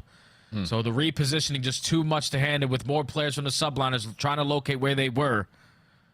Successful on the 4v4 retakes. That's one thing that they are great at on this map. Because they show it there. Yeah, both teams, again, those last 30 seconds, massive towards focusing around the objective. Both teams finding equal amounts of success, largely speaking. Hydra quickly, again, on this offense, right already in towards Broken. Does give at least some vacancy for subliners to consider a B hit, but again, the same issue still occurs from what we had in round number 1. They need to figure out what this LA defense actually looks like before they can hit. Yeah, because it's still the same exact setup. Nasty just watching over Kremp, but that smoke grenade getting invested is going to force a little bit of repositioning from Kremp, but not too much because you have Ghosty watching that cross. Lisa Jodeci's finding that first blood with the bomb down. Yeah, it's one of those things that, again, New York are just trying to get cute to try to move around this defense at mid-map, but Thieves are comfortable in this setup. So this time it's a hit kind of around through Water Street that gets red. Sky's going to be seen. Does get the bomb and slip back. That gives at least some sort of an opportunity for the subliners to do something with this round. But still, this Thieves defense is such a good spot. Yeah, because no one is giving up their life for free. You see the shoulders from Ghosty just playing for the info. Only 23 seconds remaining on the game clock for the subliners, but it's going to fall into the hands of Hydra. He can't win that one-on-one versus Kremp. They were thinking we were going to rotate this bomb over towards B. But once he loses that one-on-one gunfight, LAT choose the right time to strike.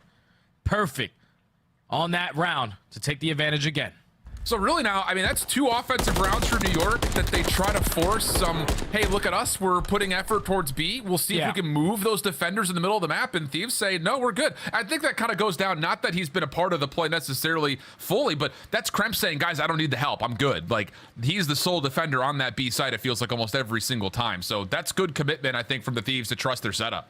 Yeah, even if Kremp is saying, I'm good, Ghosty has his cover through that mid alley, watching that cross. So if you are the subliners, you might have to switch it up because that slow over towards B is not working. You have to try to dominate that mid map because that's where LAT have been able to find a lot of success so far. But now they go back on the attacking side. Subliners take full control of Broken, and now this is going to slow down LAT's push. Oh, but look at this. New York going to get aggressive through Laundry side. Ghosty reads it, finds the kill and gets away. And once again, this is the middle of the map, wide open. Kremp going to step in towards Tank. Nade will land, and Skies will be able to trade things back. So, okay, some of the threat has been neutralized, but still, advantages in certain regards to Thieves here, dealing with that first blood and now having a little bit more map to work with. And now, since I'm pretty sure Nasty was in a position to still watch these players cross back out of Broken, able to retake this positioning. Now with only 40 seconds left, they're looking like they're going to commit on B, so Kismet's going to be here. He's going to be ready to go. Yeah, he's in trouble. It doesn't have a trophy system. He's just tossed his Semtex, and he only has a rival now. But look at the play from New York around the back. Sid gets 2. Sky's right there for some extra damage. Last one left is Nasty. Trying to get the regen back. Not going to happen in New York. The quick transition through mid, catch Thieves, and maybe a little bit more credit to Kismet for staying as live as he was, because I'll tell you, he was dead to rights. Yeah, he was getting bombarded by 3 players on the side of LAT, but thankfully that's why you got a Sib, who simply does not miss bullets with that MCW. Him and Hydra find the team shots through that mid cut to find the initial 2 kills, and then Nasty only sitting at 48 HP. Sib commits on that fight and is able to secure 3 on the round. Just, I thought LAT, they gave themselves an opportunity. You found that early first blood over towards Mannequin. It's just when you were making that decision to go over towards B, you just took too long, and then your player drops. Oh, how about this? You want to talk about changing it up? Hydra, aggressive. Smoke will get placed early. He drops the bomb at mid, and he's already got tank control. But for the first time, Thieves, they elect to not actually play the middle of the map. They're heavy invested in towards this B setup, so it's a little bit of a blind counter, but Hydra does get the read, and with that first blood through DVD on Kremp. And usually when you find yourself with this much mid-tank control, you're instantly trying to work that objective, but the bomb being down might cause them a problem because Sib eventually does get isolated. So with all that map control around that A site, you're going to have to start to work this bomb plant in a 3v3 scenario. You just got to hope that Joe DeCease doesn't find the timing. Yeah, and that's the thing is Joe really has to help over mid-map here. He can't really keep this A site defended, so the bomb will be planted. Kismet does get naded, pops the dead silence, 1 HP, trying to stay alive, but he does pull players back to allow Hydra to confirm his trade. Also, mid-map, Skies finds Ghosty, so now it's just down to Joe, and he's got a good look at both players. Damages in, finds the first there, can't quite find the shots to the second, and you can see in his player cam, he knew he had a shot at clutching that one up. And that was the perfect blind counter right there from the subliner, because every single defensive round, LATF came out with the same setup. We're stacking over towards that mid-tank area. But this time they sent 3 players over towards B, and Hydra read it to perfection. Even though he's able to put himself in a great position, still got very, very scary towards the end because he drops that bounce on his middle, but they still secure it. Absolutely. And Hydra goes huge in the round for 3. And I think importantly, again, the teamwork to pull players towards Hydra's position to make sure trades are even. And New York take a small advantage here. Again, an aggressive B setup for the defense for New York. This time, though, Thieves looking to get aggressive right immediately onto the A site. They've already popped the door. They're not even throwing tacks or nades. They're just coming straight on in. And New York are not going to have a chance to really contest against this plant unless Skies maybe finds some sort of an opening, but he's just going to hold. Hydra deep. He finds one, and now all of a sudden, LA struggling to hold on to this post plant. It's just down to 1. Yeah, Ghosty left in a 1v4. He's not even close to the bomb site, and Sib is able to locate him, take care of him. And that's a 4 up, 4 down. Clean round right there from the subliners. And I think the biggest difference right there was the fact that LAT, they invested a stun grenade at that mid-tank, but it's not able to connect onto Kismet. Kismet realizes that the play is coming in over at that A site. He said, all right, you can work that bomb plan, but I'm 100% going to get that kill off the exit. When he finds that one Hydra across the map, being the island player working that deep pinch, he wins his one-on-one. The rest of LAT trapped in towards Cafe. There's an easy retake right there from the subline, so now be at game point.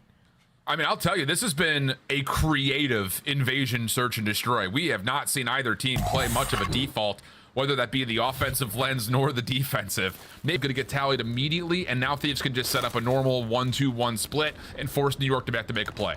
Yeah, that's good plays right there from Ghosty. He realizes that the subliners haven't really been showing a lot of presence over towards A, so I'm not going to hold down this mid-tank. I'm going to assist my teammate Increp at B. And he finds that initial kill. Now in the 4v3, if you are the subliners, you're just going to try to sniff out what this defensive setup is looking like, but LAT have all their bases covered. Absolutely they do. Nasty even watching on the cross will make sure that these defenders in the B site get alerted. Joe also watching at mid. So again, the information game has been very strong for this Thieves defense. Although Hydra gets a prediction and follow up from Sib. I mean, just as much as we're starting to credit that the Thieves defense should feel good, maybe they overpeaked just a touch and New York get the punishment for it, and now you've all of a sudden got a 3v2 the other way. Ghosty's shots are decent, but can't find the win, and with that, Kismet's gonna go for the plant. And now if you are LAT, this is when you gotta catch the timing to go in your favor. Get aggressive up through courtyard. If you can catch the player off of the bomb, that's even better. But here comes the pinch from Hydra. Yeah, and that's gonna do it. Wow.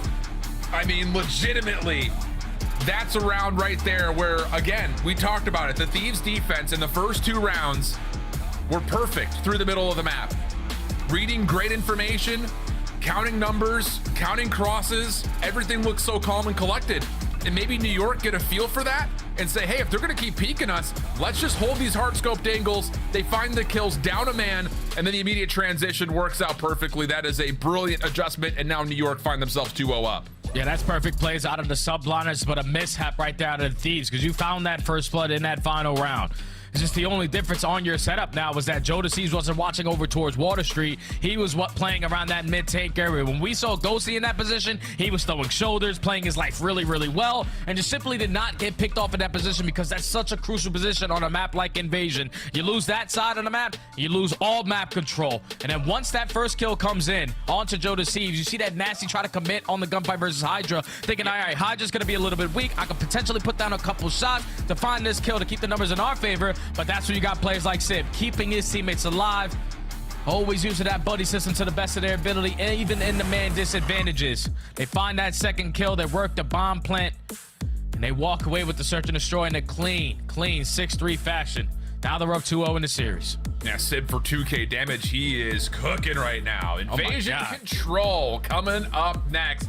And again, there are major implications on the line, really, for both of these two teams. Again, the big focus is about who is going to be the last team to make it into the upper bracket at Major IV. Carolina need an LA Thieves loss to allow them to get on in with a 3-way tiebreaker situation. Lots of circumstances as well for New York, but we head to a break and we come back with the Invasion Control right after this.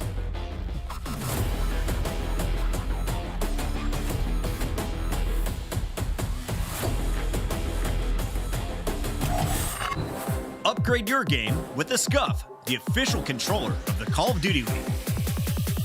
Scuff Gaming is doing an ultimate giveaway where you and a friend can win a chance to go to COD Champs this year. The giveaway includes 2 VIP tickets, travel expenses, and more. To enter, scan the QR code on the page or go to scuff.co/CDL and enter your email. Terms and conditions apply. The Call of Duty Week is brought to you by Monster Energy, the official energy drink of the CDL.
Welcome back, everybody. We've got maybe just one more map. Oh my God, I can't believe I just had to say that out loud. My whole ship with me, I've got Jeremy Studdy. And so far, New York all over this series, but a very creative search, destroy, and invasion at least has us working towards potentially some more favor towards Thieves. Just comes down to they have to do it in reverse sweep fashion now. Yeah, and it's not going to be easy because they're playing Invasion Control up next, but you saw it yesterday, Alan. they were able to walk away with an invasion control. It's been quite some time since they were victorious at the end of that map, and it was due to them finally getting a little bit of success on the attacking side. They've always been one of the teams that can stand their ground on a defensive end. Same thing could be said for the New York Subliners, but now you need to make sure that attacking round success is going to be there, because Subliners are the best team on the attacking side on this map. They average 4.2 ticks every time they spawn in on that side. So the LAT, their defense has to be on point, but you got to get some success on attack again. Yeah, I mean, really, it's been a weird stage kind of trying to evaluate the New York Control, because like the kind of stats just showed us, Invasion has been by far their most played overall control map. They have been stepping away from it, trying to get more reps on Highrise and Karachi this stage, but you get back to this and you definitely remember tons of offensive success for New York, which getting things started, they will be on the offense, but the first 3 kills go the way of LA. Hydra looking for a bit of a route, and he at least is able to find something for the Subliners to talk about, as there will be at least an opportunity to move over towards B again. Yeah, not the ideal start that you want if you are the Subliners, but you got a Hydra who's able to make stuff happen. Somehow, some way finds that snap onto Joe Thieves, and now it opens up that B point for his teammates to put the game clock at a pause. Hydra is going to fall, and when LAT finding a couple kills, they can still apply pressure to get him off. Ghosty was actually trying to zone off the spawners for Subliners over towards Ice Cream side, but a couple of shots deep through the middle of the map push him back away. Sky's in trouble. The forced battle from Kremp comes through. The pistol for Skies shuts down not just Kremp, but also Nasty. And with that, now you've got Hydra zoning out the B zone. Sky's able to reinforce with the trophy and a chance for the second tick in progress to possibly be locked. But every time they push out, LAT are locating those players, so that's already 3 dead in the feed. Kismet the soul man over at this B point, and that now leads to an all 4 dead. All of LAT now can put all their focus over towards this B street, because this is where the Subliners are coming. Yeah, this is a great start for the side of LA. Ghosty in particular, we got to remember that he had a absolutely unreal control against Vegas. 3-0, he only had one offensive kill, remember that.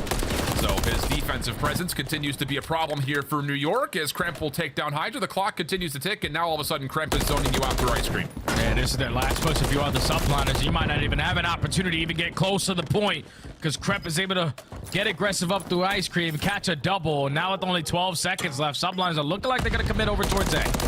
Yeah, and yeah, Ghosty just doing his normal nonsense this time through mid. 7-1 start, and New York will only find 9 kills and a single tick of progress. That Thieves defense is looking mighty fine here on Invasion. Yeah, that was perfect, man, and it starts with the perfect start off that they had. They found every single kill around that middle map. Don't allow any of the players from the Subliners to be nuisances or playmakers to work their way over towards A. So an ideal start if you are the Thieves, to give yourself the heavy advantage going forward in the rest of this Invasion Control. You only have 1 segment to make up for. Let's just do the easy one and get B out of the way. Yeah. This is kind of the exact same situation that we saw with Vegas. It was almost a copy-paste to how that first round had gone. Opening shots for New York. We'll tag up a couple of the offensive players on transition over towards B, but the trophy system is down. Ghosty has found himself in. And some shots over towards Sib will keep the New York defense a bit split here. Up and over. Ghosty still doing it here on Control. 8-1 off the start. First tick already gone. First tick already in, and you see LAT there just trying to get that second segment guaranteed, as the Subliners are going to be a little bit late to the party. Finally, the pressure is going to be here, but effective trades coming in from the Thieves. Kremp on 5 in a row. Yeah, could possibly get himself an early cruise missile, but no. Shut down by Sib. Sky's also finding kills over towards the backside of the palace walls, but the second tick locked, the third on the way. New York may just chalk this and try to just play out the lives a little bit more, because there's really not much of an opportunity for the defense to come back through and contest this third tick, and that will indeed be the case with extra kills actually happening here for LA. Sib up top trying to hold off the OE, but not successful, and with that now Thieves can work around the back. Yeah, this is perfect for LAT. Can they find a couple kills to take care of this second wave of the Subliners players? Ghosty is able to find one, but Joe Deceive is going to drop. So now if you are Ghosty, you want to try to play your life, but Sky's able to sniff him on out. So Subliners able to withstand that first push coming in. And now all the map control in their favor. Yeah. But Thieves coming off spawn. Whoa, shots getting through the walls here. Sky's dealing a significant amount of damage over towards Joe. That is enough for Sim to push out, and yeah, that little duality play works out perfectly. Joe still keeps the play though alive for LA with a double of his own, and now all of a sudden Kismet's in trouble. He just has to try to hold his ground as best as humanly possible because there are no other defenders nearby towards A. The only real help would be from Sky's deep towards the spawn, and as Sim comes off, he's able to get right back through to make sure the defense could hold off the A play. He's just shooting. That's all Sim is doing with that FCW. Not able to find that kill onto Grant, but it's already job well done. Second wave has been shut down, and now Subliners take control of the map again, but this time the difference is that Skies is showing presence over towards Bridge. Great plays from LAT to isolate onto him, so now you just got to find a next wave a couple of kills so you can work your way out of spawn. Only 13 lives remaining here for the LA Thieves, so they will have to, again, be very efficient on this next approach, and this may help. Joe tagged up from behind by Kismet. Easy finish for Skies. Hydra trying to rotate over towards the A zone as Kismet's done well to not just keep his life, but hold this middle of the map position, forcing LA to hit the OE once again. Now with only 30 seconds left, this is basically going to be their last attempt. Trying to find some success at this A point. They find the initial 2 kills. You have to make this play count, though. Ghosty and Nasty trying to work behind enemy lines. Yeah, Kismet still just kind of floating, depending on what his ARs behind him see. Threat, though, for the Thieves in Laundry. This guy's playing deep towards Waterbridge. Is going to have to watch this cross, and the kills from LA are really solid. Sib trying to play his life deep over towards the tank. You see him get stunned. Nasty with a follow-up on the elimination, but the spawns are close for New York. They don't really get fully bottled out, and Skies from deep on Water Street will find the last 2. So the 3 ticks do get locked. LA hold an advantage through our first set of offenses, but New York, more importantly, they do hold off that A play. Yeah, that was perfect out of New York Subliners. The majority of that round, even with 2 minutes on the game clock, they were dominating over towards Water Street and also around that middle of the map. So LAT only had like 2 to 3 attempts at actually getting over towards that A point. But every single time the Subliners are able to put themselves in a position to shut it down. So all tied up at 1. New York going back on the attack with trophy systems this time around. And they also got to make up 2 segments. Need the case. This Thieves defense, man, I'll tell you. Since that match versus Vegas on Friday, just looks like it's a little bit more rejuvenated. With the offensive success they're starting to build as well. Start to feel the confidence for LA. Beaming just a touch. Opening exchange leads to the focus for New York just staying on the B zone. First take off. Nice shots from Joe. A little turn and turn over through DVD. Sim trying to secure the trade. Not going to happen as Kismet was the last one standing, and LA are quick to recover after just 1 tick has been earned. Yeah, the world can't believe that, and neither could Hydra, because the map player came. He said, what? He finds that kill. It's still Subliners holding on to the map control, but when he falls, all of LAT reinforce their numbers over through B Street, and now the Subliners forced to fight their way out of spawn again. Yeah, this B defense for LA has been so damn good. Sim able to shut down Kremp, but Nasty's right in position over towards Pillars. That will work out for now 3 in a row for him. Kismet, Hydra secure a couple of exchanges, but still, look at the life lead. I mean, LA off to the races once again. 6 life advantage. Clock will stop for a moment here with New York getting over towards B, but LA coming off the close spawn are looking like they want to contest again. Yeah, they're still going to try to contest it. They also find that kill through the map, so you have the numbers. Put yourself in a position to not allow this second segment to get complete, but the Subliners might have made that decision for them as they find 3 in the feed. Prep trying to make a miracle play happen. Sky's dancing with him, not able to find the kill, and that should lead to time being extended. Yeah, extra 60 looks like a guarantee, but still a 3 life edge here for Thieves on this defense. Plus, should be a read on how New York is trying to come back around through this OE. Joe, good shots in towards Sid, but damaged up to allow Hydra to find the easy bounce back. Brent also gets a read that Kiz is playing around the back here. So again, Thieves will spawn close to A. They've got a player deep towards Water Street, and they know the threat's coming around the back. Sky doesn't quite finish his food versus Joe Deceives, and both players will just kind of exist a little while longer until Hydra can come through. Yeah, and Hydra already earns himself a cruise missile. So now you have players from the Subliners contesting in the back of your spawn, but off the respawn, Krep is able to take care of both of them. So now you have accounted for every player on the Subliners. With only 50 seconds left, you just want to fight for that mid-map control. Locating Kismet was all you really needed to do. Now Subliners are forced to overextend. Oh, good quick isolation, though, towards Ghosty, trying to hold off the New York subliners from the water bridge, plus a kill through mid-map. Hold on a second. Wait a minute. Here we go. That's 3 dead. You could possibly call the cruise missile in here if you want to. Sib still finding kills through mid-map. Oh, and no. It looked like a perfect setup for the Thieves. And now, all of a sudden, New York are starting to rip them apart. The spawns are still relatively close towards Garage for LA, but the first tick is in. The second is getting stacked. It just comes down to, can they confirm it? Because the kills for LA are starting to come through, Jay. Yeah, they found the first one in towards Mannequin, and Karamp again is able to find that kill onto Hydra before that second segment gets complete. I thought the subliners gave themselves an opportunity, but the 3 or 4 stack just simply was not there. You without LAT to reinforce with their numbers off of a couple kills that went in their favor. And now with only 20 seconds left, last push. New York stacked up for Water Street. You have Skies on a pinch around the back. He's been seen. No. For Kismet on the interior. Civ also wins 1. Plus, he gets a second. Skies is just trying to hold off LA. They're spawning so far away. 3 members are stacked. Second tick is in. Third on the way. Trophy systems are here for New York. Can anyone get the kills if you're LA? And Nate from Ghosty allows him to slide in and get the contest plus the finish. Oh, Ghosty was so big for Vegas.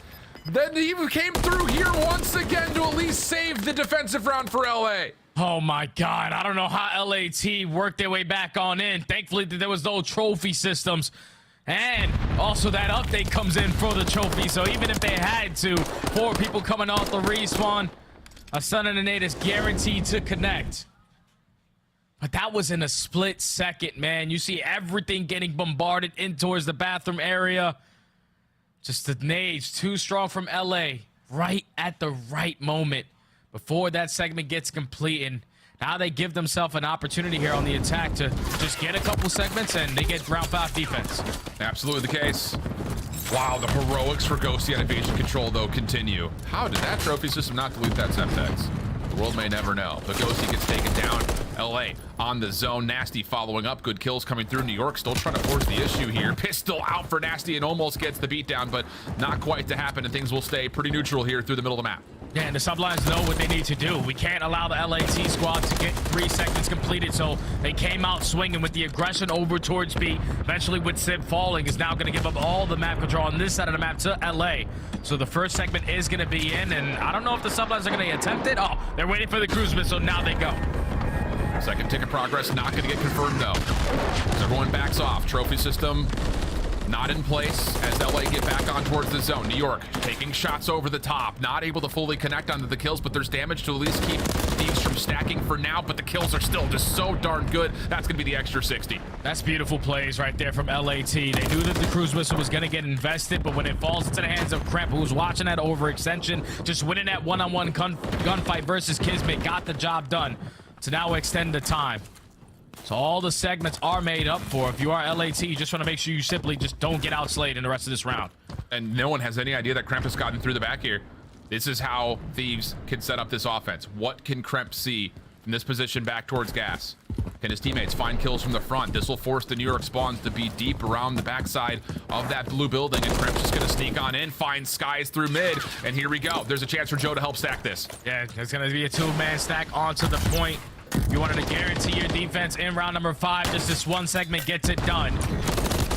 Now, if you are the subliners, you got to work your way in. You got to work it quickly. Thankfully, Hydra finds the first. Skies effective on the trade. Retake it. Now they take the map again. Yeah, so much time to play with here, though, if you're LA. New York trying to work back the middle of the map. Sim, good shots over the top. Should be traded out around the backside of the tank here, and will be. Nasty with the pistol will get it done. Back and forth we go, though. Where does New York spawn off of this? They'll still spawn backside gas, but the OE's under threat, and they have to really bounce back and make sure that blue position and that inside rugs position gets contested. Yeah, players are coming off the respawn. Got to slow down a little bit. Just be prepared for the pressure going to be right in front of you. Unfortunately, Sib was not. Kremp finds that initial kill. So a lot of map control currently in favor of the Thieves. They're just looking for this next couple of kills so they can work into the point. Yeah, Kismet, good read on the Nasty. It's been a slow map for him, but he's picking it up here. MCW back in hand, but Ghosty holds down the trigger. Trade by Sib is decent. We stay 12v12. Skies once again back over towards the Water Street. Sib trying to hold off the OE. Everyone else focused on mid-map, but Skies is starting to get in trouble. Skies because it's starting to get overwhelmed, but at least your teammate is taking the map away from LA. Hydra pushes right up through that mid-courtyard, finds that first kill, puts down shots onto the second, and is now keeping Kremp in a position to either play for that kill or make it a very difficult situation to be in. But they get into the point. Unfortunately, Joe Deceives is going to fall, but this is the last chance. Yeah, Skies from the interior also follows up onto Kremp, and yeah, I think that may have been just about it. Nasty will drop 7v6, but not enough time for LA coming from the ice cream spawns to even have a threat towards the lives nor the zone. So, like you mentioned, the damage dealt by the Thieves offense will work out. Just comes down to, can that defense continue to be impressive, especially around the B zone, because New York, we're this close to finishing off a 3-1 map here. And this is a stat that I'm going to hate to bring up, but it's a stat that stands true. LAT in round 5 as a control, they have a current record of 1-11. Doesn't matter if they're on the attacking side or the defensive side. Whenever they get down all the way to the end, they tend to struggle a little bit. So you just got to make sure that your defense is able to stand strong. I think if you are LA, it has to be off the start off. Can't allow Hydra to slip his way behind enemy lines up through Treehouse for that first kill, but also dominate those gunfights around the map, just forcing Zubliners to walk right into your preems at B Street. Yeah. The round 5 has not been kind, but at the same rate, how much of that has been them spawning on offense because their offense has not particularly been great? It may not matter. Oh my God.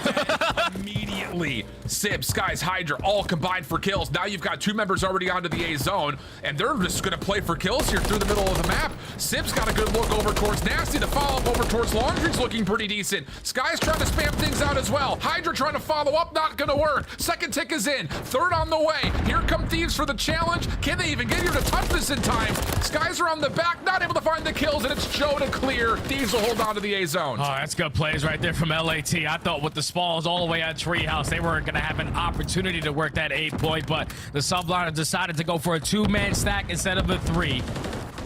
That leads to them only getting 2 segments done, but already showing presence over at this B Street. You got Nasty trying to contest through mid-cut. He's able to find the first, slip behind enemy lines, and find the second. So now the Subliners have to work under their spawn. Yeah, Hydra, last one left. Whoa, how has he been able to finagle 2? Kremp still dancing. Tries to get away, but Hydra keeps the play alive. So New York off spawn. 42 seconds on the clock. They've got some forward presence, but Hydra shut down towards top Treehouse, and now all of a sudden the numbers for Thieves can start to swarm back over towards B. Yeah, they have the numbers. It's just are they prepared for all the trophy systems getting invested from the Subliners, because they are playing to extend this game clock. First segment already going to be in, but LAT just always here to play annoying. Like, they're just so annoying at this B point. Hydra trying to find something over towards A. Very desperate in nature. Shut down. And the Thieves defense looking good. 2 life advantage. But the biggest enemy right now for New York is the clock. 15 seconds. Has to be some sort of a break here towards B. Nasty trying to cross back over towards Pillars. Gets shut down. Kremp right behind him. Damage is out. But the kills coming the way of Joe Deceives. New York able to possibly find a way to jump back over. But Joe is fully healthy. Holding his ground. Pistols out. Not quite able to hang. Kremp last one left. Pistol, Sib trying to keep himself alive on the zone. Shut down. Last attempt for New York has been pushed off, and Thieves will send us to a map 4 with a round 5 defensive win. Oh, that's perfect plays right there from the LAT, man. But the start off wasn't the best. You gave up the early 2 segments at A. But every single time where they were able to control the map, control that middle side, and force the Subliners to just completely just bombard their way up through B Street, that's exactly what the LA Thieves were preparing for, and they shut it down every single time. We're talking about the #1 attacking team on Invasion Control. They could not find success on any of the attacking rounds. And that's LAT just standing strong on defense. Well played indeed. Another great map from Ghosty on the defensive side in particular. 16 of his kills coming that direction, but the 6,100 damage from Kremp topped by the 7K by Joe Deceives. 32 and 28, 23 non-traded, also 15 assists. The guy was everywhere. So Thieves, they stave off, and I mean, again, Joe was the hero to even give themselves a chance in the first place at stopping this round 5 defense. You could also go back to Ghosty, like I was saying, versus Vegas. He did a lot of this as well. Held on to that round 3 offensive run that New York almost put to the finish line. And this Thieves control on Invasion is really starting to spark some inspiration, I would say. as they get at least to another map. And I think the thing about it for Thieves is it's not just coming by individual. Sure, at times it is, but collectively their defense is looking really, really good through the middle of the map. Oh yeah, yesterday was all on Ghosty. Today you get the players, everybody else but Ghosty, because Jodeci's and Crep, the way that they were able to shut down that mid-map and beat pressure every single time was just phenomenal plays. The subliners though, you got to think about in that final round when you get a clean for dead, you spawn them all the way across the map. All you realistically need is a stack at that point. But 2 players still playing for kills didn't allow you to extend that game clock, so you got more time to find 1 set of kills to work that B point. And that is a mishap for them now. Going forward, they definitely have to clean that one up. But LAT stay alive in this series. Now they're forcing a map 4 in sub base, where it's going to be very difficult because LAT haven't played it at this stage with this squad. Well, and it's also been one of their worst hard points on the year, even when they were playing it quite a bit kind of throughout the end of Major 2 into Major 3. Couple of close results here and there, so, you know, again, it doesn't necessarily look as bad as I think the overall record will, but it is one of those situations when they're playing up against other teams that are good sub-base squads, they are often getting beat up pretty badly. So there is kind of this call right now for LA that you better have something sparked right immediately. Having not played this map yet through this qualifier, with a chance to possibly get to a map number 5, where again, the seedings and everything going on for what happens at the Major 4, it will be, I think, up in the air. I mean, Carolina obviously rooting for a certain particular set of results, but New York are also looking to kind of cement themselves as being a top 3 team with a win here.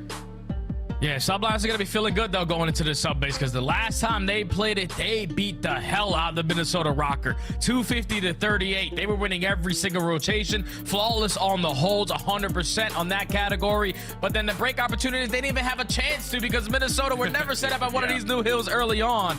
And for the other side, if you are LAT, based off of what we saw in map number 1, you can win rotations, but your setups need to be a lot better. And that is the struggle for them on subbase. They're 2nd overall in rotation win percentage, but that hold percentage sitting at 7th. You know that on a map like Subbase, if you're not finding successful holds, which a bunch of these hills are full 60s, you're not going to have a good time because they're 11th in breaking. They barely get any opportunities to do that.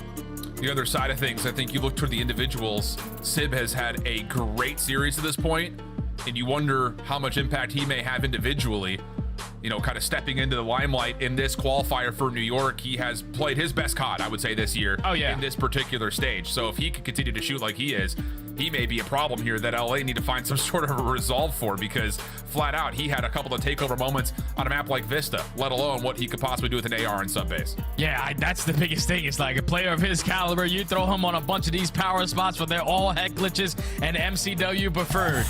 Sib should be prepared to have a field day here on this subbase. But the vibes are still there. You see the smiles out of the subliners. They're still feeling confident to close out this series. But just based off of that one series they had versus Minnesota, all their stats got boosted. Yeah. This is for the overall season, though. So again, the trends and the patterns, the New York Hardpoint may not have been as convincing as we would have maybe figured, with especially players like Hydra and Sib having the stage that they are. But across the season, New York has been pretty darn successful in being able to at least find points per 60. Just comes down to, can they continue to have that same success here versus a Thieves team that is, again, kind of not just trialing this map, but trying to add it possibly into the pool. And we're going to get, again, the Thieves starting off on the favorite side, looking for the first set of kills. New York also very wisely just kind of playing their lives out, looking for the same, and the first 2 kills will allow the subliners to start making their move. Oh, that is perfect. That is utter perfection right down to the subliners. The show presence over 2 top comms will find every single kill in the feed before they even start thinking about that objective. You spawn a couple players from LAT all the way across the map, but they're able to find those kills on the players from the subliners trying to flip those spawns. Cramp trying to hit a router on the backside of Top Snow. Does get shut down, but Thieves will get back into the hard point. They've also saved themselves from being flipped on the left side of the map, at least for now. Skies up top at Glass. Good double from him. Ghosty has to deal with multiple threats, and it will be the combination of Skies and Sib that best Sib. So the scrap time kind of mildly goes the way of New York, but the focus over towards rotation. Thieves have to bunker up around the hill. Oh, and Nasty is going to get isolated, so he's going to spawn all the way across the map. Or is he not? He's actually going to spawn in towards the back, because at the same time, Kismet is going to spawn. So he blocks that back spawn and allows Nasty to reinforce his way back into the play. They're able to hold on to the first push, but Subline is still trying to be here to contest. Hydra just pushes right through that stun that got tossed. It looked like Nasty had covered all of his bases, but I was going to say, kind of Hydra makes something out of nothing here. with the surprise spawn out, Thieves have to eliminate this play from the top side because New York, they've kept the hard point neutral. Ghosty in and around the hill does well to catch himself a couple, but Sib up top is too much to deal with, and now all of a sudden New York have P3 spawning to their backside and Thieves trapped up over towards the left side of the map. Yeah, this is not the situation you want to be in if you are LA. Hopefully you can find a couple kills that makes your rotation gunfights a little bit easier, but still the feed going to be lit up in white. As the subliners walk away with the final couple of seconds there at P2, you have Sib still contesting on this overextension, trying to control majority of this middle of the map. He knows that the spawns are going to be right on him. How many more can he get? Only able to find 2, but subliners take the lead, and now they're running up the score. Yeah, Sib will just spawn up and be a part of this defense immediately. Hydra, though, dropping around the backside. Skies also loses up top, so here comes the threat immediately for Thieves, and they actually get the spawn out already. So Kismet has to get off the hard point, just trying to find kills, and wow, that is absolutely perfect for Thieves. And they're still finding the kills, getting the read that New York have already spawned out. A great moment here for LA. Already showing improvements in that break percentage, 11 overall on the map, but since they haven't played it in quite some time, you best believe they're getting reps in practice, and it showed right there. But only for a little bit of time, because the subliners able to reinforce their way back on in for the final 20. You now have Skies contesting off this rotation, and all he wants to do is find a couple kills of the opportunity that they created for themselves. So now you have to get done over towards 4, and Skies is still teeing off in your back line. Kismet now from the front. Play a swan out for one player in Joe Deceives. Has yet to be read. He's just hoping that his team is going to find a little bit of success on the backside, but not a single player from LA find any kills. So it's a subliner succeed. It's just to transmit that info and make my way over to try to influence P5. Not going to happen, though. LA, decent bounce back. Again, it just feels a little bit odd. This is the way the map is playing out right now. Looks like New York have a huge advantage. They miss out on about 15 of the 25 seconds of scrap time. So LA giving themselves a lifeline here with their setup around P5. Yeah, they're going to be fully set up at this P5, but they want to find these kills around this P2 area so they can flip the subliners over towards warehouse. As Jodeci is at least able to find one. Not at least the Kismet spawning at warehouse. You're just hoping that the rest of the teammates can find a couple more kills so you can control this hill fully. Dagger kills coming out for LA. New York battling back though. Once again, hardpoint goes open. Joe, a slow start, was at 1 in 10. Really starting to find a groove now though. Caster cursed it as Kismet takes it down from behind, and Kismet inside the hard point can just try to stay concealed as long as possible. Nasty cooking up a frag. That will deal damage but not get the kill. Nasty also receiving some damage of his own, and then Hydra saves Kismet. He has been back here for forever. Nasty's probably still trying to calm him out. Eventually gets dealt with, but New York with the numbers could at least still keep some of the scrap time going their way. And this is where the game can start to get out of hand. If you allow the subliners to slay around that middle map area without you finding any success at the end of this P5, but the one-on-one gunfight secured out of Nasty. Able to walk away with the final 10, but still those spawns going to play a big factor here. You got to try to flip them, and it's going to fall into the hands of Nasty, who's hitting a route. Shut down though, good isolation from New York. Game still relatively tight, but LA losing out on numbers, not going to have much of a chance to soak up time here on the first hill. So the game clock is currently winning this first hard point.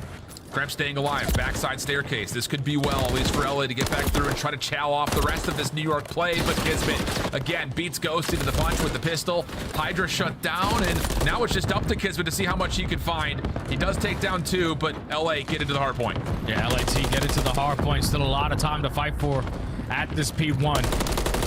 Potential lead changes. They can walk away with the final 20. They're trying to at least force the game 5, so let's step aside and hear other team sounds from the West Coast.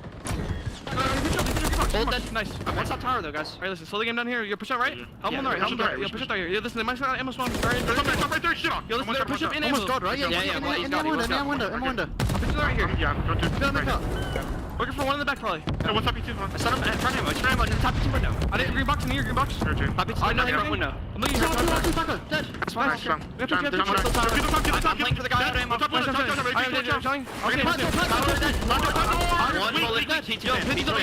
Nice. Push up flat. I'm pushing up flat. Taking it. Go front of me. Make your fan. Go on your god subs. Listen, I'm one shot mid. I tell life. They've been floating. No. I'm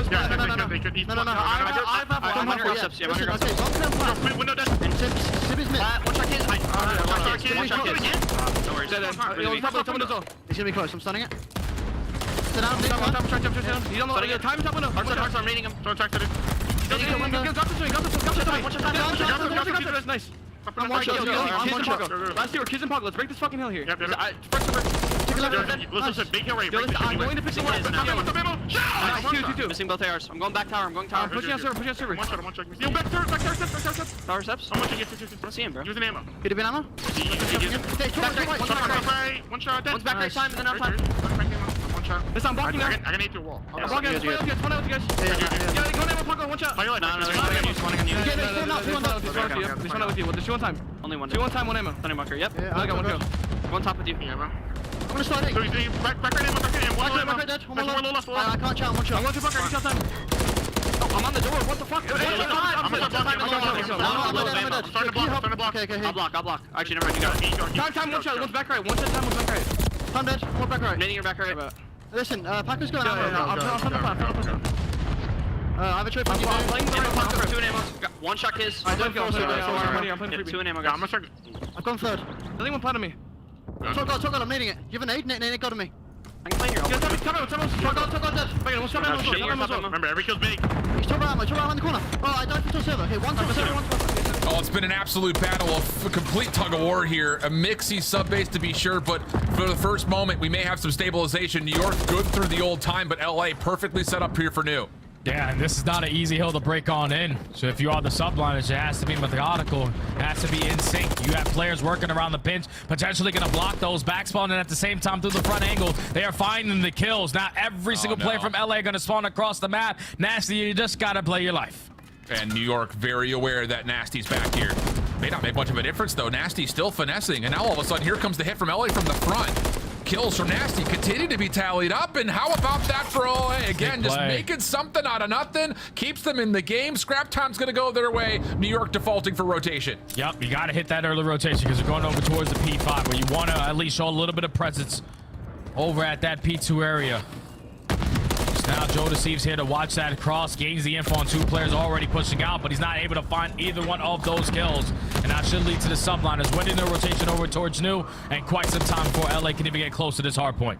Yeah, but there are a couple of kills to allow LA to try to surround this hard point.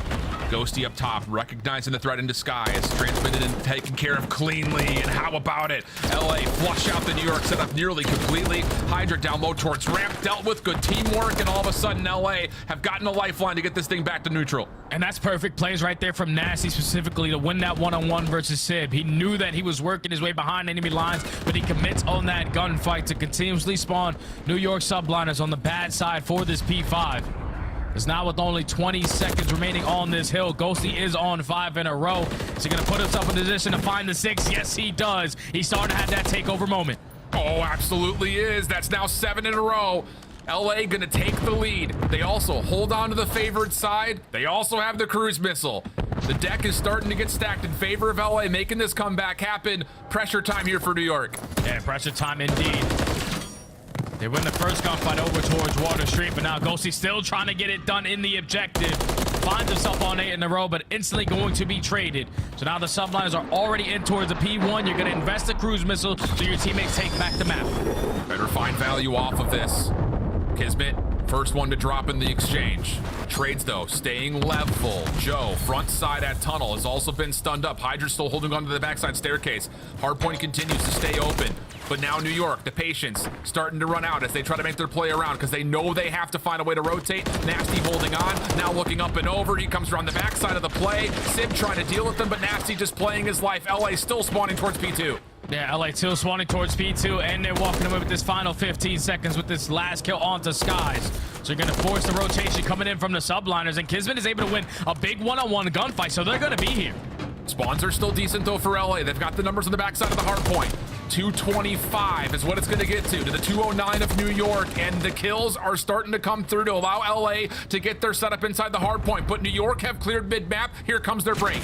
Here comes their push. All it needs is one more hold if you are LAT, and we'll be able to force the game 5. Kremp finds the first cut. You just got to watch every single angle. Skies trying to watch around the back. Kismet hitting over through May's side. Hardpoint once again opens up. No one on the interior for now. Just needs 6 seconds though. Kremp starting to pop off 5 in a row. Hydra kill down. Oh! Following up. Oh! Saves the day. New York still alive, but again, LA can just rotate if they want to. They only need 4 seconds. Yeah, subliners can no longer wait in here. If you are LAT, you already have the spawns for next, so why not hit this old hard point? Because you know where the subliners are going to be coming from. Is they're going to be here to apply the pressure. They can still close it out here. You got a person in the hard point, but he is going to fall. And now that's 4 dead. Thankfully, you got the spawns over towards new. You just need one new hold. Hydra has to go absolutely incredibly massive. Up and over, finds himself. It might be an opportunity for a couple, but he's just gonna back up to block spawns. But you gotta also keep them off the hard point. Shots are decent. 248, 227. You gotta stay in the hill if you're LA, and they are just barely able to. The hit from New York starting to mass up from tunnel, but they can't get there in time. And LA will see us go the distance to a game 5 in our final online match. Man, that was such a back and forth hard point. Even when we got to the second half of the game, it was still a 15 to 20 point difference. The subliners had a response though to blow the game a little bit open, up by 40 to 50 points, but a great hold at that P3. But P4 and P5 was LAT from start to finish. And at the end of the game, it was individuals making big time plays. If Nasty doesn't stay alive and pop that double at P4, subliners are closing this out in 4. But he makes that individual play. You change that over towards the P5. You keep the spawns for P1 to P2. And that hold percentage where we talked about that they needed to fix on in the later half of this game, the setups were a lot better. The crossfires, everything was clicking. The communication is always firing. And LAT on a map that they have yet played in this stage, on a map that they have sucked at all throughout the season, they get it done versus subliners, and now they force a game 5. It could not have gotten much tighter than that, friends. Wow. What a map number 4. Just narrowly able to squeak it out. New York could not quite find a way to flip the map around. Not towards P2, not again towards that 3rd and final hill. But it doesn't get much closer than that in terms of how a sub base goes. Back and forth, that double helix of a game flow. And now we start to talk an interesting storyline, because we got map number 5. The win means so much for so many of these squads. A 3-2 win for LA puts them into the upper bracket, sends Carolina to the 9th. LAG get in on the 8th. If it's a 3-2 though for the side of New York, they secure themselves, of course, the upper bracket. Carolina gets in, LA stays in, and LAG bounce out. So there's still a lot on the line here. And the interesting thing about all of this, Jay, is that this is a map that has not been great for New York, and LA haven't played in some time, so it should be interesting. Yeah, Highrise is going to be fun, man. Who wants it more in this series? The final match of the online qualifiers. Just one more map left.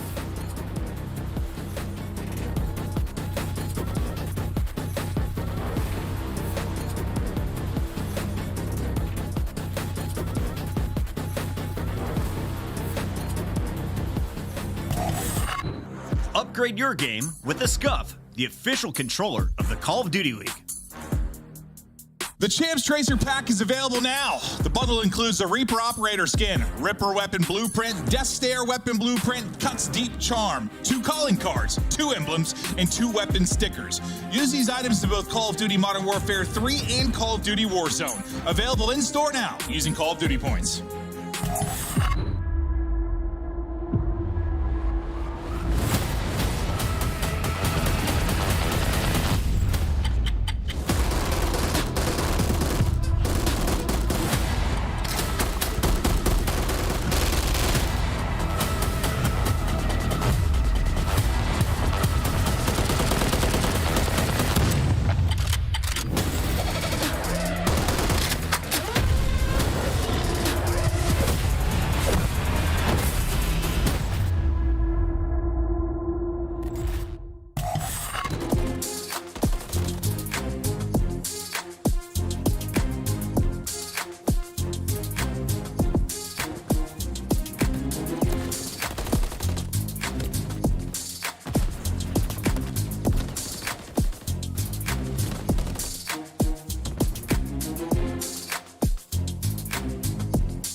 got one more map here. We're not gonna let online Modern Warfare 3 end so quietly. Last year, and they did announce their winner. Big congratulations to Andrew Gonzalez, who will have an absolute treat, I'm sure, displaying that guy.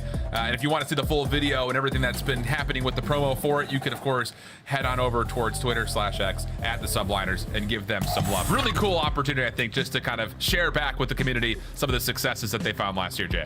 Especially if he's a Subliners fan. If he's one of these OpTic or Atlanta fans, like, he's gonna be like, damn, what the hell do I want this ring for? But hopefully he is a New York supporter, because he's going to be supporting these guys now in this game number 5. A potential reverse sweep on the cards for LAT. We talked about it a little bit before this map, before we went to break. LAT have yet to play it in this stage, but they hold a great record, and so do Subliners. Yeah, I mean, it's legitimately, it looks like just overall on the season, a true square up map.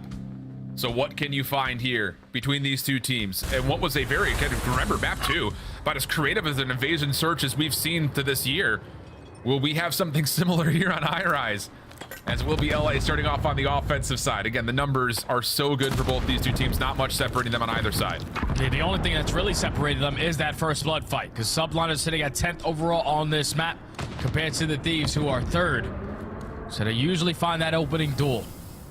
But so far into this round, it's slow and steady wins the race. You just want to try to get a feel out of what the setup is looking like from New York. But with them having so much presence over towards B Street, it's not going to be easy to work this B site. Now Sib just kind of floating, playing this however he so chooses to. His Hydra staying very safe. Sky's the same thing, just kind of watching over the top of the trash can through the B alley. Sib not seeing anything in the cross, and as he drops down, it's Joe Deceives from the ladder. Finds the free first blood. We stay 4v3. No plant yet, and New York are actually looking to contest this. Yeah, because you could already see Kismet has worked his way from that A site right in towards B. So Jodo sees if he doesn't check this corner, and he is going to do so. Not able to find the kill, but the trade is going to be there. Numbers still in favor of LA. Now you can work that bomb plant. Yeah, say Hydra's just trying to sneak his way in, see if he can find one more kill, put a little bit more pressure on the clock. Not happen. And now Skies has been seen over through mid. Can't finish the kill through that mid fence line. And so 3v1 post plant setup, and Skies just does not have any room to work with. This would be a miracle 1v3. Yeah, this is going to be tough. He's trapped. Every single player from LAT had their iron sights pre-aimed onto him. But they come out on the opening attack, where they stand a really good chance at finding success on. Two of the top teams that we have on the attacking side for Highrise Search and Destroy. And with LAT finding that early first blood, catches some good timing onto Sib, they just keep the numbers traded in their favor and secure the first round.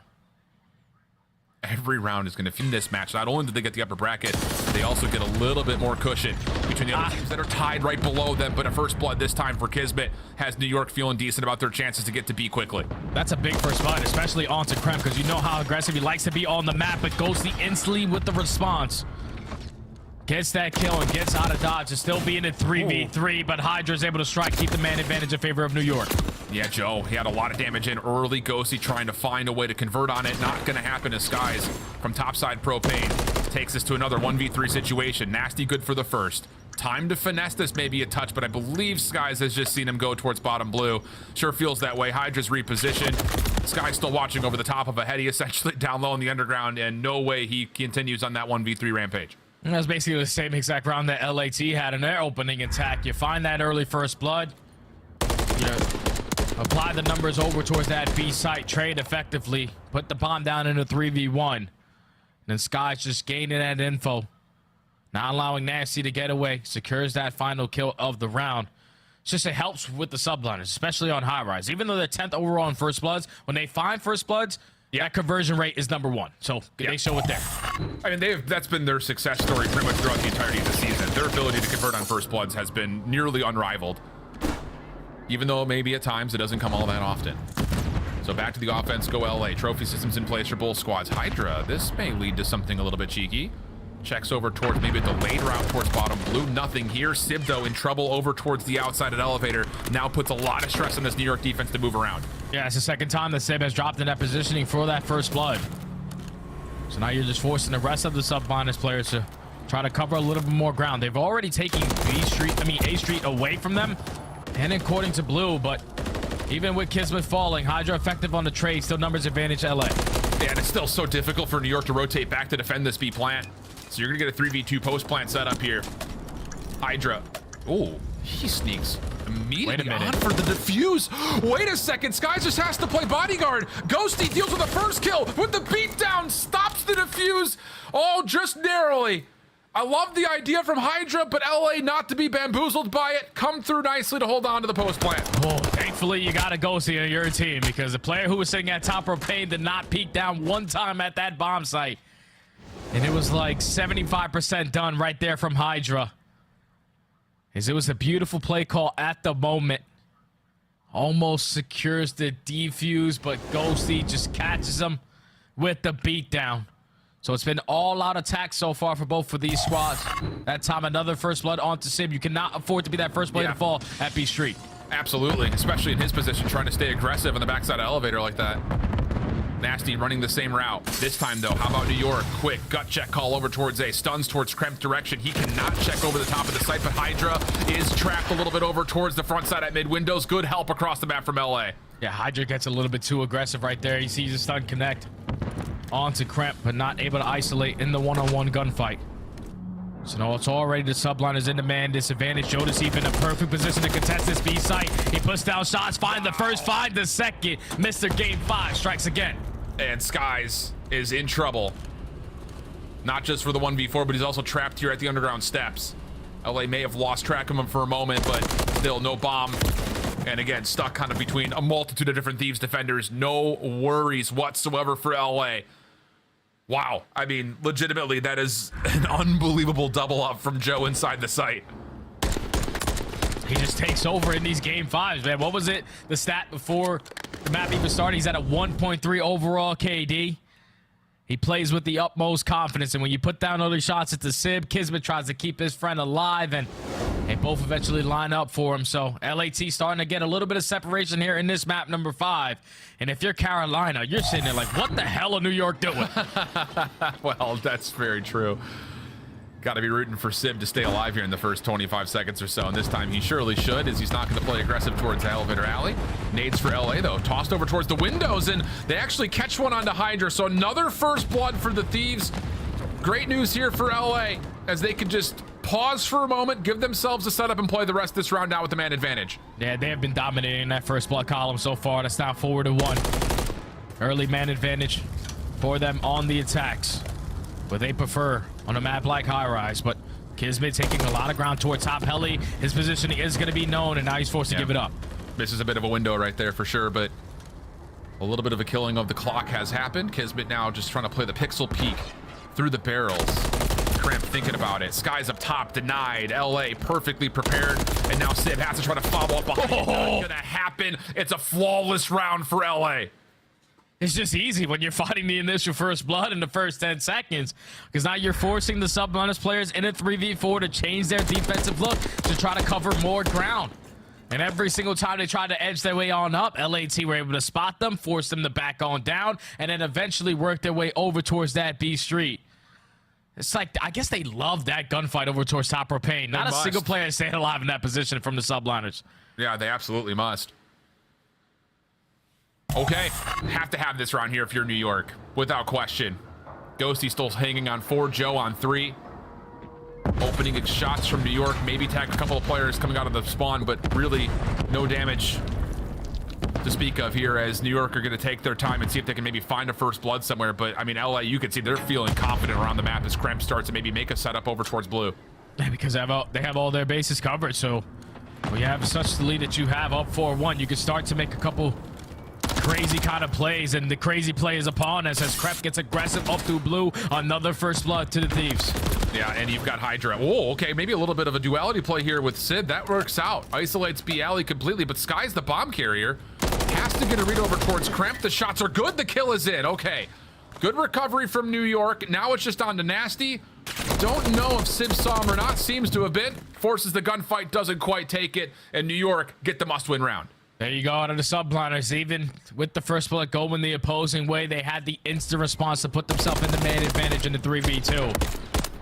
But I thought if Kremp wins that one-on-one versus Skies, and that's your bomb carrier, that basically was going to put a bow on the round. But he secures that one-on-one, keeps the numbers in their advantage, and then eventually just locate the final player to secure the round. So the subline is able to stop the bleeding for a little bit, but it's been all on the attacks. They need a defensive win. They need it badly. And I think a lot of it has to be, how can we even contest this B Street right now? Because it's been a problem. Trophy system down. Skies is going to substitute out Sib to try to play over towards the alley, and Hydra's going to step in towards the site. He's already been seen. Sib watching over the top of this, and Hydra's just going to try to default to playing on the alley in this corner. Yeah, he's just hoping that his AR's going to assist him in these gunfights long distance, get a couple players weak. You're going to send in Hydra for the finish. That is going to be Sib finally winning that engagement over towards that B Street. He actually finds that kill through bottom pit, so early first blood, New York. And that's an exit now for Hydra as well with the 4v3. Kismet, the sole defender over at A, has seen the threat, starting to mass over towards this A site. Off the cross, Sib gets another. And okay, how about this for New York? Ghosty, Nasty, trying to work together bottom blue. New York have sniffed it out. At least they've gotten one of the two. Sib on 5 in a row, looking for the beatdown for the cruise missile. Not quite able to earn it, but Ghosty is low and he's trapped. Yeah, he's trapped in a 1v3 now. Kismet able to spot him, or is he? Doesn't spot him, but the information is already gained. Now Ghosty is running for his life, spinning every corner. Now with the rival 9, we're dancing. Eventually Hydra's able to take him down. So the adjustments right there from the subliners have different personnel attacking over towards that B Street, but just shutting down that B alley, forcing LAT to work their way over towards A. You're not worried about if they're going to put the bomb down for free. So great plays from the subliners to shut down their most effective play. Yeah, absolutely. And maybe a little bit lucky in certain regards, because Hydra's getting naded out over towards that elevator alley, but he stays just healthy enough to keep the position. Obviously, the help from beyond, super crucial towards him staying alive, and then also being able to get out, because, yeah, there was a moment there where he almost felt like he was completely trapped up. But regardless, it's 2 rounds in a row for New York.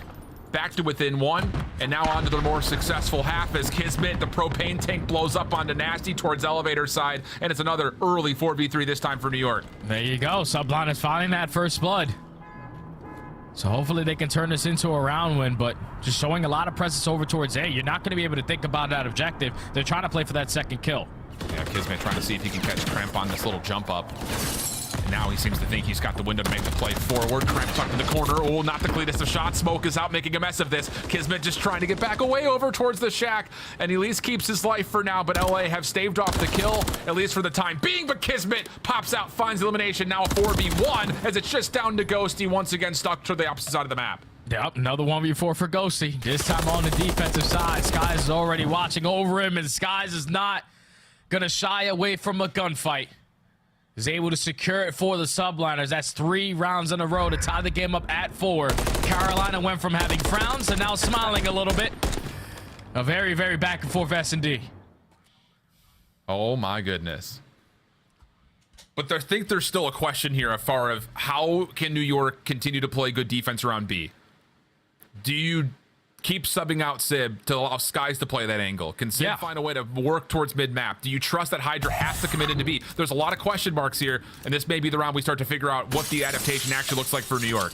Yeah, you just got to dominate B Street again. That's been the recipe for success, especially on a map like Highrise. But they're sending multiple players on this side of the map. Sib's still going to play over towards the top propane. You cannot afford to die. Thankfully, he's able to get out with 8 HP. Yeah, Hydra's still playing over towards mid-map as well, just trying to keep Sib safe. But there's a question on where this Thieves offense is starting to set up at, and Krampus going to try to play around the back. That's pushed away. Oh boy. It has gotten really tight from first bloods on either side, but everything gets back to calm as we have 55 seconds in a 4v4. Oh, and they're just going to completely allow Sib to get isolated. That smoke grenade shuts down that line of sight for Skies. So early first blood in favor of the Thieves. Hydra with some great shots, not able to find that trade. But now that bomb is getting planted. Yeah, Kismet, I think, saw one player over towards the outside in the form of Cramp. Skies trying to get back up towards Heli. Hydra in and around the backside at Underground, shut up by Nasty.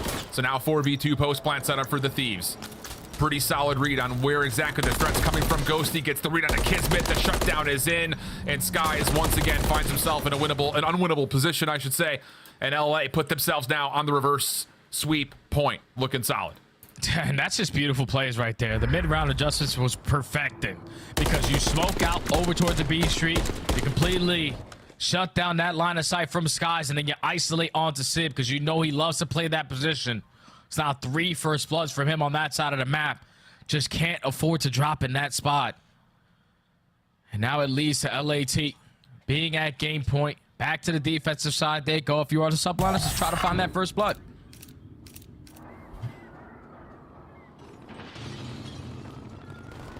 Trophy systems down. Thieves not really playing off the alley this time. Just playing kind of over the middle, and oh, nade deep. That's towards a window that lands onto Nasty somehow. So now you've got a flood coming through the bottom. Some team shots come through, but Krep's still able to find the elimination. So we go 3v3, and New York, all of a sudden, who look to try to flood towards B, have to make a bit of a pause. Kismet up and over the ladder, not comfortable enough yet to plant as Skies tries to watch over the top through propane. Yeah, but LAT, they gave up all map control. So if you are the subliners, you just got to withstand the nades and the stuns coming in, because you're going to turn this one into a 3v3 post-plant scenario. So now LAT have 40 seconds to work with. Kismet out and about now. Sib, whoa, he's gotten deep over towards the LA Thieves defensive windows, but he's been seen and tagged. Now he just has to play his life, wait for a little bit of help. The chase is on. Krep finds the kill for 3 in a row. Ghosty finds Kismet over the top, just down to Skies. Not gonna happen. New York will falter. A reverse sweep for LA. A critical 10 points. And of course, it gives some separation as now Carolina has to start in the lower bracket. Or maybe a little bit of a lifeline for LAG's playoff hopes as well all of a sudden. Oh my God, like if you're Carolina, you're sitting there like, why is it always us? More specifically, Clayster. I feel like when we get to the end of the year, he's always in a very, very crazy kind of scenario to make his way into champs. You got the job done early on to take down Boston, but New York subliners could not hold it down for you here. LAT just turned up. It all started with that invasion control, man. They clutched up in a very long time in a round 5, and then a nail-biter sub-base hardpoint that they haven't played all throughout this stage, where they had a 2-7 record. They've been putting in practice, and they were able to be victorious there. But then the battle of the first bloods, man, even with the subliners finding it early on into this round, they were able to instantly respond, and then the subliners just try to make too many plays happen. Like once Sib gets spotted in that position, and you saw that Kismet now changes his spot up to try to keep Kismet alive, they both fall, and then it turns into a 1v3. LA Thieves just able to sniff him on out. Such a great game number 5, a fantastic series to end the online qualifying stage all throughout the season. But that's LAT just ruining the fun from Carolina and taking that winner's bracket spot with a good force. I mean, regardless of what happens, you're going to have some drama coming into Major 4. The extra lifeline of being on the upper bracket side definitely, of course, ups your odds towards playoffs, and it obviously changes the dichotomy of what that looks like for teams like Thieves, for possibly now LAG, for Vegas, and of course for Carolina. Whereas for New York, this is just more reps trying to get themselves into championship form, and losing in reverse sweep fashion definitely hurts a bunch. As that will conclude our final map worth of online Modern Warfare 3 desk. Take us home.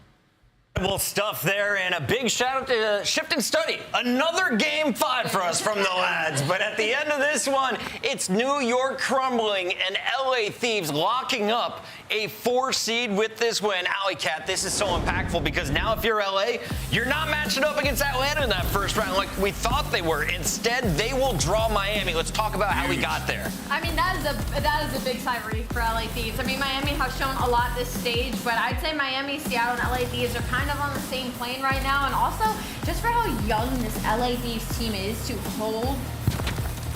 Apologies, my mic was off. She was spewing some fire, I'm gonna be honest. On fire. That's what's crazy about it. But for how young this LA Thieves team is, back to what I was saying, is the fact that they were able to hold the composure to even pull off one of the few reverse sweeps that we've had this season.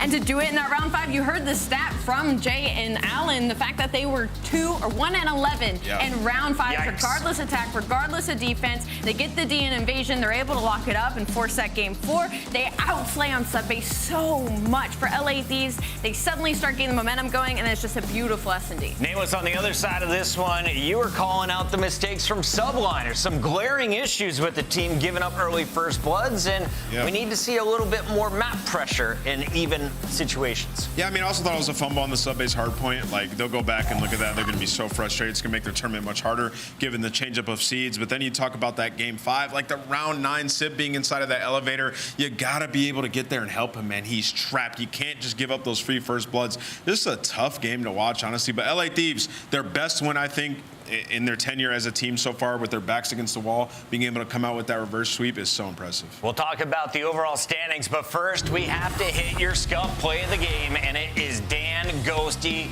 doing Dan Ghosty things. I love the patience he displayed in Search and Destroy. The man was lighting it up in the respawns when you need him, and of course we went to the listen-in, leading this team alongside Nasty. Some fantastic comms from those two. Yeah, I think the big takeaway for LA Thieves is Dan Ghosty has been the most consistent player, the best player on this team, and considering again how young this team is across the board and being able to do what they can, and they needed this win. They needed these 10 points not only to crush Carolina Royal Ravens' dreams, not only for their bracket heading into Major, but also they are still technically in that bubble where they could get pushed out from champs. So a win here against New York is huge for LA Thieves. And you're now starting to see the balance. Like at first it was Ghosty being like the leader of this roster. Now when we go to listen, like you mentioned it, Chris, Nasty, very vocal and also making huge plays. If you think back to that sub base, like it was neck and neck. Sibs on a huge pinch on P5, and it's Nasty who reads that, picks up the kill, and then they secure the rest of the time. So Nasty, huge role in the team, making big plays down the stretch. The AR's doing big work, especially on the anchoring. On the front lines, though, it's folks like Kremp locking up the multi-kills. He joins us now in our Monster Winner Spotlight. Kremp, big implications with the match win today. You knew you held Carolina's future in your hands, but you also kind of controlled your own fate on whether or not you were going to play Atlanta. Did you think about the bracket at all, or were you only looking at the subliners here? No, I'm not thinking about the bracket at all. I mean, every match we get into, we just gotta win it. Every point matters. Like, I didn't really care at all about the bracket, honestly. I didn't really do the math on it even. Talk me through the series here. It seemed that you guys weren't expected to rebound, but you were able to get it done in Game 4, and then, of course, clutching up in Game 5. What were the comms like throughout all 5 of these games? To be honest, the comms specifically weren't bad at all. We definitely started slow, but I think within the last week, we've been practicing getting better comms, like calming a lot cleaner, not just screaming and stuff, sorry. And I mean, comms were fantastic the whole series. No one lost energy. It was a great series from us, honestly. We started slow, but we definitely bounced back well. Graham, kind of piggybacking off of that, you are one of the youngest teams on average in the LA Thieves. Who is kind of the vibe master when things aren't going y'all's way? Who kind of put you back on track? That's me, bro. Come on, bro. I gotta hype everyone up. It's definitely me.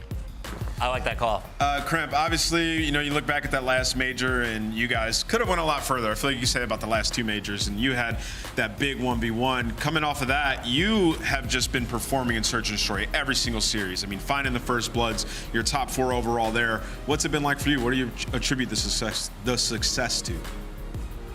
I mean, to be honest, everyone's just letting me run it down. They trust me because every play I make usually ends up in a kill. If it doesn't work, it's all good. I know I learned to make it better. And I mean, to be honest, I feel like the team just trusts me a lot to make the plays. And it feels really good, honestly, because I just free roam. I came from Search. Like, I'm insane at Search, so yeah. Kremp, if the Puckett math is right, you guys will walk away with the 4th seed. That means you'll play the 5th seed, Miami Heretics, in the first round. Are you looking forward to that matchup? We didn't see it throughout these qualifiers. I got to get him back.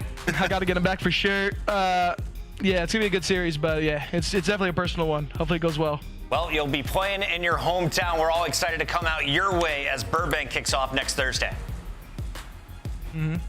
Thanks, Kremp. Thank you.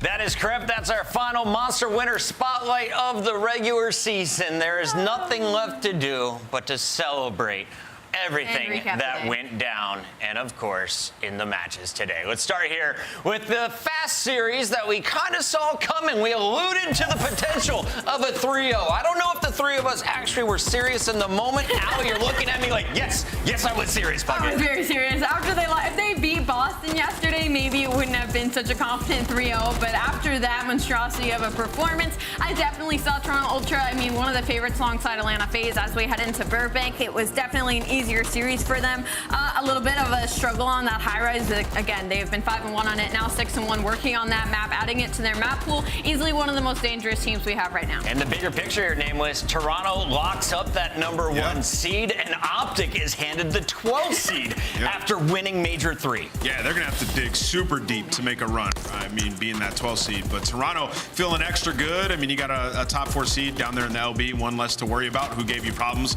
obviously, at the last major, and you're at the top of your game where everybody's performing. So they're going into this tournament extremely confident. I don't know if it's a good thing or a bad thing for the Royal Ravens, because after their win, they are going to walk away with the 9th seed. They don't make it into the winner's bracket, but the good news is you're on the opposite side of the elimination bracket from OpTic. Let's take a look here at what we saw in that second fight. Carolina versus Boston was quite the exciting one, with Carolina a lot of pressure coming into the day. Yeah, and looking back at that series and how well they played versus Boston, it's just like you get so upset thinking way back to their first match of this qualifiers versus LAG that spelled the tragedy that would be now Carolina starting in the elimination bracket once again, fighting for their lives to try and make it to the top 8 for champs. But regardless of that, I loved what I saw of the first map and the search and destroy. Still need to clean up some of these respawns if Carolina want to make a run at Burbank, but it was a good series overall. I mean, they've placed, what, top 8 or top 6 at every tournament, right? So they know that they can perform on land. Yeah. It's just too many online losses, and especially in Game 5. They fought very, very hard, and now they have one more opportunity where they control their own destiny. Fantastic week of action, and we are now all done with the qualifiers. The bracket is set. Let's take a look at the final seedings. Toronto Ultra with the number 1 will take on number 8 Gorillas. We got number 4 LA Thieves versus number 5 Miami Heretics. Number 2 FaZe takes on the 6-seeded Subliners, and it looks like Surge Legion is going down. This is so wrong, but I just look at this bracket and I'm like, spot the imposter LAG going up against Toronto Ultra in round number 1. Allie. That's a tough pull. Am I wrong though? I mean, I would say that obviously this is the most interesting bracket we've had all year long, for sure. Given that OpTic Texas is down there in the losers, and then that top side of the bracket you look at and you're like, okay, Ultra should be a shoo-in. But if anything, history's told us that these last majors are so exciting. People are gonna be turning up when they need to with their backs against the wall. I can't wait.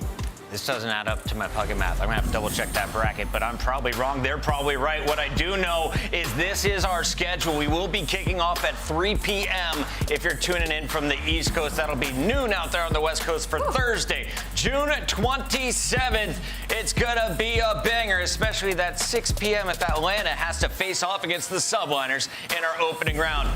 Epic day and an epic time with you two in this studio. 7 months coming to an end as I finally get to be at New York City for a weekend. I'm gonna be honest, it is so hot in this room. I'm really happy for it to be over. Final thoughts though before we go to Burbank. What are we looking forward to?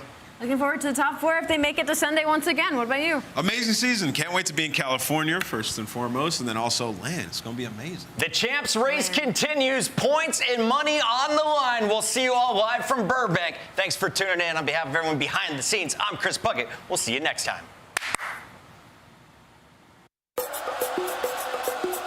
Yeah.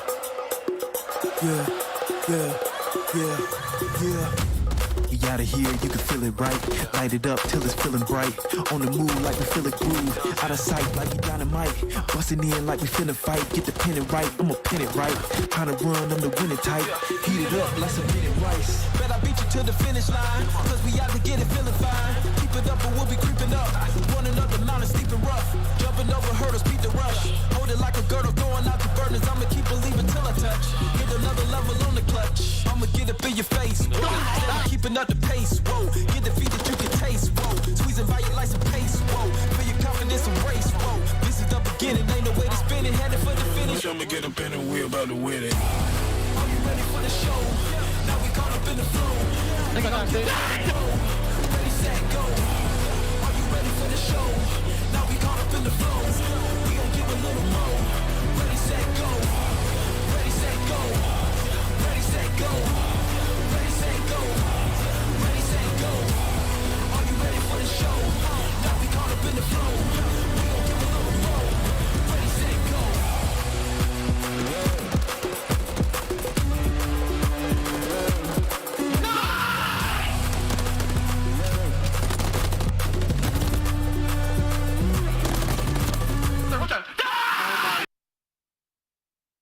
Give me this last kill if you can. Defusing. Looking bridge. Snoopy, one shot dead. I have a streak. Yeah. You have a trophy? Yeah, no. Let's wait. You get it. You're further. I'll just get it if I defuse right now, right? Yeah, but like I'm close too. Give me a sec. We'll drop it. And pick it back up. I don't have mine. I thought we call it Teach. Wait, should we give it to Teach? Yeah, let me get it. We should have given it to Teach. That was the one. No! 1, bro. I have a streak too.